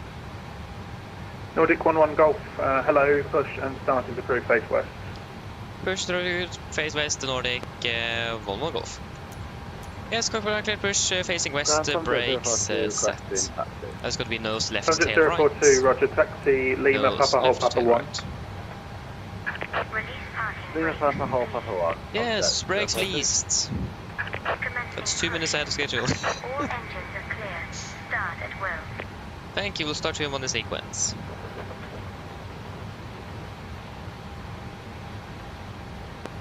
Easy 76 Bravo Lima, on reaching Bravo 1, contact him and 124.230 design. Origin Bravo Yes, 1, starting contact number two. tower 124.23. We'll see you later, 76 Bravo Lima. Bye-bye. Bye. Should be in there.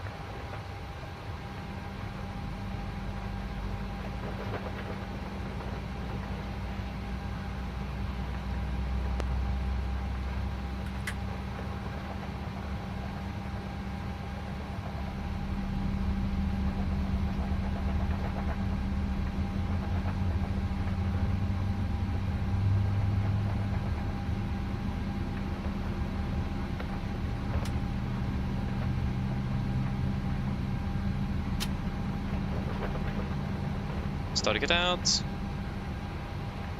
Starting number 1.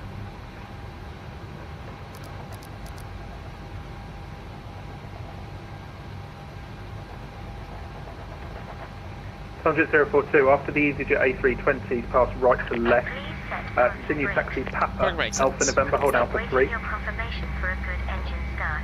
Yeah, Roger, stand by. Easy, right to left, Papa, Alpha November, Alpha 3, hold on.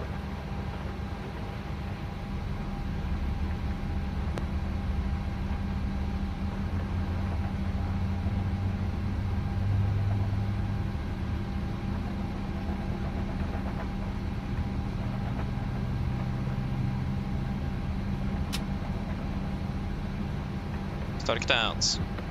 Cockpit to ground with 2 good air starts, so you can disconnect. Unlocking the nose gear. Pressurized control system, I forgot that. Yes.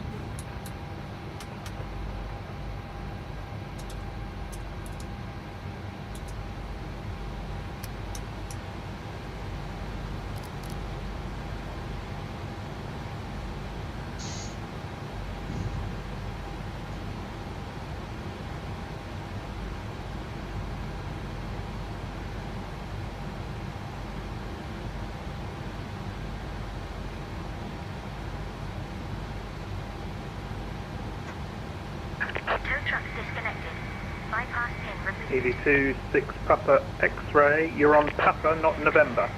Right is clear. Yeah, sorry about that, just realised. Yes, thank you, book for being. Have a beautiful evening. See you next time. Bye.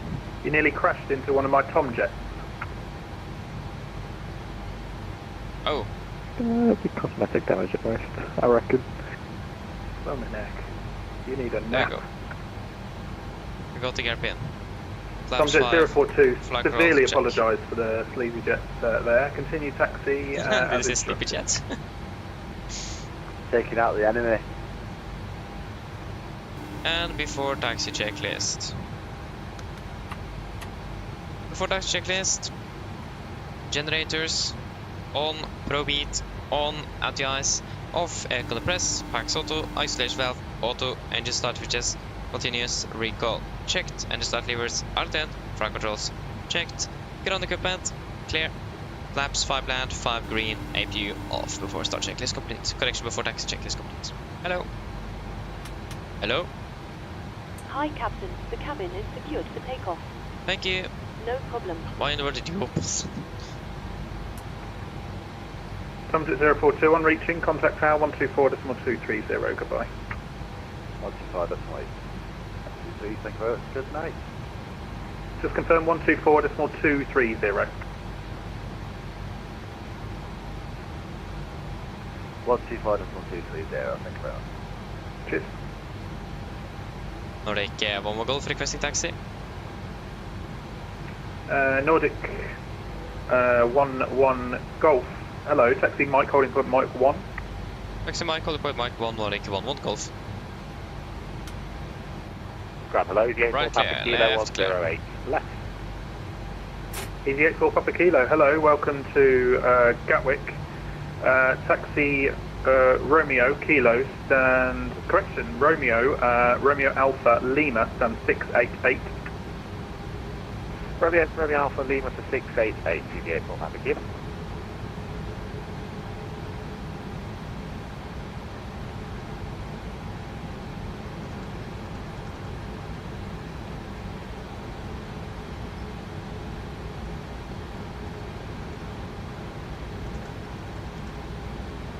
Yeah, left is clear, right is clear. Right clear, left clear. Nordic 1-1 Golf, contact tower now 124.230, goodbye. 124.230, Nordic 1 Golf, good evening. Bye. Gatwick ground, Easy 74, make Juliet on Juliet, request stand 10. I believe your call sign is EC74 Mike Delta, not 74 Mike Juliet. Close enough, it's been a long day. Continue taxi Juliet November Kilo.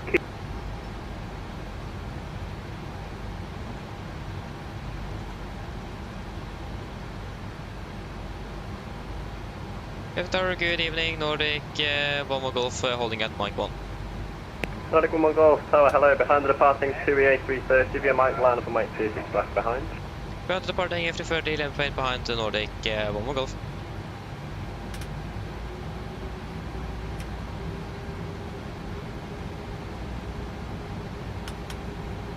Yes.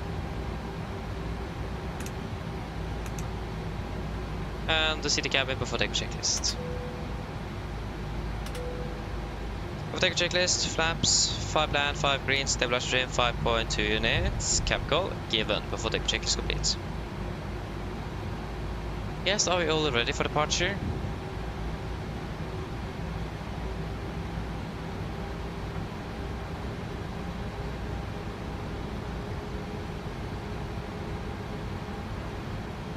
And the left clear, right clear. Just don't want to hit that light. Why in the world is it there in the first place?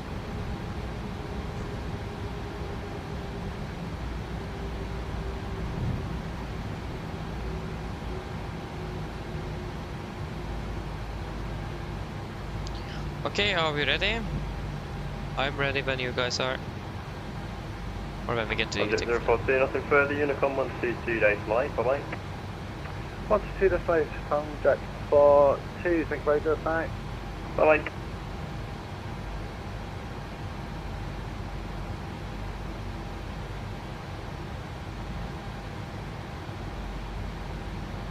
I think it's something generally problem with the Elevatex. Nordic 11 golf, 26 left, you are cleared to take off, wind 170 degrees, 2 knots.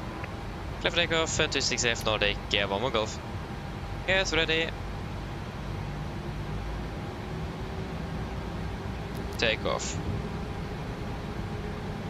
Correction, that was the wrong clock. There you go. Setting thrust.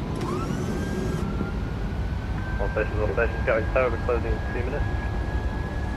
Press set.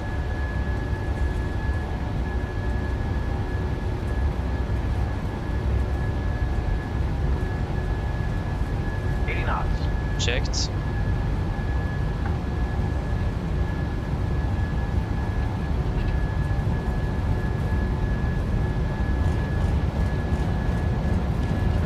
V1.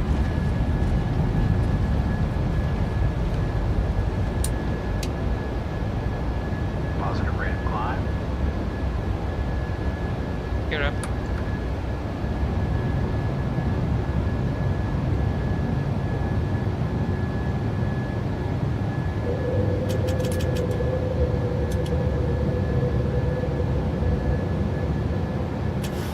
Nordic 11 golf, there is nothing further, you command Unicom 122, that's my good night, bye bye.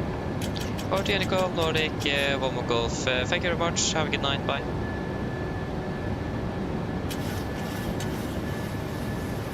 Flaps 1, speed checked.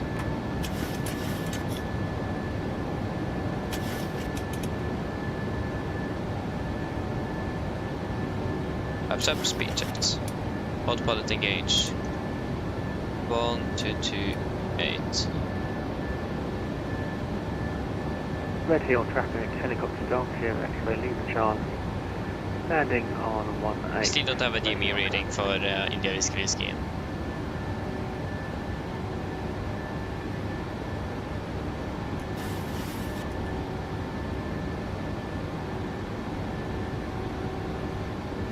And we can delete the reduced climb.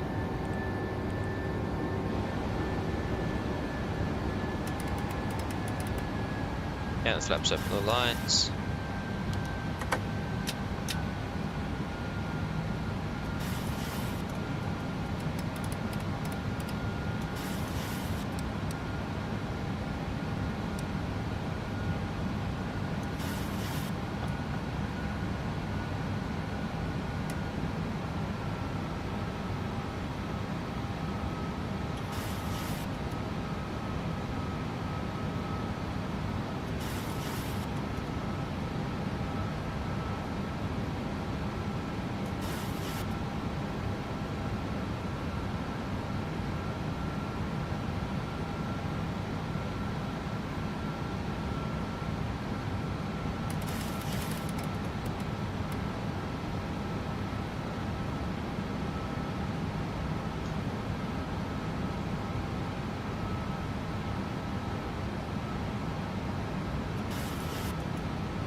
Yeah, so we can proceed direct to frame.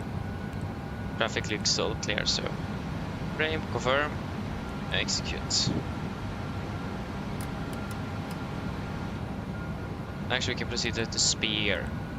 Spear, confirm, execute. Because then we don't have that 6,000 restriction. Continue climbing up to flight level 370.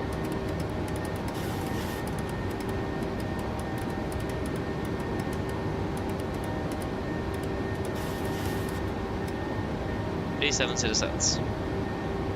Set standard after takeoff checklist. Standard set cross checked. After takeoff checklist, engine bleeds. On. Hacks. Auto, landing gear, up and off, flaps. Up and out altimeters. We are passing through flight level 65. Now. Plus minus 0. After takeoff checklist complete.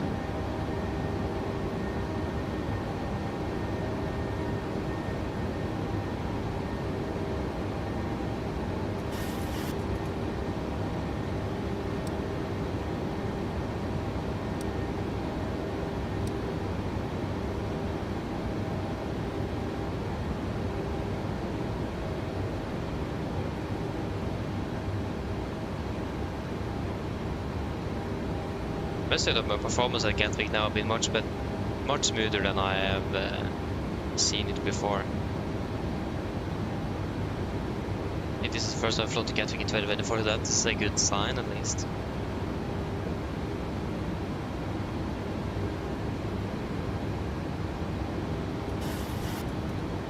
Flight level 100.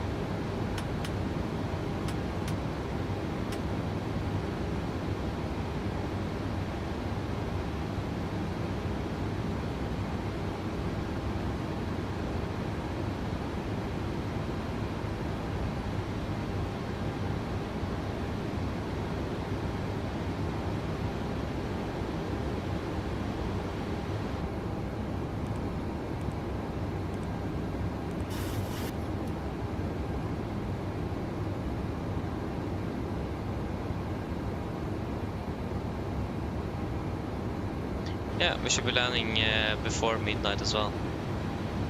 Good. Yeah, we can turn off the seatbelts.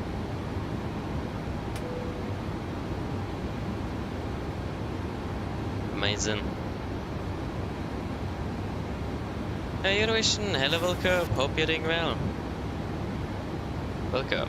Good to see that you're ready as well. And traffic 1 climbing flight level 420. What?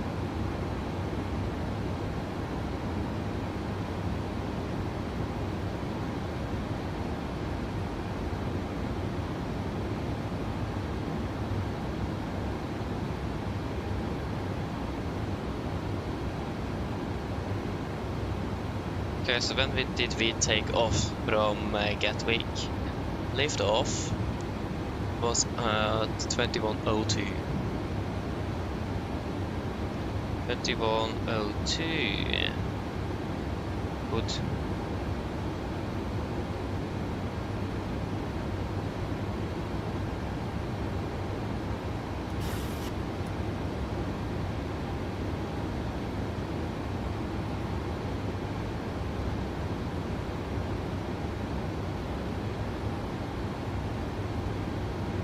Okay.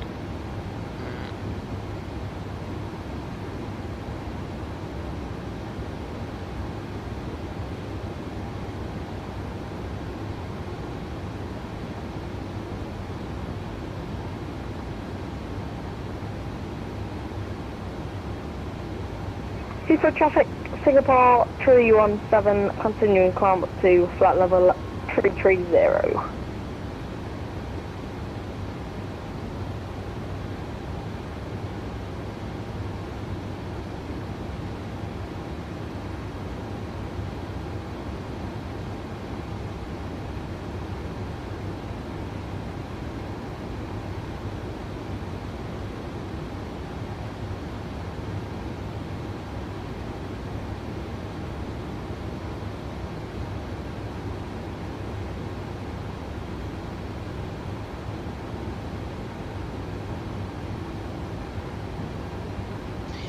Yes. Now it's just a flight left. Actually, my quote is more, now it's just a landing left. So yes.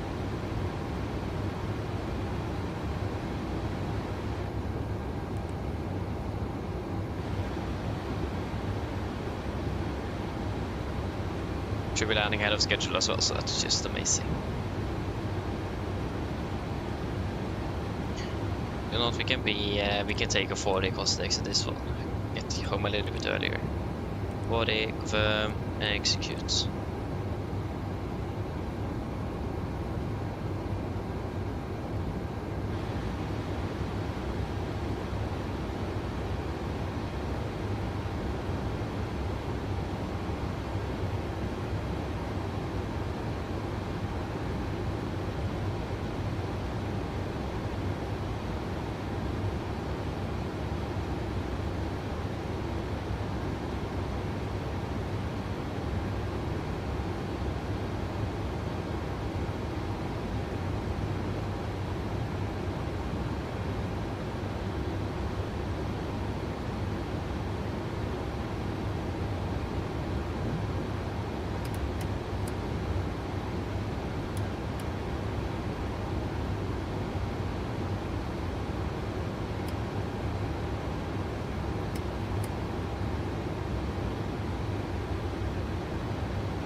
Yeah, we need to do a good old RVSM check.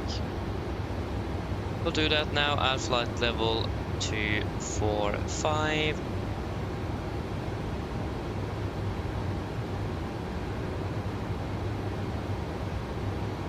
So passing flight level 245.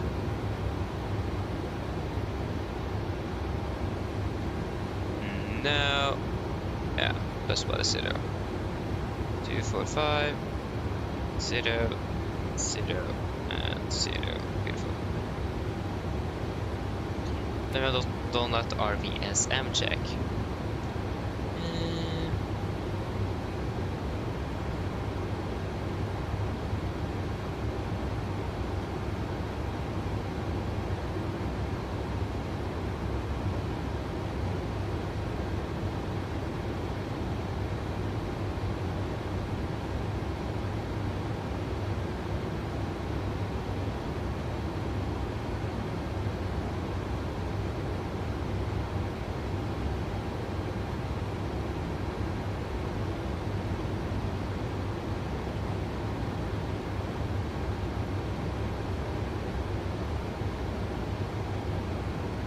What?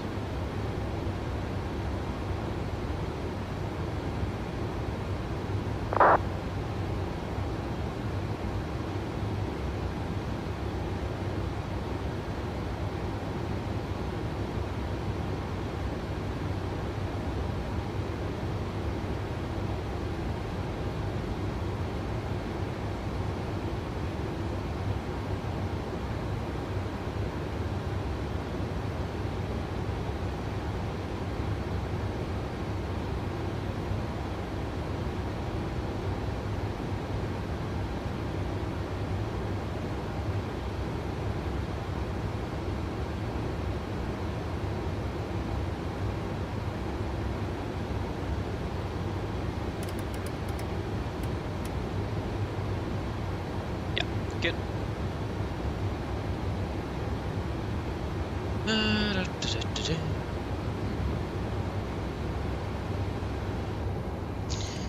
No, we're landing 55, yes.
Flight level 300.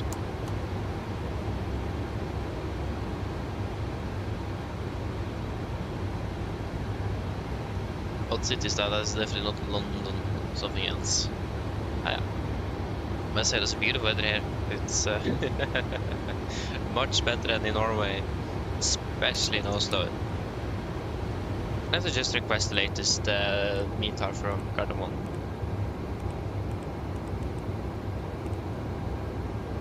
It would be so nice if it actually could be an option here so we can terminate the TAF.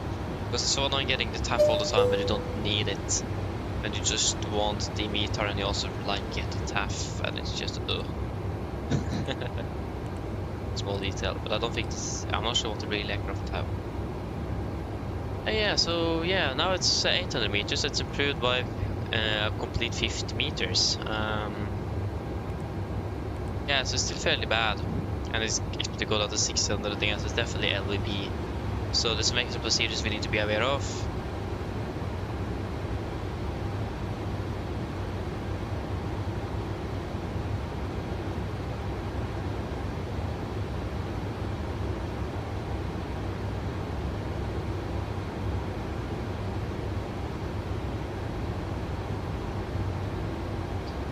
You can start reading on that, actually. I have it written down here somewhere.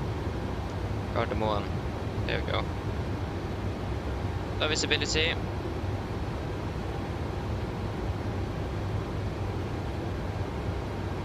One zoom in, one what?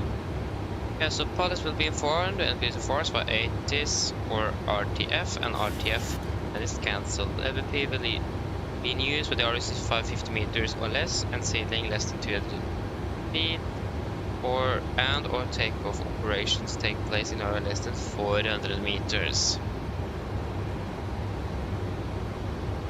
So pilots are to delay the call Rødbevekkere until the aircraft has completely passed the CAT 2-3 holding position. It will be the following runway. Entries, exits are available as follows, and then refer to the chart. Yeah, okay, so nothing special then. Good. And something else I was going to check as well. We can open the Wi-Fi.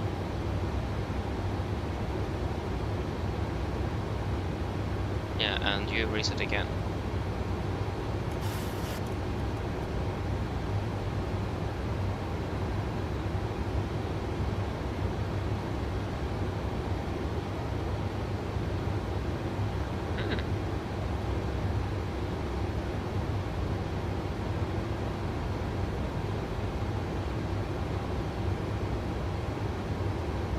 Oh yeah, right.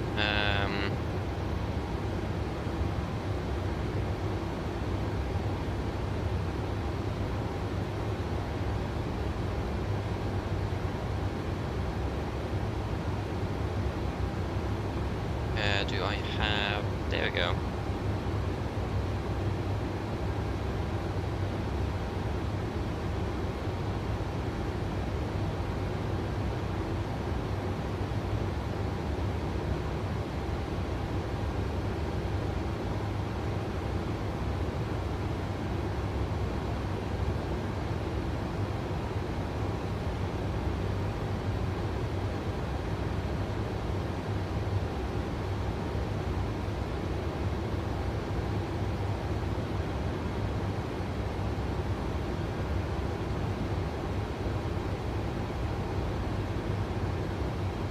There we go. Invitation.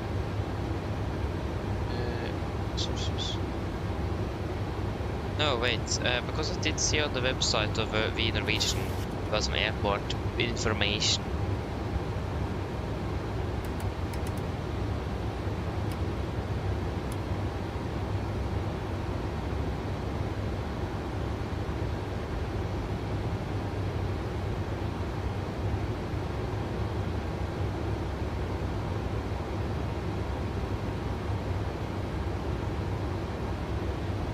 Thousand.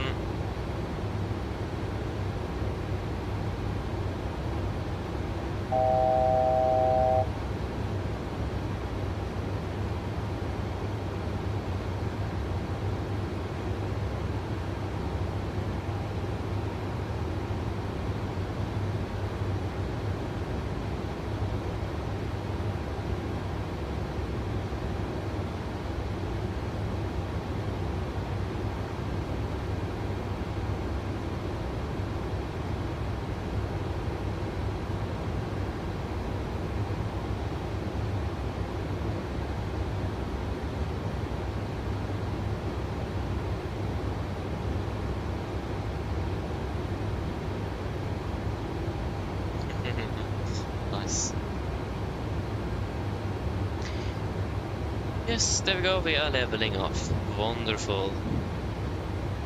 And I will switch you to traffic below. It's not that many aircraft above us anymore, so we do need to descend because of a rapid depressurization or something, then it's good to be aware of that. And let me just see here.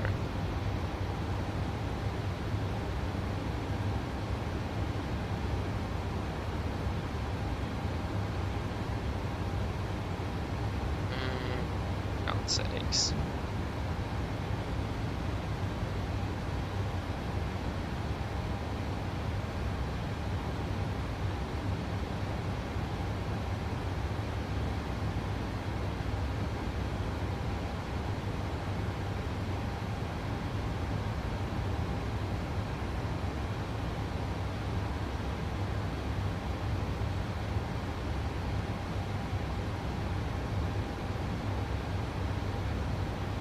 Ah, interesting.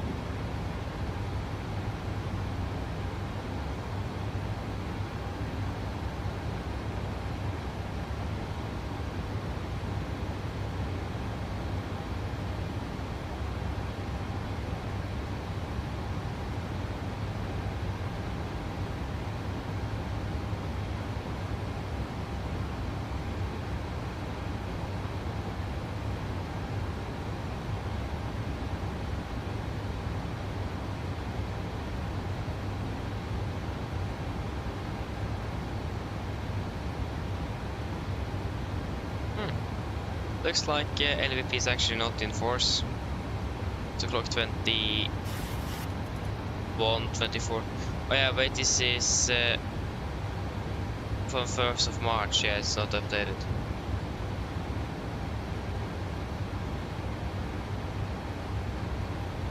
Doesn't make sense.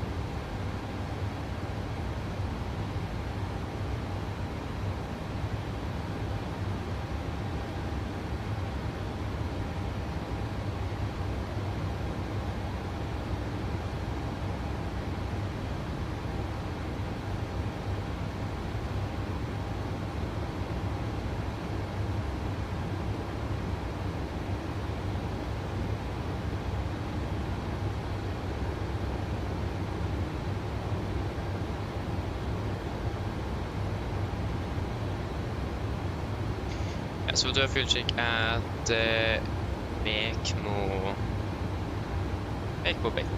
Flight plan. Did I forget to switch over here? Yeah, I did. I always forget that, so annoying. We are soon approaching Scottish control, and then we also have Copenhagen. So that's nice at least. They get the lift off time, yeah. So, peak.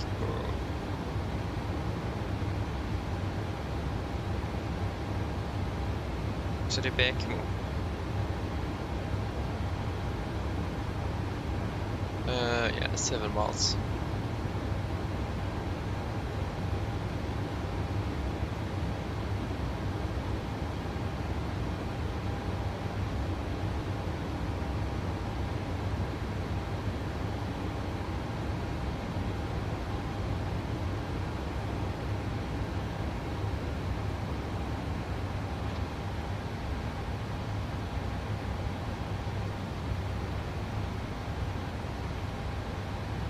Yes, we have 5,004 remaining, 5,400. We have burned through 1,800, 1,920. That's 920. And we're passing Bekmo.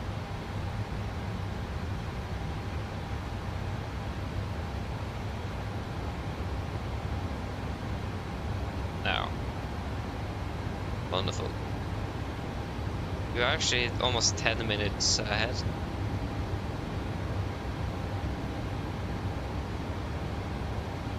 Not bad.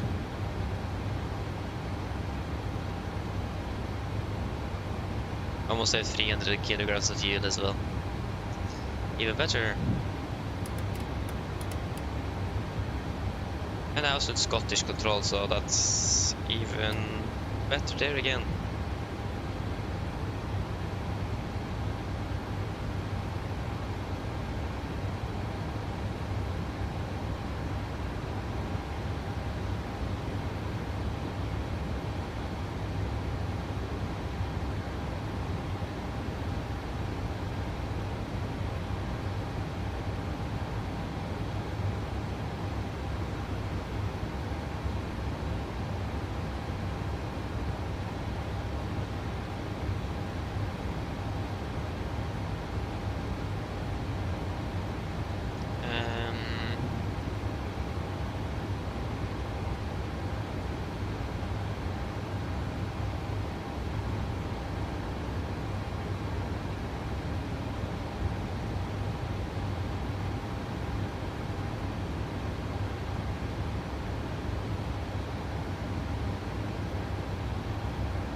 Oh yeah.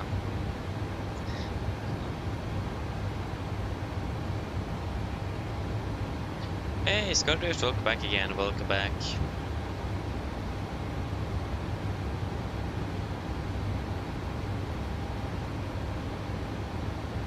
Throw an aircraft over there as well.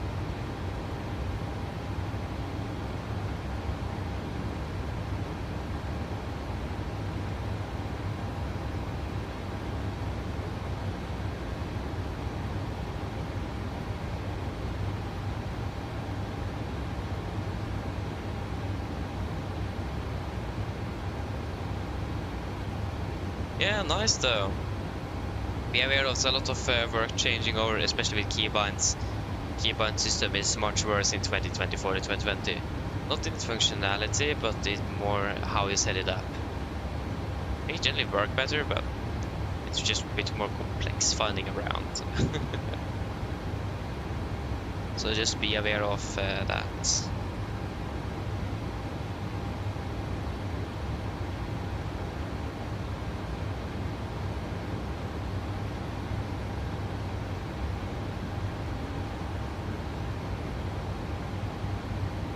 Of course, now load node control is online. White.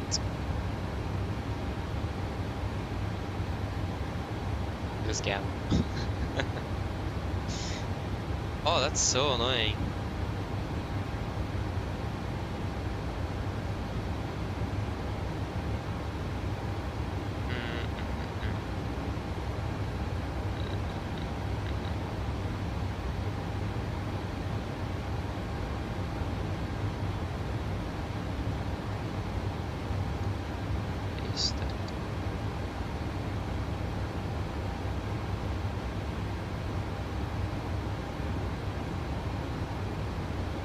They sent in, yeah, they sent in most of the reports actually.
I have a feeling that we're not going to contact Scottish. We don't get anything. Flying in this airspace now, if I'm correct, up maybe the next waypoint. I think we are within.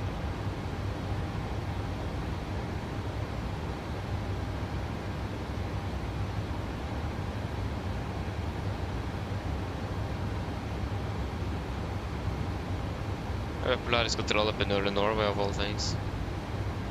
We're flying well within this airspace actually.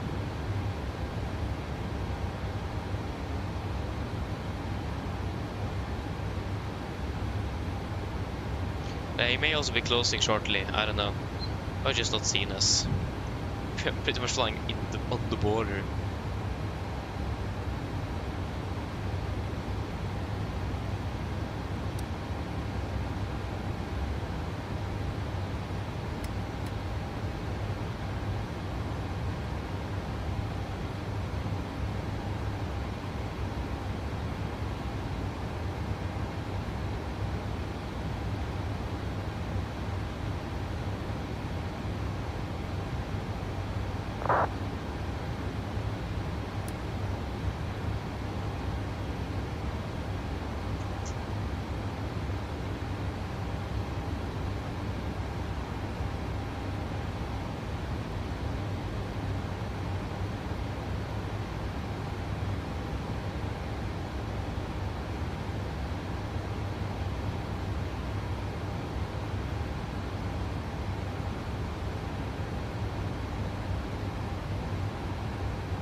Yeah, so what is it possible to talk about then?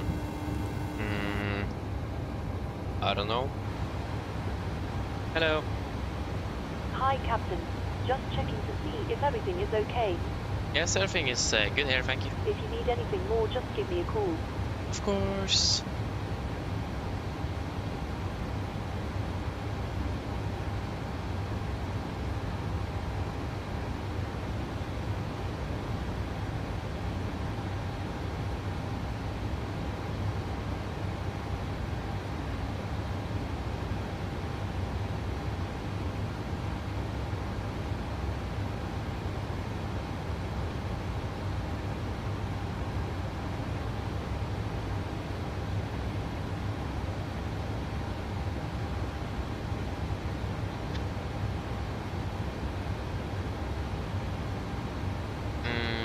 Do we have a clue about the aircraft we're going to be flying with tomorrow?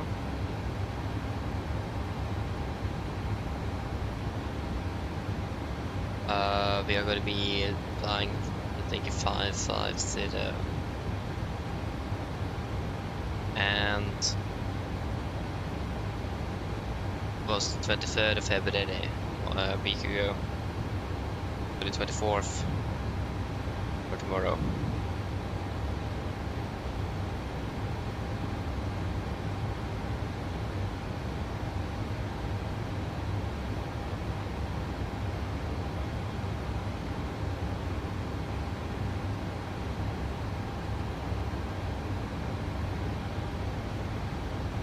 Okay, we actually don't have any info.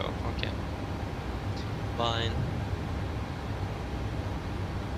But I mean, the standby we will have in, is it 2 weeks? No.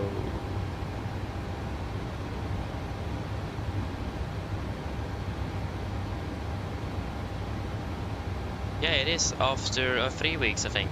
Yeah, because it is after the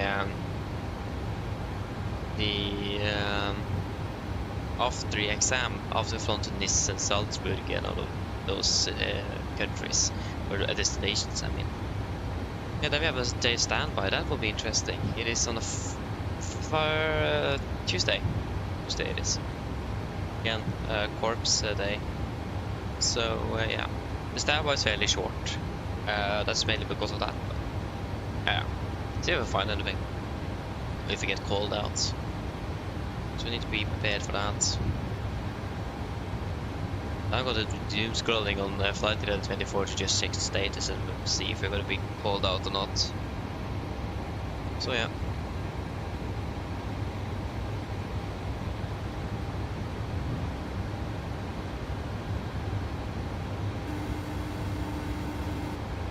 Hello. Hi, Captain. Sorry to bother you. Would you like something to eat? You guys want anything to eat? How long has she been calling now? I think I heard she called quite a long time ago. I don't remember if I responded. I don't remember. Yeah, is there anything? Eat? Yeah, I probably responded because there was probably it's normally drinks first and then food afterwards. So yeah.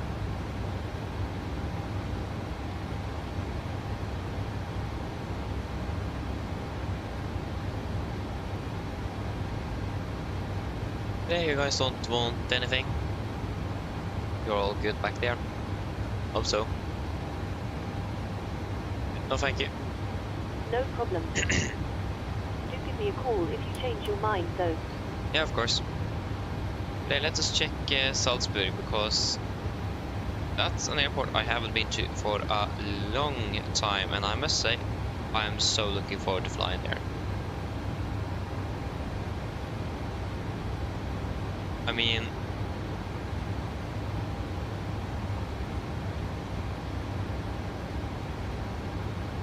just the, like, it would be so much fun if you could fly the RMP visual for them with free, but then you need to do a quite dramatic, we call that a very steep turn onto final there as well, to make the visual.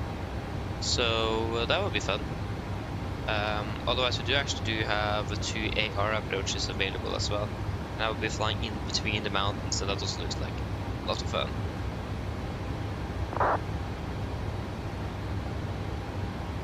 So yeah, it'll be interesting. I'm looking forward to fly there again. I haven't been there for I don't know how many years.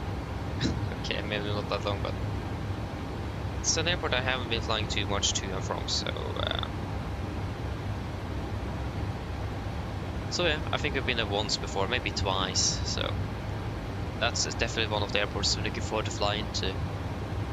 And I haven't been to Nice for a long time as well now, so yeah. I think last time was during the summer vacation around December time.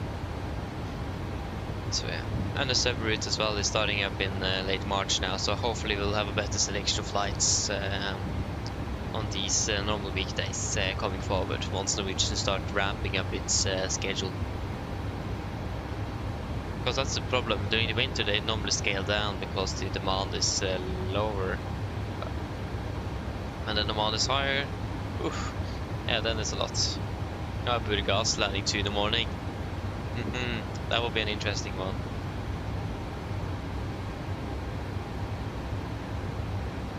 I mean, maybe even Corfu as well could be a possibility. Again, landing late in the evening. It's gonna be quite a pain, especially if I have school the day after. But yeah, I'll just need to live with it.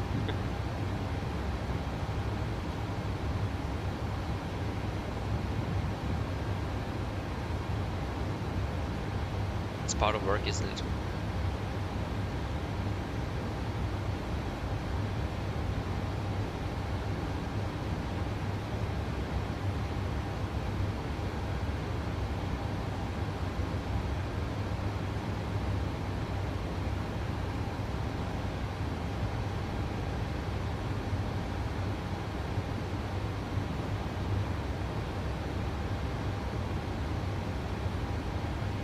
Yeah, hopefully there was one airport specifically that really wanted to fly to again, that starts now in December.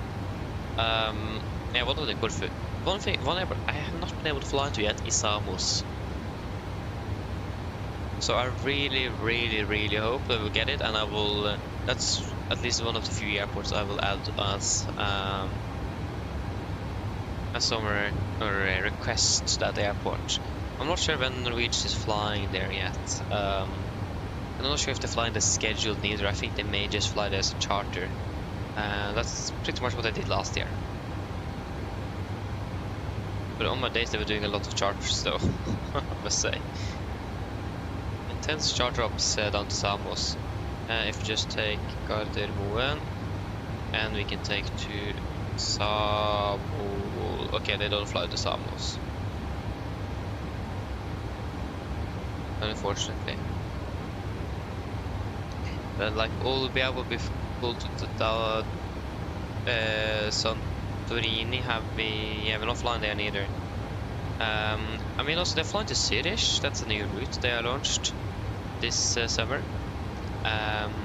So I'm really looking forward, and hopefully we'll get that one as well. Copenhagen is offline, so yeah, it's gonna be unadvised for the remainder of the flight. But yeah, what other potential flights do we have?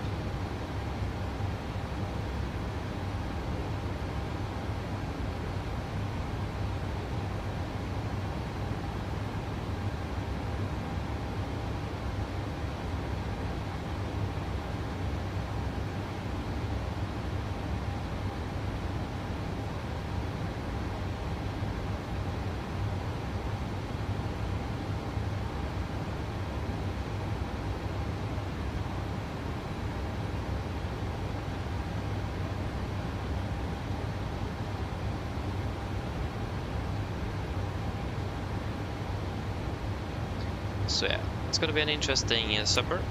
Kefalonia is also one of the airports I really hope we will be able to fly to. Longyearbyen will be cool to fly there again. Beautiful flying there in the summer as well, and the weather is normally a bit better. And yeah, it's a lot of routes that would be amazing to fly. So yeah, I'm looking forward to summer, I must say, and especially when we can ramp up the roster a little bit. And hopefully get some more variety and then not just flying to Stavanger or Trondheim 24/7 like we've been doing lately, and Bodø and all of that. Again, I must say I'm very sorry for all of the repeated flights we have done, but it is just that can't really do much with it. It's the limiting factor is going to be the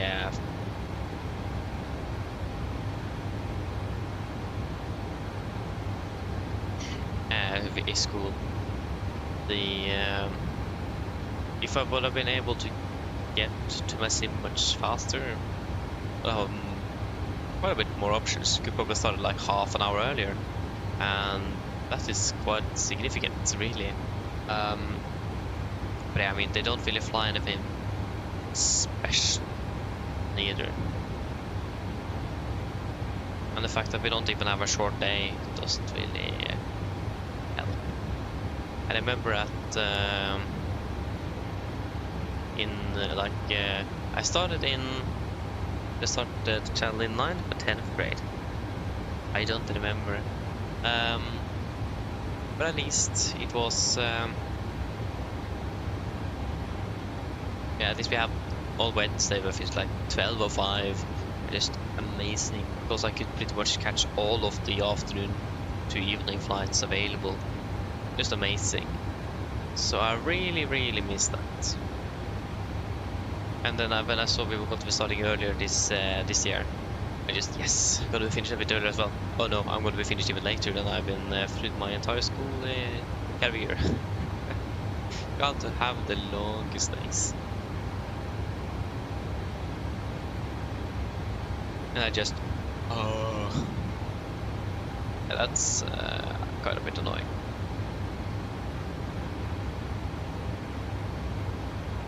I mean, the positive thing with last year especially is I was starting so late that I could actually even do early morning flights. Like if we would have fly, for example, just from Oslo, from Haugesund to Oslo, for example, boom, finished. Able to do that before school. Now I don't even have time to that. Otherwise I will be late, or that morning flight need to be very early.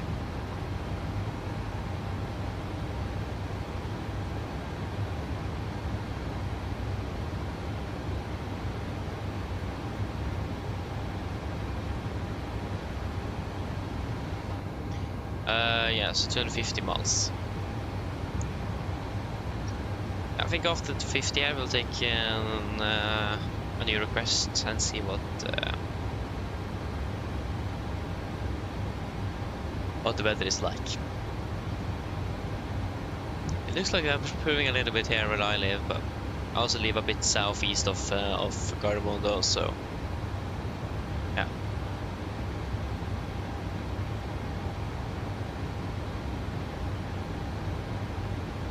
I need to find out how I can get my Elevatex to work again.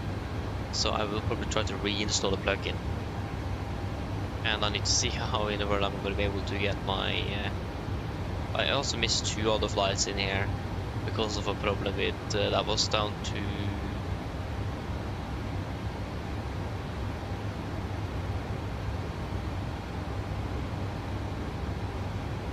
Dublin or Manchester or something.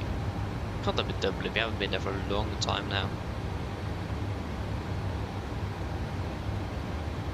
Edinburgh it was, I think. Last time I flew to Edinburgh. Also Elevatex they got its good old takeoff problems. So. I'll see if I can get my Volanta flight from Watsim again imported so I can get it into Elevatex. I hope I pronounce it correctly. I don't think I do. I'm pronouncing it very Norwegian way, I must say. Elevatex? Elevatex? Yeah, it's a very Norwegian way. I mean, it works. So.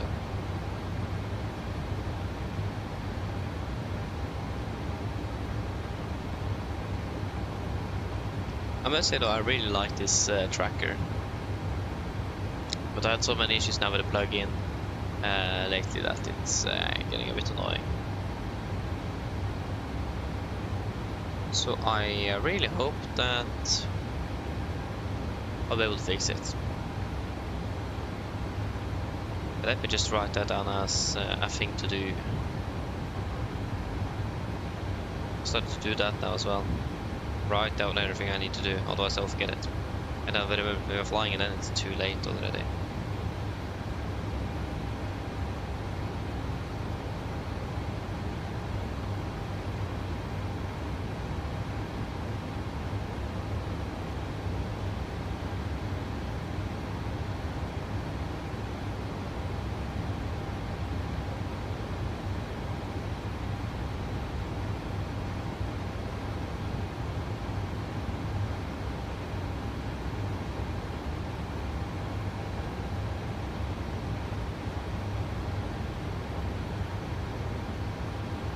Yes. So now that is also written down.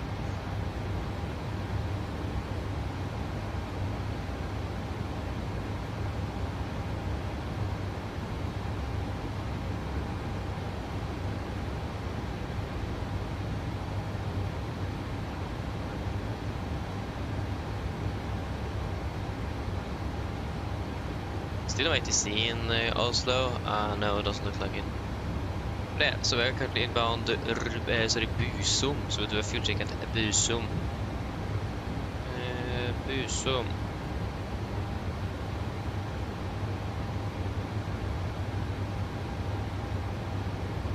Oh, there you go, there was Busum right there. Expect to be there 2154, yeah, that sounds fairly good. Yeah, we're actually going to be there a minute earlier as well than expected. And that will also then be approximately 12 minutes earlier than originally expected.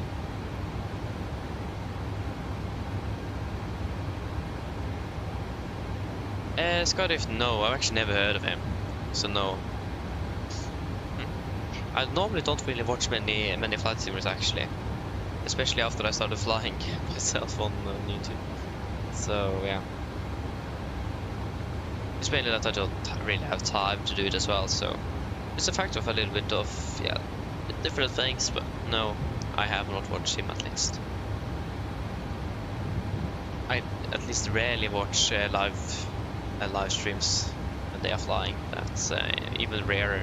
I do watch videos I post a little bit here, like Easy Pilot,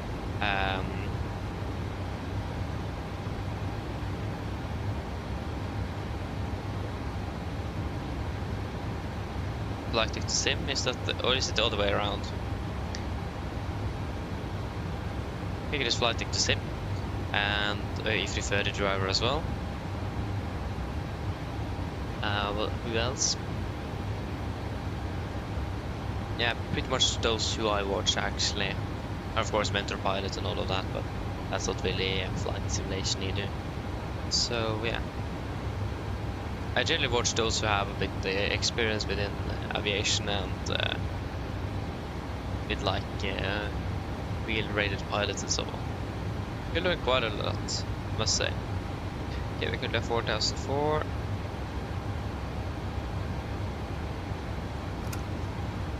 Uh, 2.84 284. Last time we did the fuel check, we had saved 255, and now saved 258, so we saved another 3 kilograms of fuel. Yeah, we passed the waypoint, beautiful.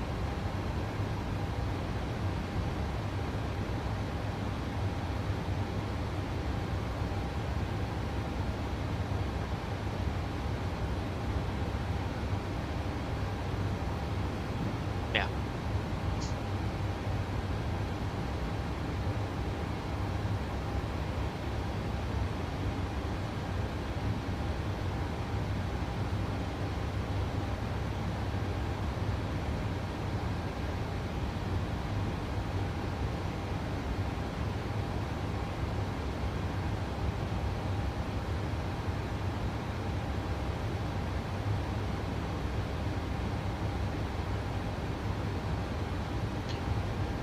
Oh, did you have a science test today? Oi.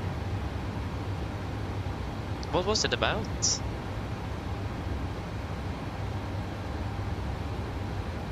They got a free, I mean, that isn't too bad if you think about it. I don't remember the grade you are currently at, if you're at 9 for 10th grade, but... Do you even have no science at 10th? Oh yeah, you definitely have.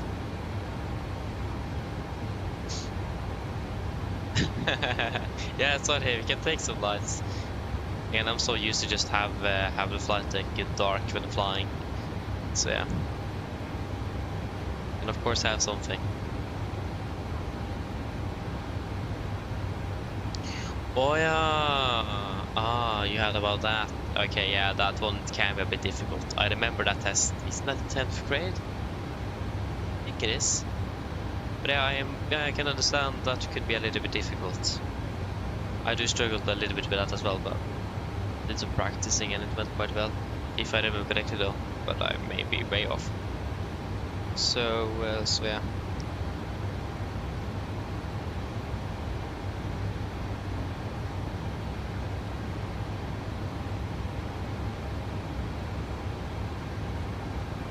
Oh yeah, you're at 8th grade. Ah, I see. Yeah, so yeah, it's not even finished with the first year there. Oh, yeah. I know it can be a little bit, yeah, what to say.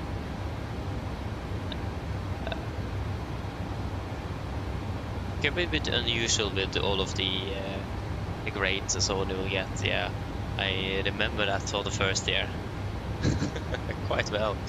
I had some misunderstandings and so on. But yeah, I mean, practice makes better. So yeah, you don't need to worry about that now. If you really want, it does really depend on what you want to apply with for high school after you finish the 10th grade. In regards to your grade average, but it's really 9th and 10th grade you really need to focus a bit more, especially on the last subjects in 9th grade, like mental health and music. Food and health. Sounds better in Norwegian, but yeah, you don't need to worry too much about that now though.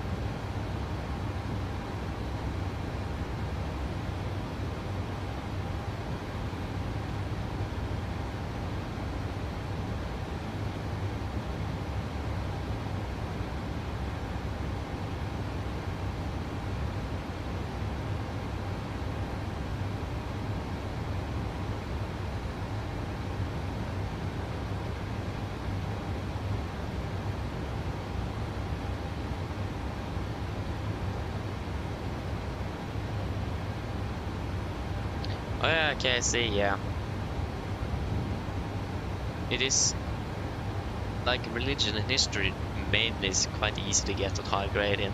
It is, you just need to learn info really when you have it in. So you just need to practice. Just read. That's the only really thing you can do. It's a bit harder with like math and so on, that you actually need to practice and understand how things work. Physics as well, but you don't have physics at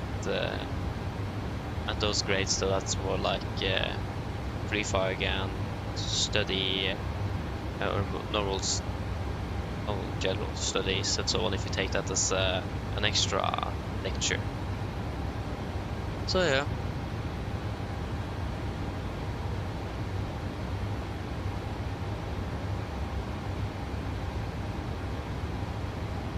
Yeah, exactly. It's not that difficult, and that's also why people ask me how I generally have done it so well at like 8 to 10th grade and first year at high school and now as well. Very fun, thank you.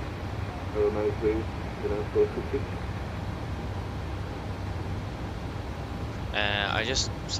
I'm just focusing at class. I will listen to what they say, and you get surprised how much you actually learn just by focusing in class, all your attention. The amount of practice and those things you need to do at home or studying at home reduces quite a bit. So last year I got a 60th grade average on the summer, and I almost did not practice anything at home. I must say though, at first year there on electro was fairly easy, at least in my case. But yeah, I just heard what the teacher said, focusing and doing what I was supposed to do, and it went well compared to many of my other classmates who did not do what they were supposed to do and all that. So yeah, what you really do in the class really makes a difference. It does.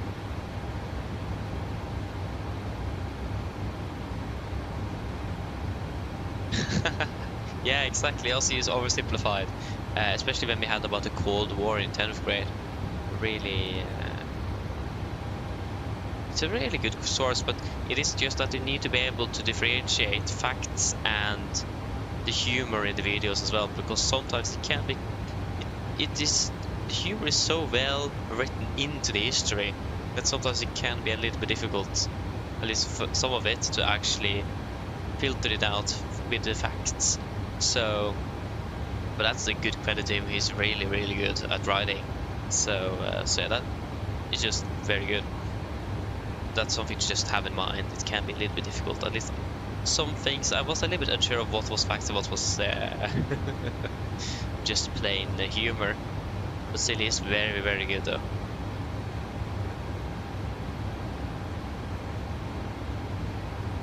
Oh yeah, we'll miss next year too. Yeah, I understand that. But hopefully we'll not miss the year after that. But I mean, that's just how it is, unfortunately. Yeah, so if you go electro, we can apply as a drone operator in Norway. You can go free fly, what I'm going, and normal electrician. Heater called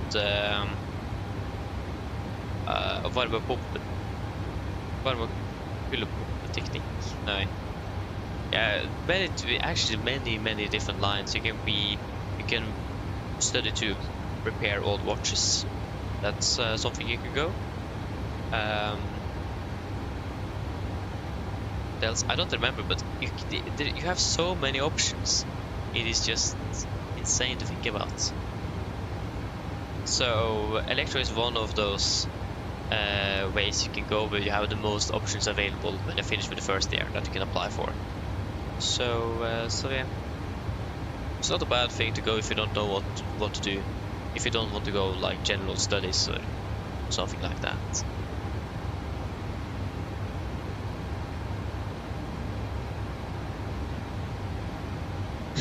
Yeah, of course, the horses. Yeah.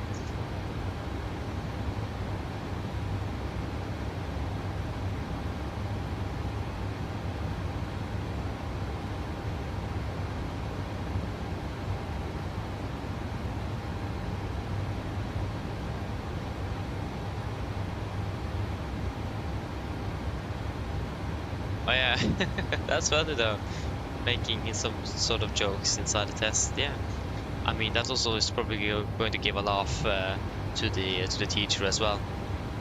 And I mean, that probably helps because I'm not sure how motivated it will be sitting on a Saturday morning and grading essays all day. So.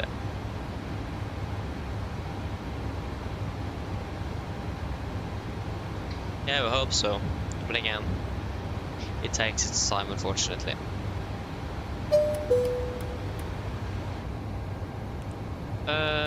There we go. Path doesn't look very good. METAR. I think we may do an auto land today. I mean, it's just good to do so for the practice, but it's so boring as well. Not gonna lie. Auto lands is not the funnest. Not the best thing to do in regards to if you want something to do. But also when the visibility is so bad and you generally don't want to take the risk and go around because you can't see the runway, that's the thing. It's gonna be one on the right. But I can stand 50. That's gonna be a long taxi as well. Yay. We'll try to stop as quickly as possible. Yeah, okay, actually the RVR is 550 meters for a normal straight-in landing. And at 19 the right is reported to be 1000 and it's upward trend. But it is fog and light rain and vertical is built at 200 feet and that is pretty much on the minimums. We also do have the dew point and temperature at the same, so that will also generate some more fog, and we have the visibility expected to go down to 500 meters and that's below the minimums. So I think just go with an automatic landing on this one. Again, it's better to be on the safe side and do that than risking a go around burning extra fuel and taking more time to get down on the ground.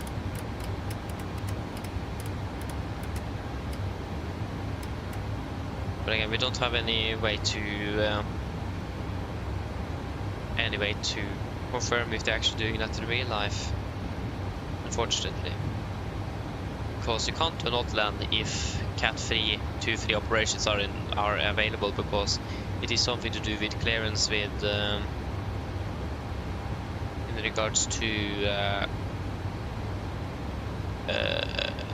the safety, the protections around the ILS and so on.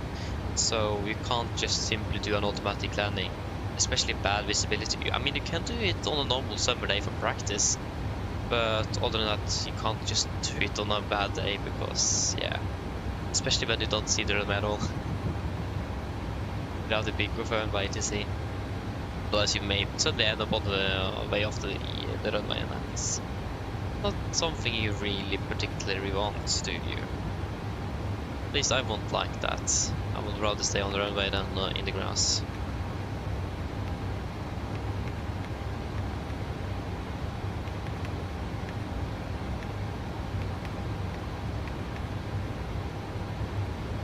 Yeah, you also did an auto land, yeah, exactly.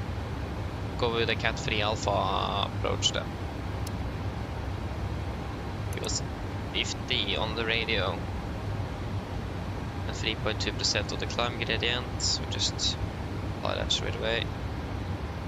3.2. And it's gonna be 19 right. And what's the RCR actually reported? To be. Oi.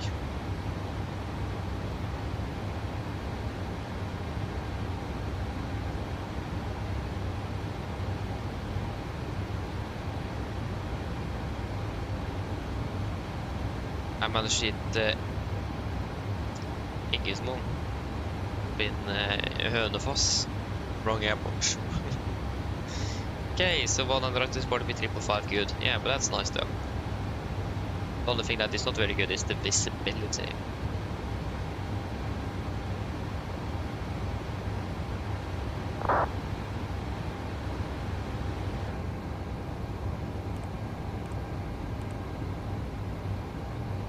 And what was the METAR? So winds are 200 at 12. It's actually quite windy for the conditions. Think about it. It's going to be 2 degrees and kinetic is 15. 2 and 1015. Flaps 40 for landing, but do cut to 3 approach. Engine ITS will probably be on, and wing correction 6 knots. Hello. Hi, Captain. I was just wondering if you'd like a drink, maybe a tea or coffee, or a bottle of water. Do you guys want anything to drink?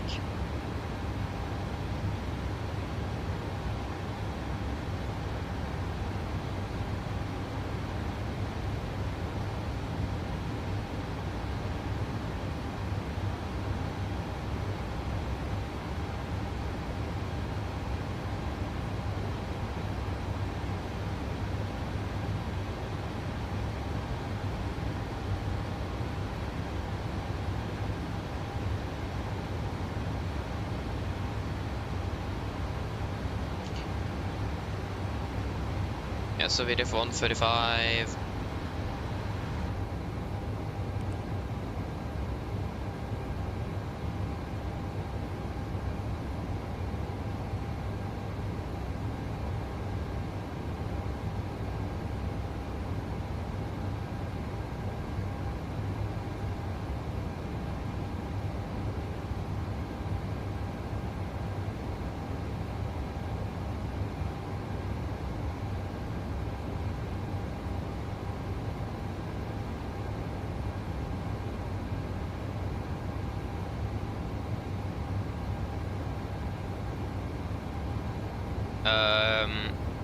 Is this included with the VDF 135, or is it without?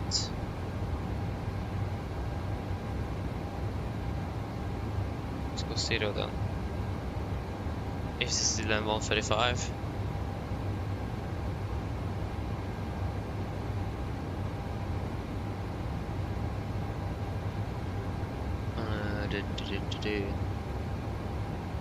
Yeah, okay, so it is actually without the VDF. Oh, okay. Then I understand. It's gonna be flap 31, 35. Flap. Oh, yeah, I forgot to set the landing weight. Yeah, 900 kilos, yeah, 57.8. Now it should be correct.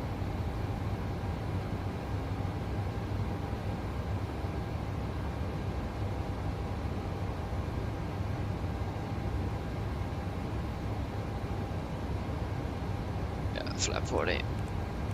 135. Wing correction 6 knots. Go auto brake 3. There nothing on the drinks then? No thank you. No thank you. No problem. Do give me a call if you change your mind, though.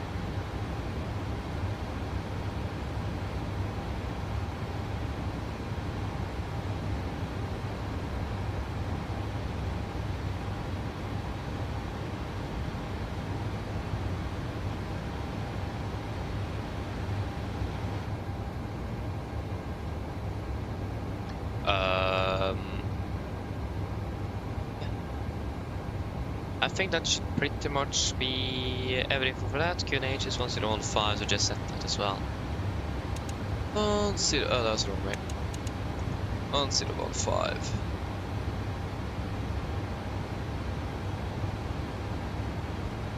Yes, I'm ready for approach briefing then.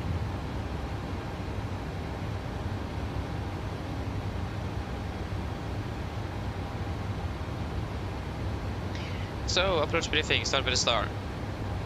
We're expecting the pump for my arrival to Gardermoen. This is on, there you go, 10-2 Lima, effective 20th March 25.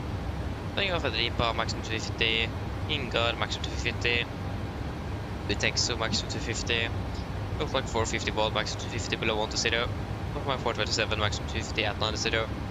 And go to my 428, maximum 220, same restrictions so 429, 430, 431 and 452. 30 to Bava, initial approach fix, 220 maximum, 5000 above. MSA 3009, maximum 250 knots, unless otherwise instructed.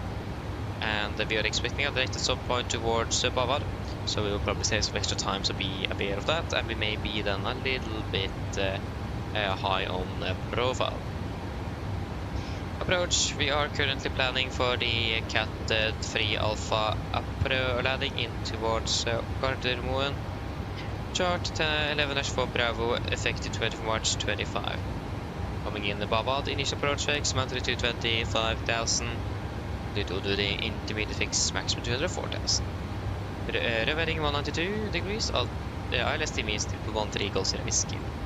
192 is set, triple, and 113 Golf Sierra Whiskey is also set. Triple, and we set Cardinal BR 115S195 will stamp out both nav radios. Glide slope, 3 degrees as usual, minimums 50 feet decision height with a mission approach climb gradient of 3.2%. Transition level 80 for mist, straight ahead to 2.5 team Eagle Siriski, right turn 2 to 3 degrees, climbing 5,000 and expecting vector Oslo approach. Fairly straight forward. And the biggest is going to be a minimum of 160 knots until 40 ME. So we are doing an automatic landing, so special air crew and aircraft certification required, we do have that.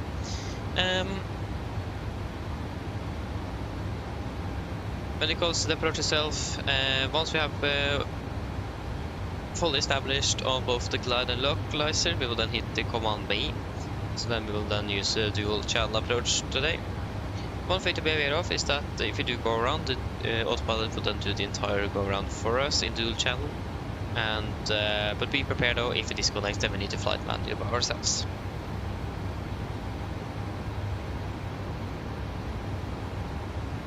So yeah.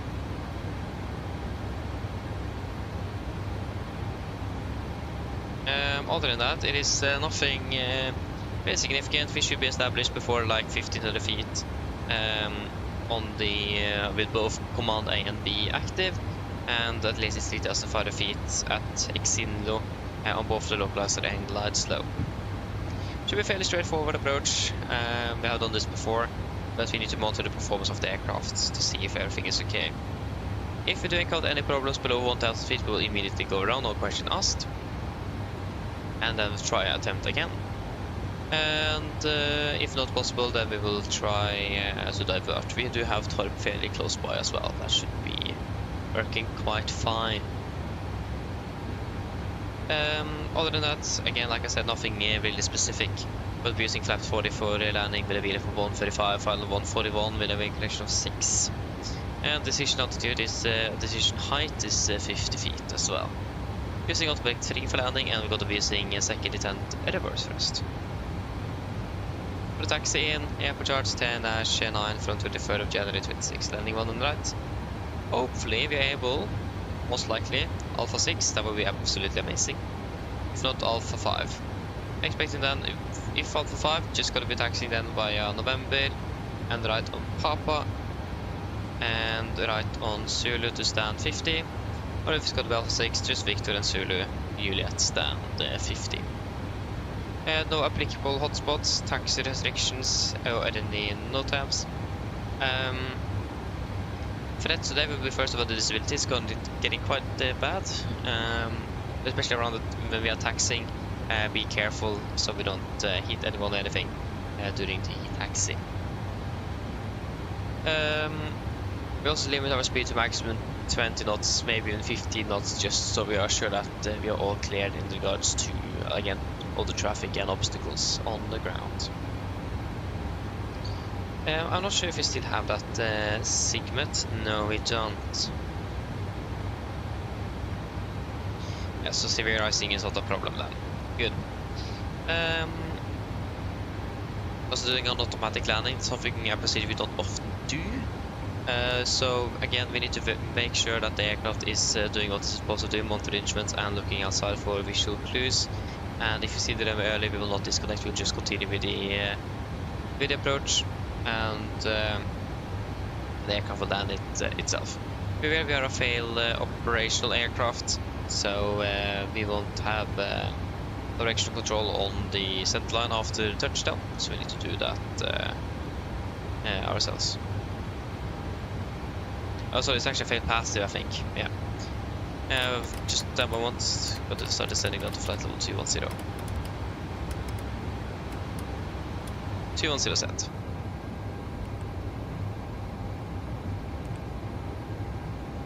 Let me just double check what we actually are. I always forget the difference. Yeah, we are failed passive, yeah. Failed operational, it will then, if it fails operational, it will continue. You need to remember that. Because that understand. So we failed passive, so we will not have any good directional control of the aircraft on the ground, so... but yeah, nevertheless, we will not have used it nevertheless, so... But be aware of that. But other than that, there is nothing else specific on all the threats. Are there any questions?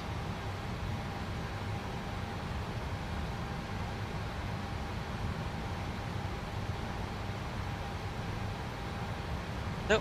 Then our briefing is complete. It's a checklist. Present station, landing altitude 700 feet, recall checked, auto brake free, landing data VRF 135, minimums 50 feet, approach briefing completed. Descent checklist complete.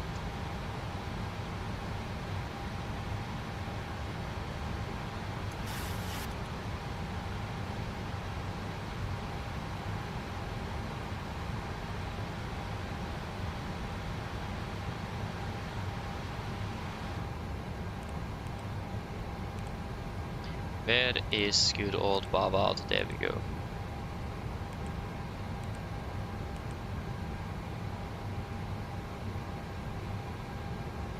Yeah, so landing in at 46-ish. I should be landing in approximately 25 minutes. And the weather conditions are not that good. But yeah, with low visibility, bit of winds coming from the south. Light rain and 2 degrees centigrade.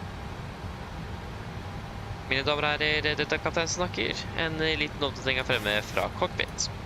Som dere kanskje har lagt merke til, så har vi allerede begynt nedstigningen vår ned mot Oslo lufthavn, og vi har for øyeblikket ventet å lande rundt ca. 25-30 minutter.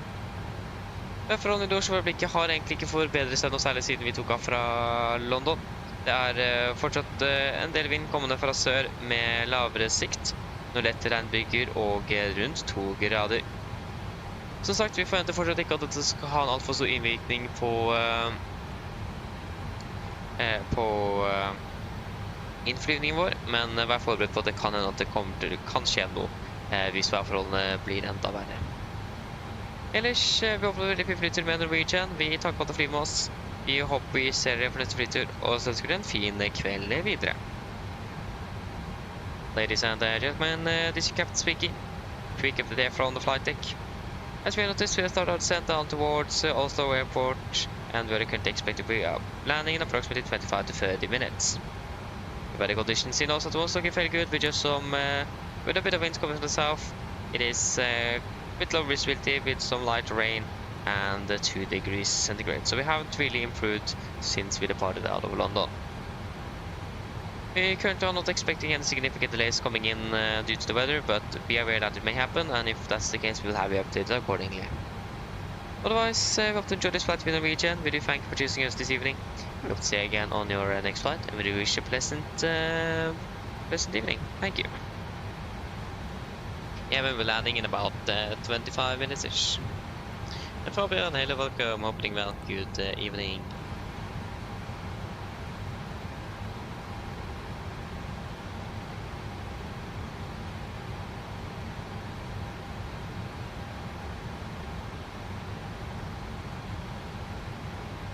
Okay, we can just proceed direct to Bavad straight away. There's no other traffic, so actually we can take it rather than that. We can take it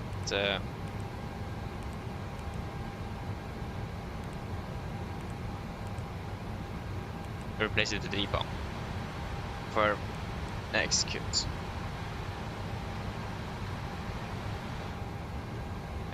Yes, disregard.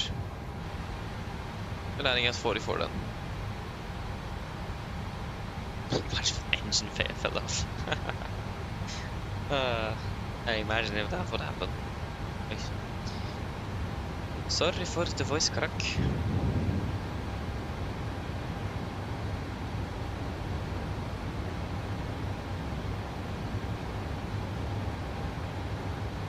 I mean, if you see that the weather have improved now, we can probably switch back to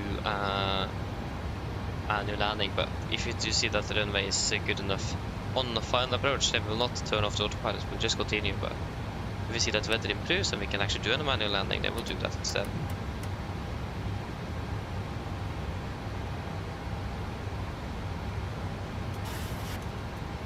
Because if you do a auto land, I have so much more paperwork to do. So yeah.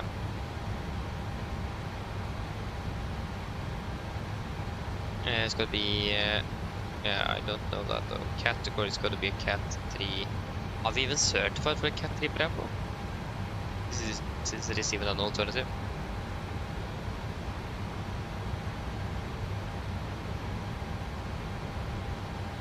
Yeah. Well, there are wet.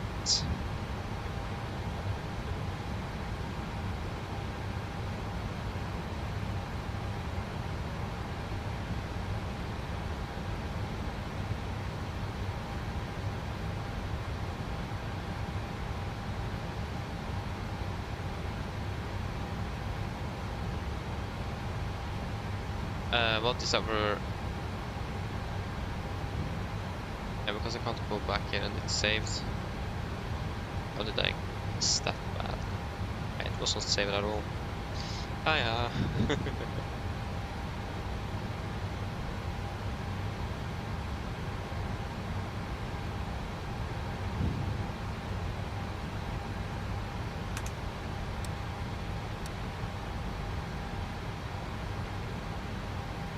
There you go, we're back on profile. Wonderful.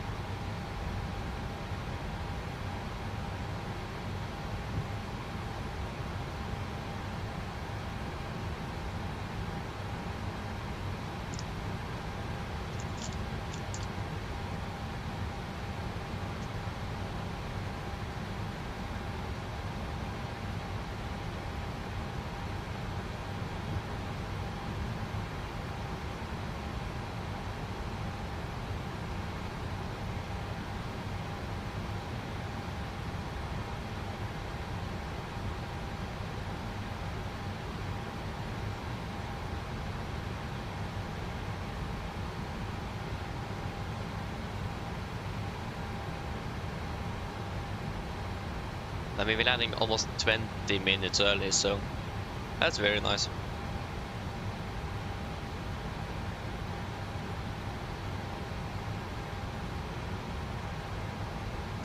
Signal sending on to flight over 120. 120 set. Actually, we're landing more than 20 minutes early if we are landing 44. We're actually landing at 21 minutes. And the time minute. I imagine that the minute will be used on configuring the aircraft and slowing down, so yeah.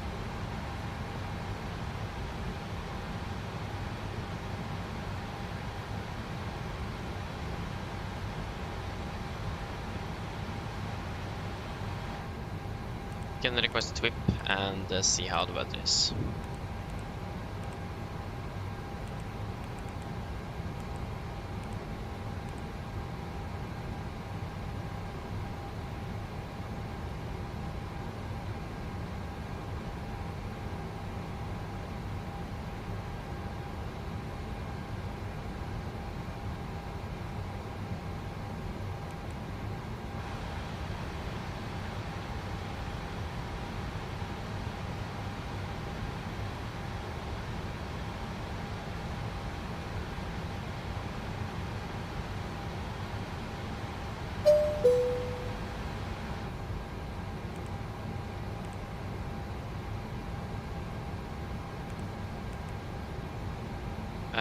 Okay, this is still the 50 meter though.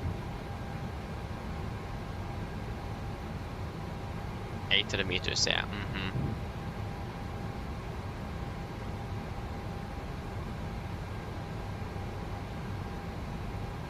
they're expecting with a tempo of 500 meters, so yeah, but it's still 2150. We want the 2220, so we'll just wait a little bit before we request again. Would be nice if we could have the latest.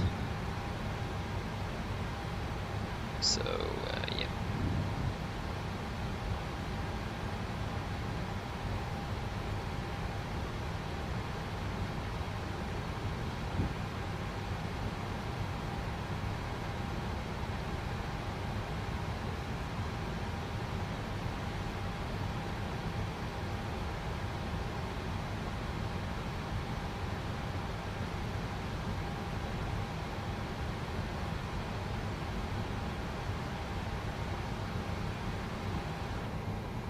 Oh, there's an aircraft down there. He is flying towards us, it looks like. Oh yes, he's turning towards us as well. Even better. It's one of the departures. I can't even see him here on Elevatex too, yeah.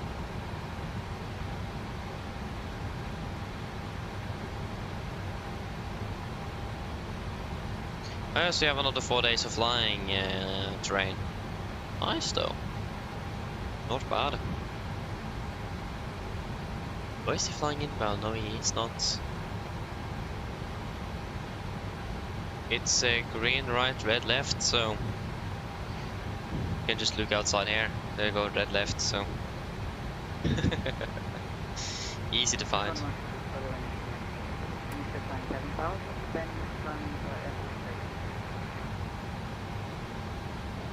Just don't collide with us. Is that was it an SES?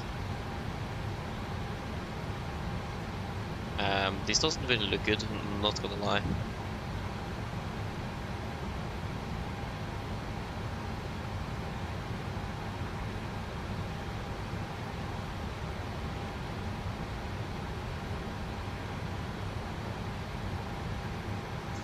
Oh yeah, so yeah, one day we're gonna be flying 6 sectors between Oslo and Bergen. Good, enjoy it. It's it's a tiring day, I must say. Give a cute call now.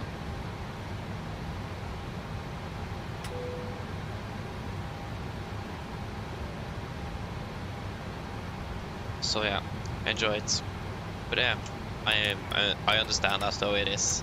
It is one of those days like you get bored quite quickly when you're flying, and you have so much to do, and the turnarounds are so short that you don't really have time to breathe either. It's like up down, turn around, up down, turn around. So it's quite intense roster, that one. But it is fun to fly as well. You have a lot of flying, so. But yeah, okay, we have 4 days free. Yeah, okay. Break from flying. I thought you said you had 4 days. Break flying, like you had a break so we could fly for 4 days, if you understand what I mean.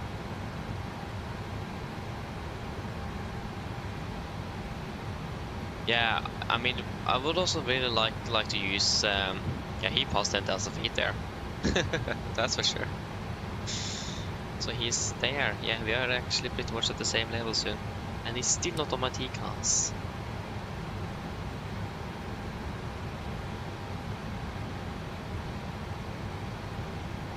Okay, it's flying more in that direction now. A turn to the right, yeah, nice though. But yeah, I mean, we have FS2 crew, and I think SOP1 is the closest to Norwegian's SOP from what I've heard. 1000, continue staying out to flight over 90 for now. 907. But as long as you don't we can have the drill checklist, that's the downside for me. If we could like customize it a bit more, like with the custom checklist and so on, that would be amazing. So until we get that, let's stick to myself.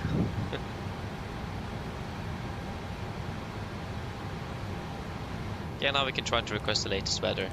Oh, why did I click on that button again?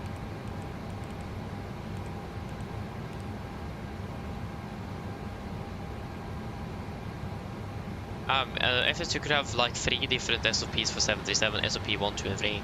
It's Southwest Ryanair and Boeing's own SOP. And the Norwegian is heavily based out of the original Boeing one. So it is not just Ryanair, no. Yeah, we've got 250 knots. Execute. Can save some good old time. Disregard.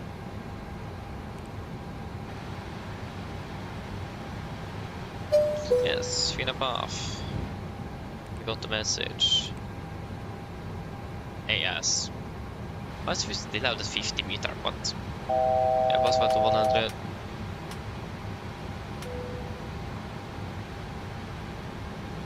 Okay, continue descending down to 5,000 feet. 5,000 set, QNH 1. I forget you all the time. QNH, yes, QNH 1015, approach checklist. 1015, set cross checked approach checklist, altimeters, passing flight level 9 Now, plus 10, approach checklist complete. I have just request for PMDG, that's probably why. I remember I stopped using WhatSim and the PMDG server instead, and I think this is the reason why.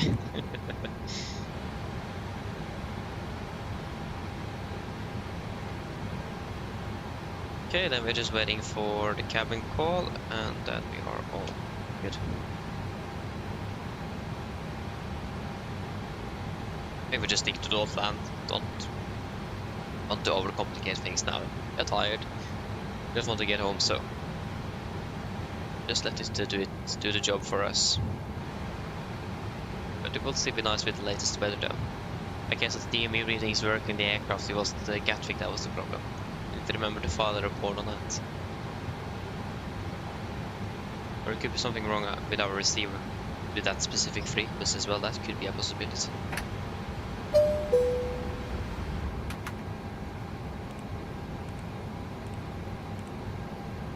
They got to 20, 700 meters, yeah, we'll definitely go with a lot of down. Have on at 800 meters downgrading, fog, yeah. And 1015.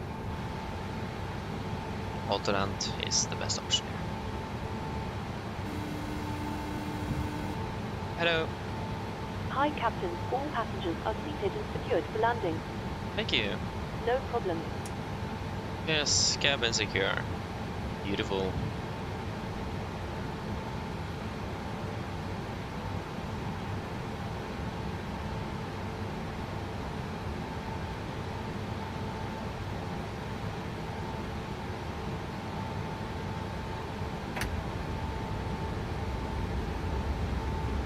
A little bit fast.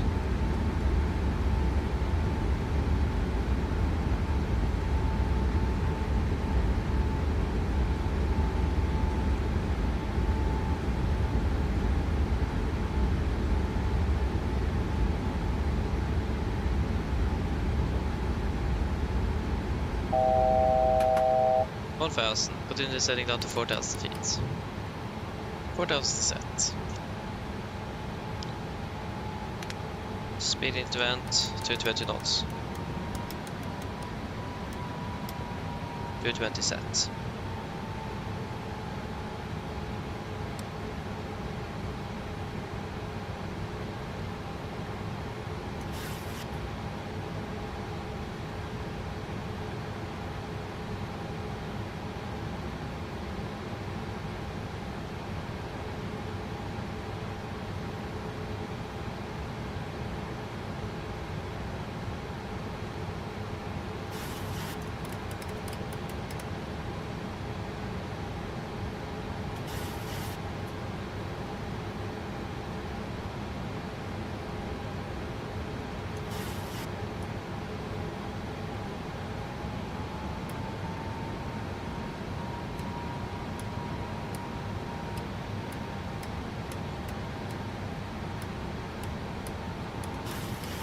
Laps 5, speed checked.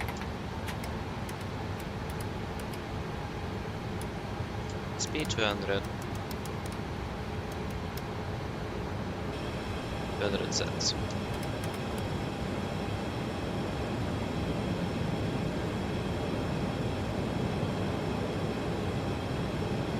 Laps 5 sets. 1,000.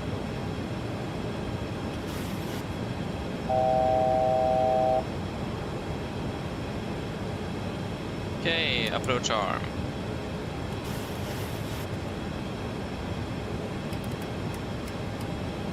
All capture glides will capture.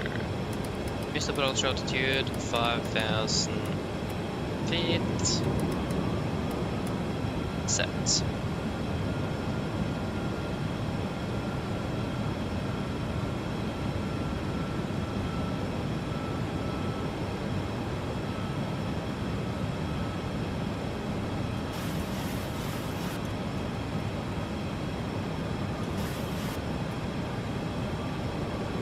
Speed 180. 90 set. On traffic, Nordic, Volvo Golf established to less 1 right, 11 miles out, carbon. And command be engage. Here we go.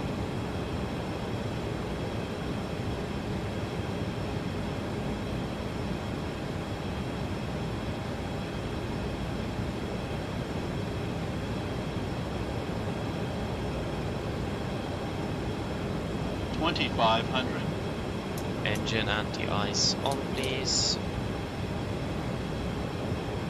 RDA live QNH 1015. Checked.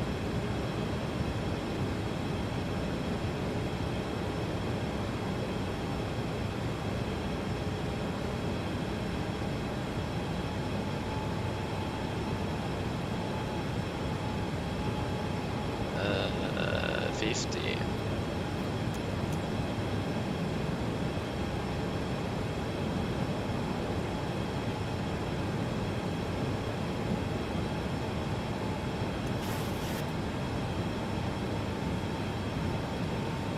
Oh yeah, right. It doesn't exist here.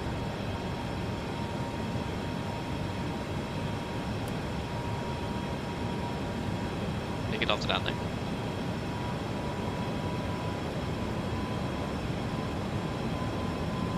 Looks like we have the runway. Yeah, runway's in sight.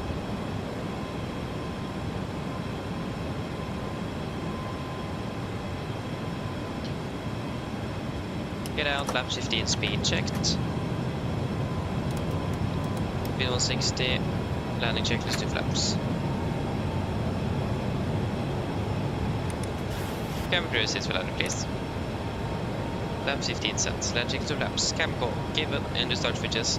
Continuous, speed brakes, armed, landing gear down, holding in flaps. And now we don't see the runway.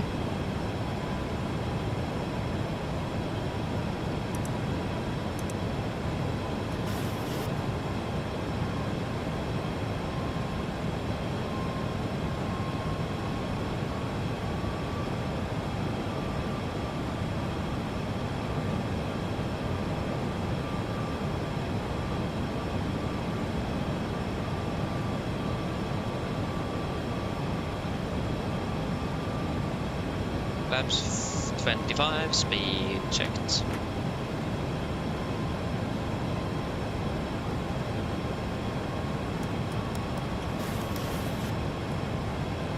Flaps 40, speed checked.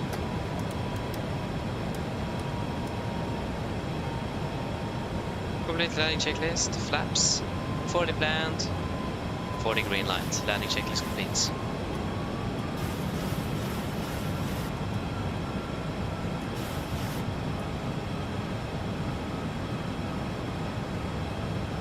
One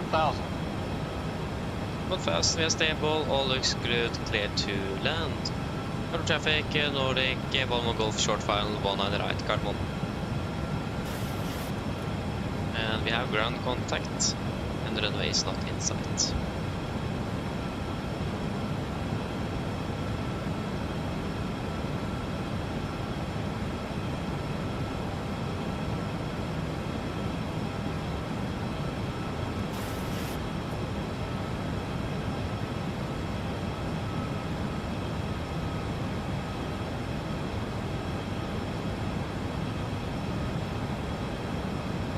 $500. Perfect. 500.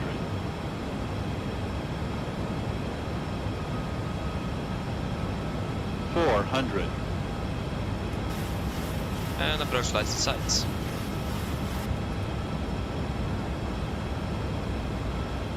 300. 300.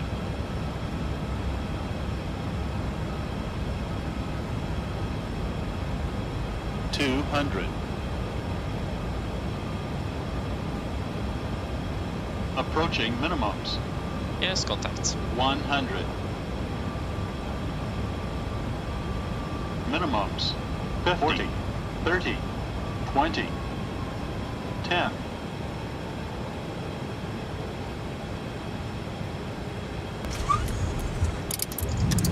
Yes, engaging automatics.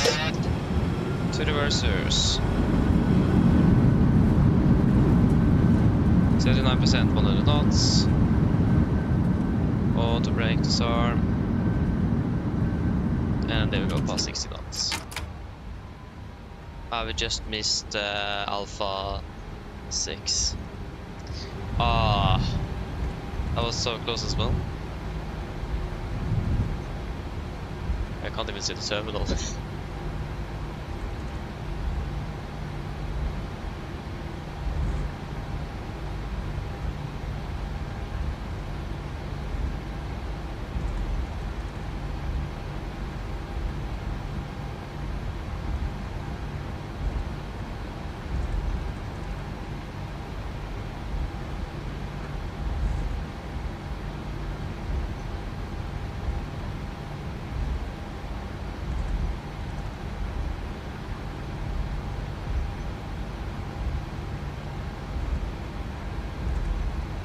Right clear,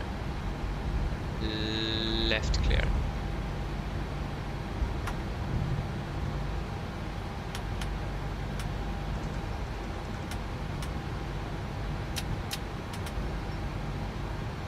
Garden traffic, Nordic, 1 Golf runway 1 and right vehicle at Garmon. Right clear, left clear. Okay, we'll take it nice, slow and easy.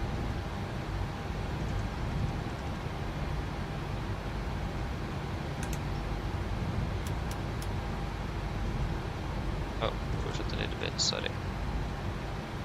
Not easy to multitask while actively moving an aircraft. There we go.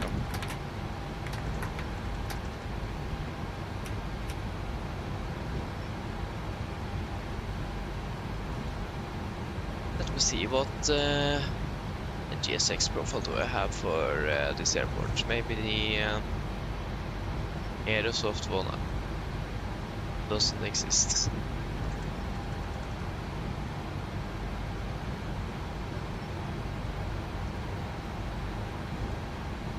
This is Papa, left clear, right clear.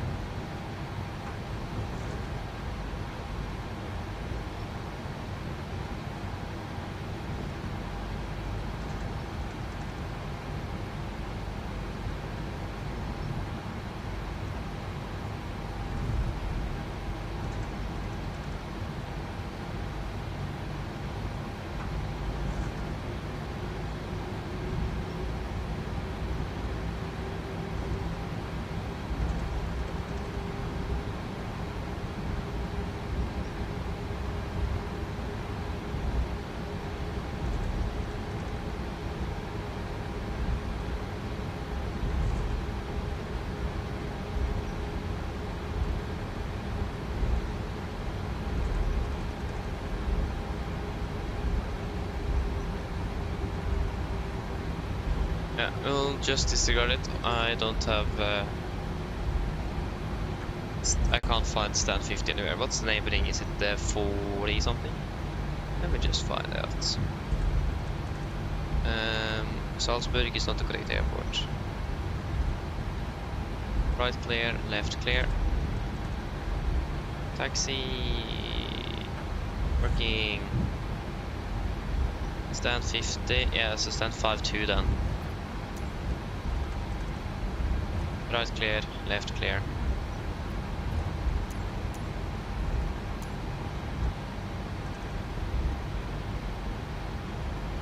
And it's going to be the east pier. Stand 52. No Menzies.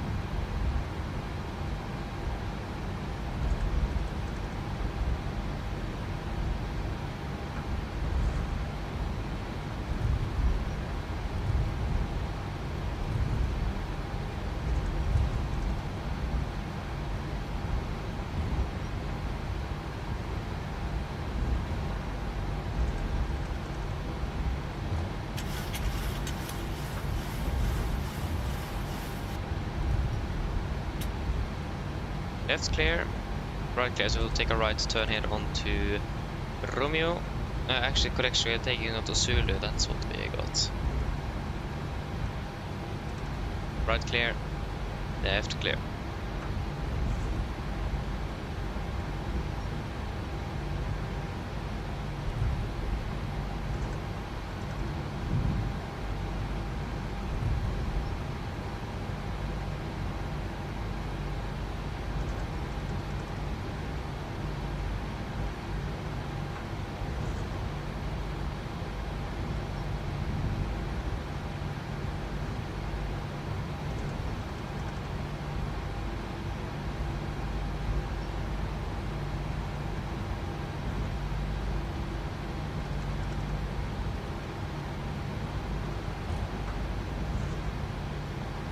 Left clear, right clear.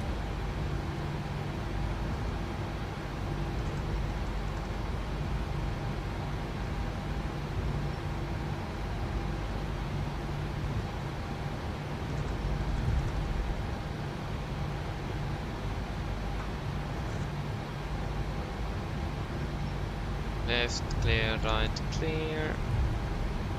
And yeah, left is clear and right is close on Juliet. Good, left turn.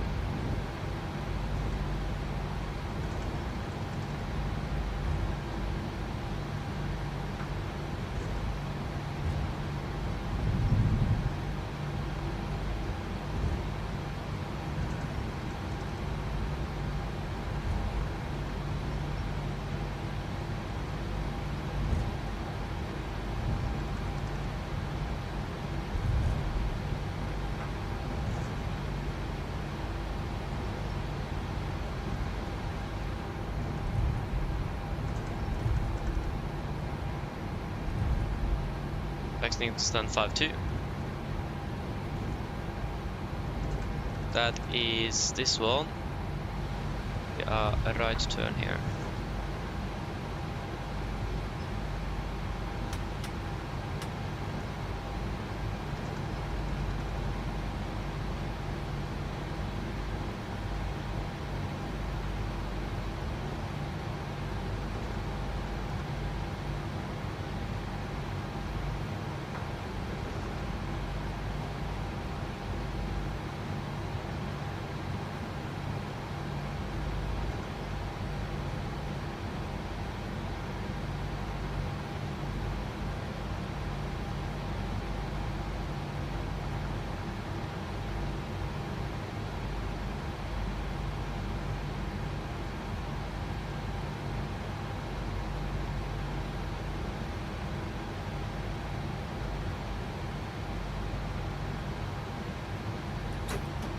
Park brake set, shuttle number 2.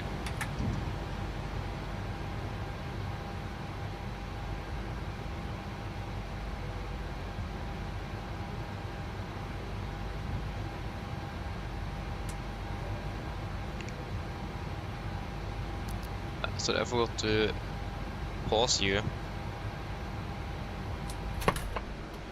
Shuttle number 1.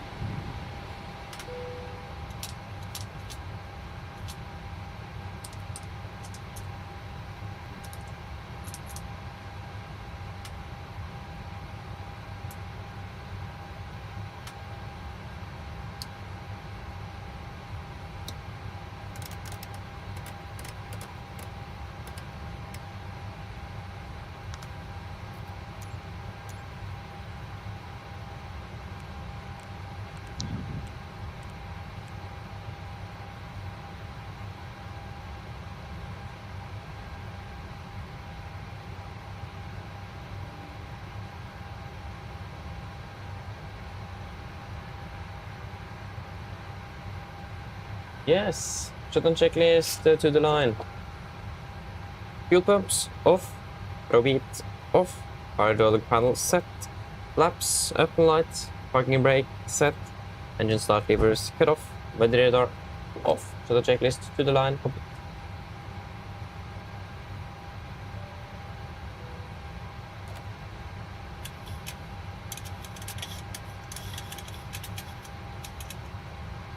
Beautiful, let us open the door as well. Yes, 1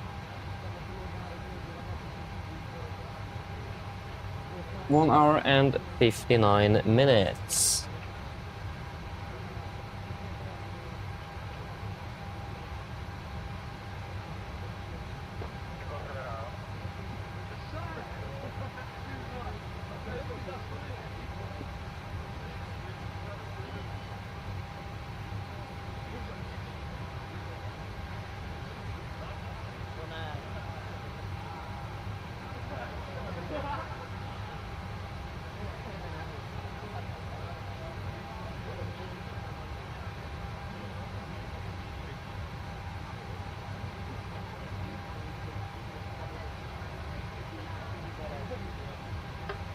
So we touched down at 22:42.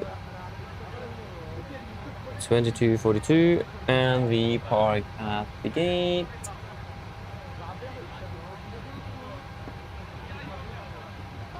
At 22:51. Beautiful. Is there anything you guys want to add in the tech log?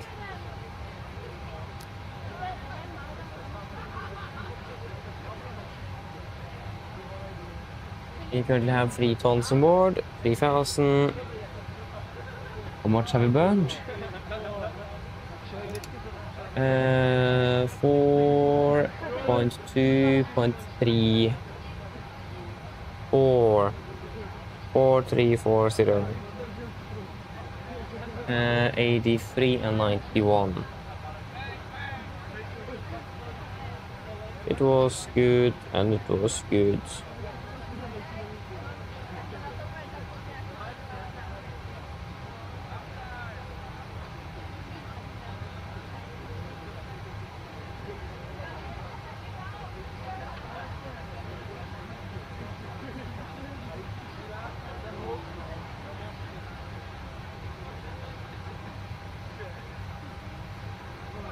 The alpha was it. Winds were 200 at 12. What was our estimated landing weight again?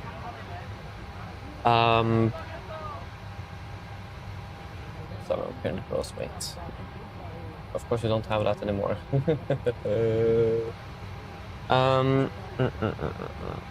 Things I can't even leave this one without needing to do it again. 57.8. 57.8. 200 at 12. Yes, performance satisfactory, category 3 alpha. Whatever status wet, approach, actual and turbulence nil. Satisfactory. Oscillation, localized deviation, glide slope deviation.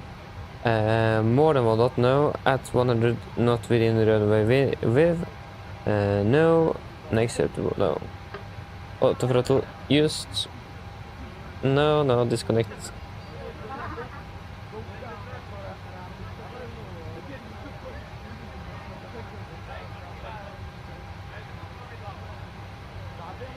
Should actually probably wait for the first verse the auto to disconnect itself.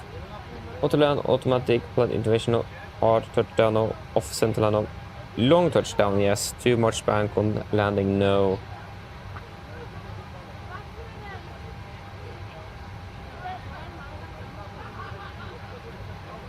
Then, there we go. And we can sign off the flight plan. Wonderful. Then that is good. Nothing to add in tech.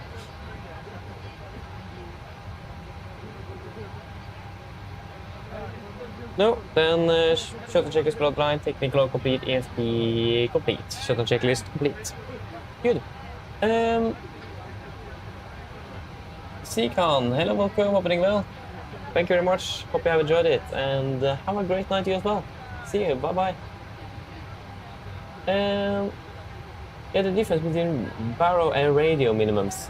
Yeah, that's a good question. So basically, the baro minimums will use the use the barometric altitude of the aircraft, so above sea level. So the reference is above sea level and not above the airport elevation itself.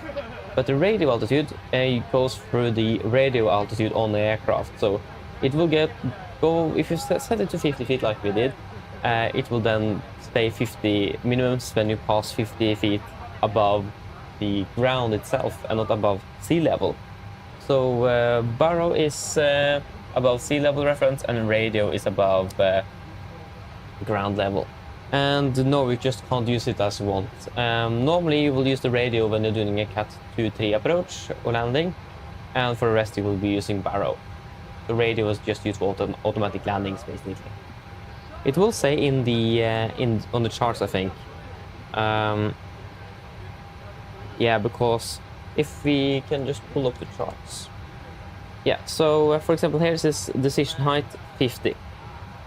And on the category 2 here, it says also RA100, RA102, and then RA181, RA195, and so on and so on. So it basically says that you're going to be using radio altitude. And then you have the decision altitude, so the baro right below there. And then in the brackets you have the radio altitude. But in so that's also something you can look for. If it doesn't say RA, like for radio altitude, if you have a DH, so decision height, that is also a radio altitude, but the decision altitude is then a baro reference. So in this case, like it says, decision altitude and then brackets height. That means you have the above the sea level 776, and then you have in above the ground 100. So for automatic landings, Cat 3-2 approaches, you will be using radio altitude. Rest, you will be using baro altitude. That's quick and easy explanation. Hope that was understandable.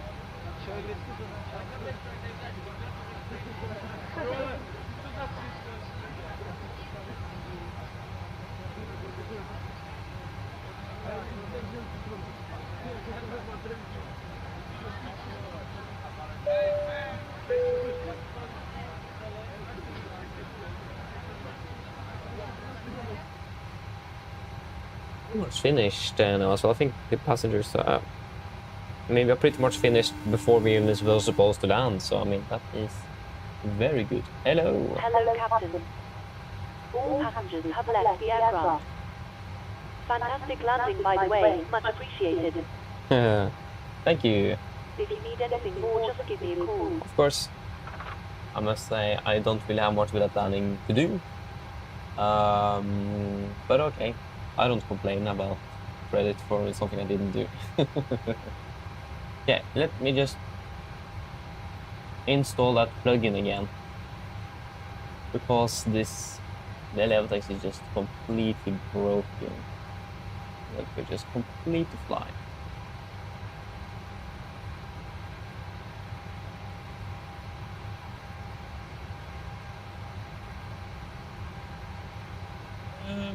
Norwegian Road to Manchester? No, we don't have anything scheduled for March, and I'm not sure if we will get anything before summer. Maybe in the summer, during the summer vacation, that's a higher chance. Quite limited what I can do because of school and so on, and the departure times and all of that. So wait and see, maybe one day, but unfortunately I can't guarantee anything. Oh, I see I missed. Yeah, I wonder when the heading was off there so much. I missed by 2 degrees. Didn't see that. Good. But yeah. So I can't really guarantee you anything, unfortunately. But I'll see what I can do. We can bid for flights as well during for a month. So I can bid for Manchester 1 month as well. Many flights I'm going to be bidding for, so...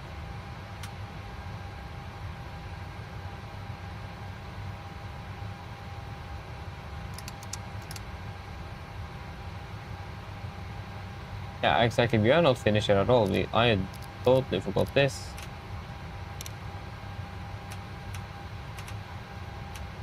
There we go. Yes. Shall we do the shutdown checklist? Correction, secure checklist. Secure checklist, IRSs. Off, emergency exit lights. Off, wind wheat, off, packs, off, ground power. Off, battery off. There you go, secure checklist complete. Let me just grab my stuff. and we are good to go. Wait.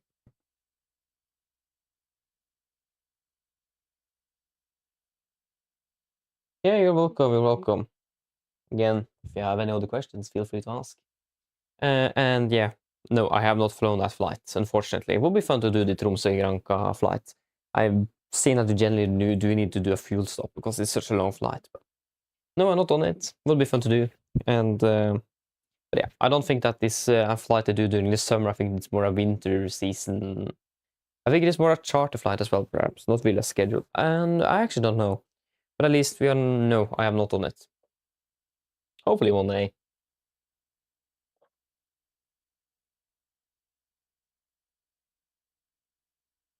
I actually don't know yet. Probably for a week or two, I don't know. It does depend a little bit. It does depend how much I need to work as well. Okay, that was the wrong button. It was very dark in here indeed. So yeah. Let us close her up. Oh, that was the wrong button. There we go. Oh yeah, wait, that was the right button.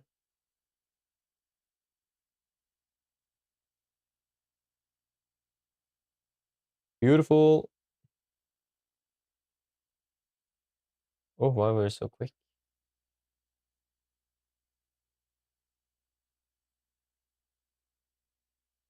Just a nice screenshot. Let's see if I can. I need to try to find out how things actually work. Why are we so quick? Oh yeah, that's because. Yeah.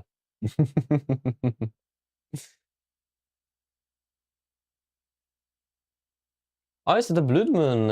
Oh, yeah, that's gonna be interesting to fly. I think actually the flight sim actually have that replicated as well. So that is good. Yeah.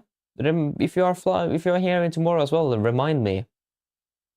We're flying one flight in the evening, so yeah, that's interesting. I mean, yeah. I mean, I really like trying to do it as realistic as possible because it will be pretty much how it will be in the real world. So yeah, that's the only way I can replicate it is through the flight sim here. So yeah, since I can't do it in real life. So yeah, trying my best. And yeah, I'm not going to get everything perfect though, since I don't have any. I don't have a license or anything. So yeah. Flying tomorrow, we have a flying to Stavanger. So yeah, doing one flight from Oslo to Stavanger. And then on Wednesday, we're flying from Stavanger to Oslo, back to Stavanger, and then ending the day in Oslo. So yeah, but we should round it up. I need to go to bed, so it's getting late. So yeah, hope that you guys have enjoyed, and yeah, hope to see you all again tomorrow for the what is it going to be then? It's going to be the Stavanger flight then. So yeah, have a good day, and hope to see you all again. Yeah, I have school tomorrow. Yeah, that's right. Or today, actually, so. Always. But yeah, then that's why we need to round it up. But yeah, I hope that you guys have enjoyed, and hope to see you all again tomorrow. So have a fantastic evening, and have a good night. Bye-bye.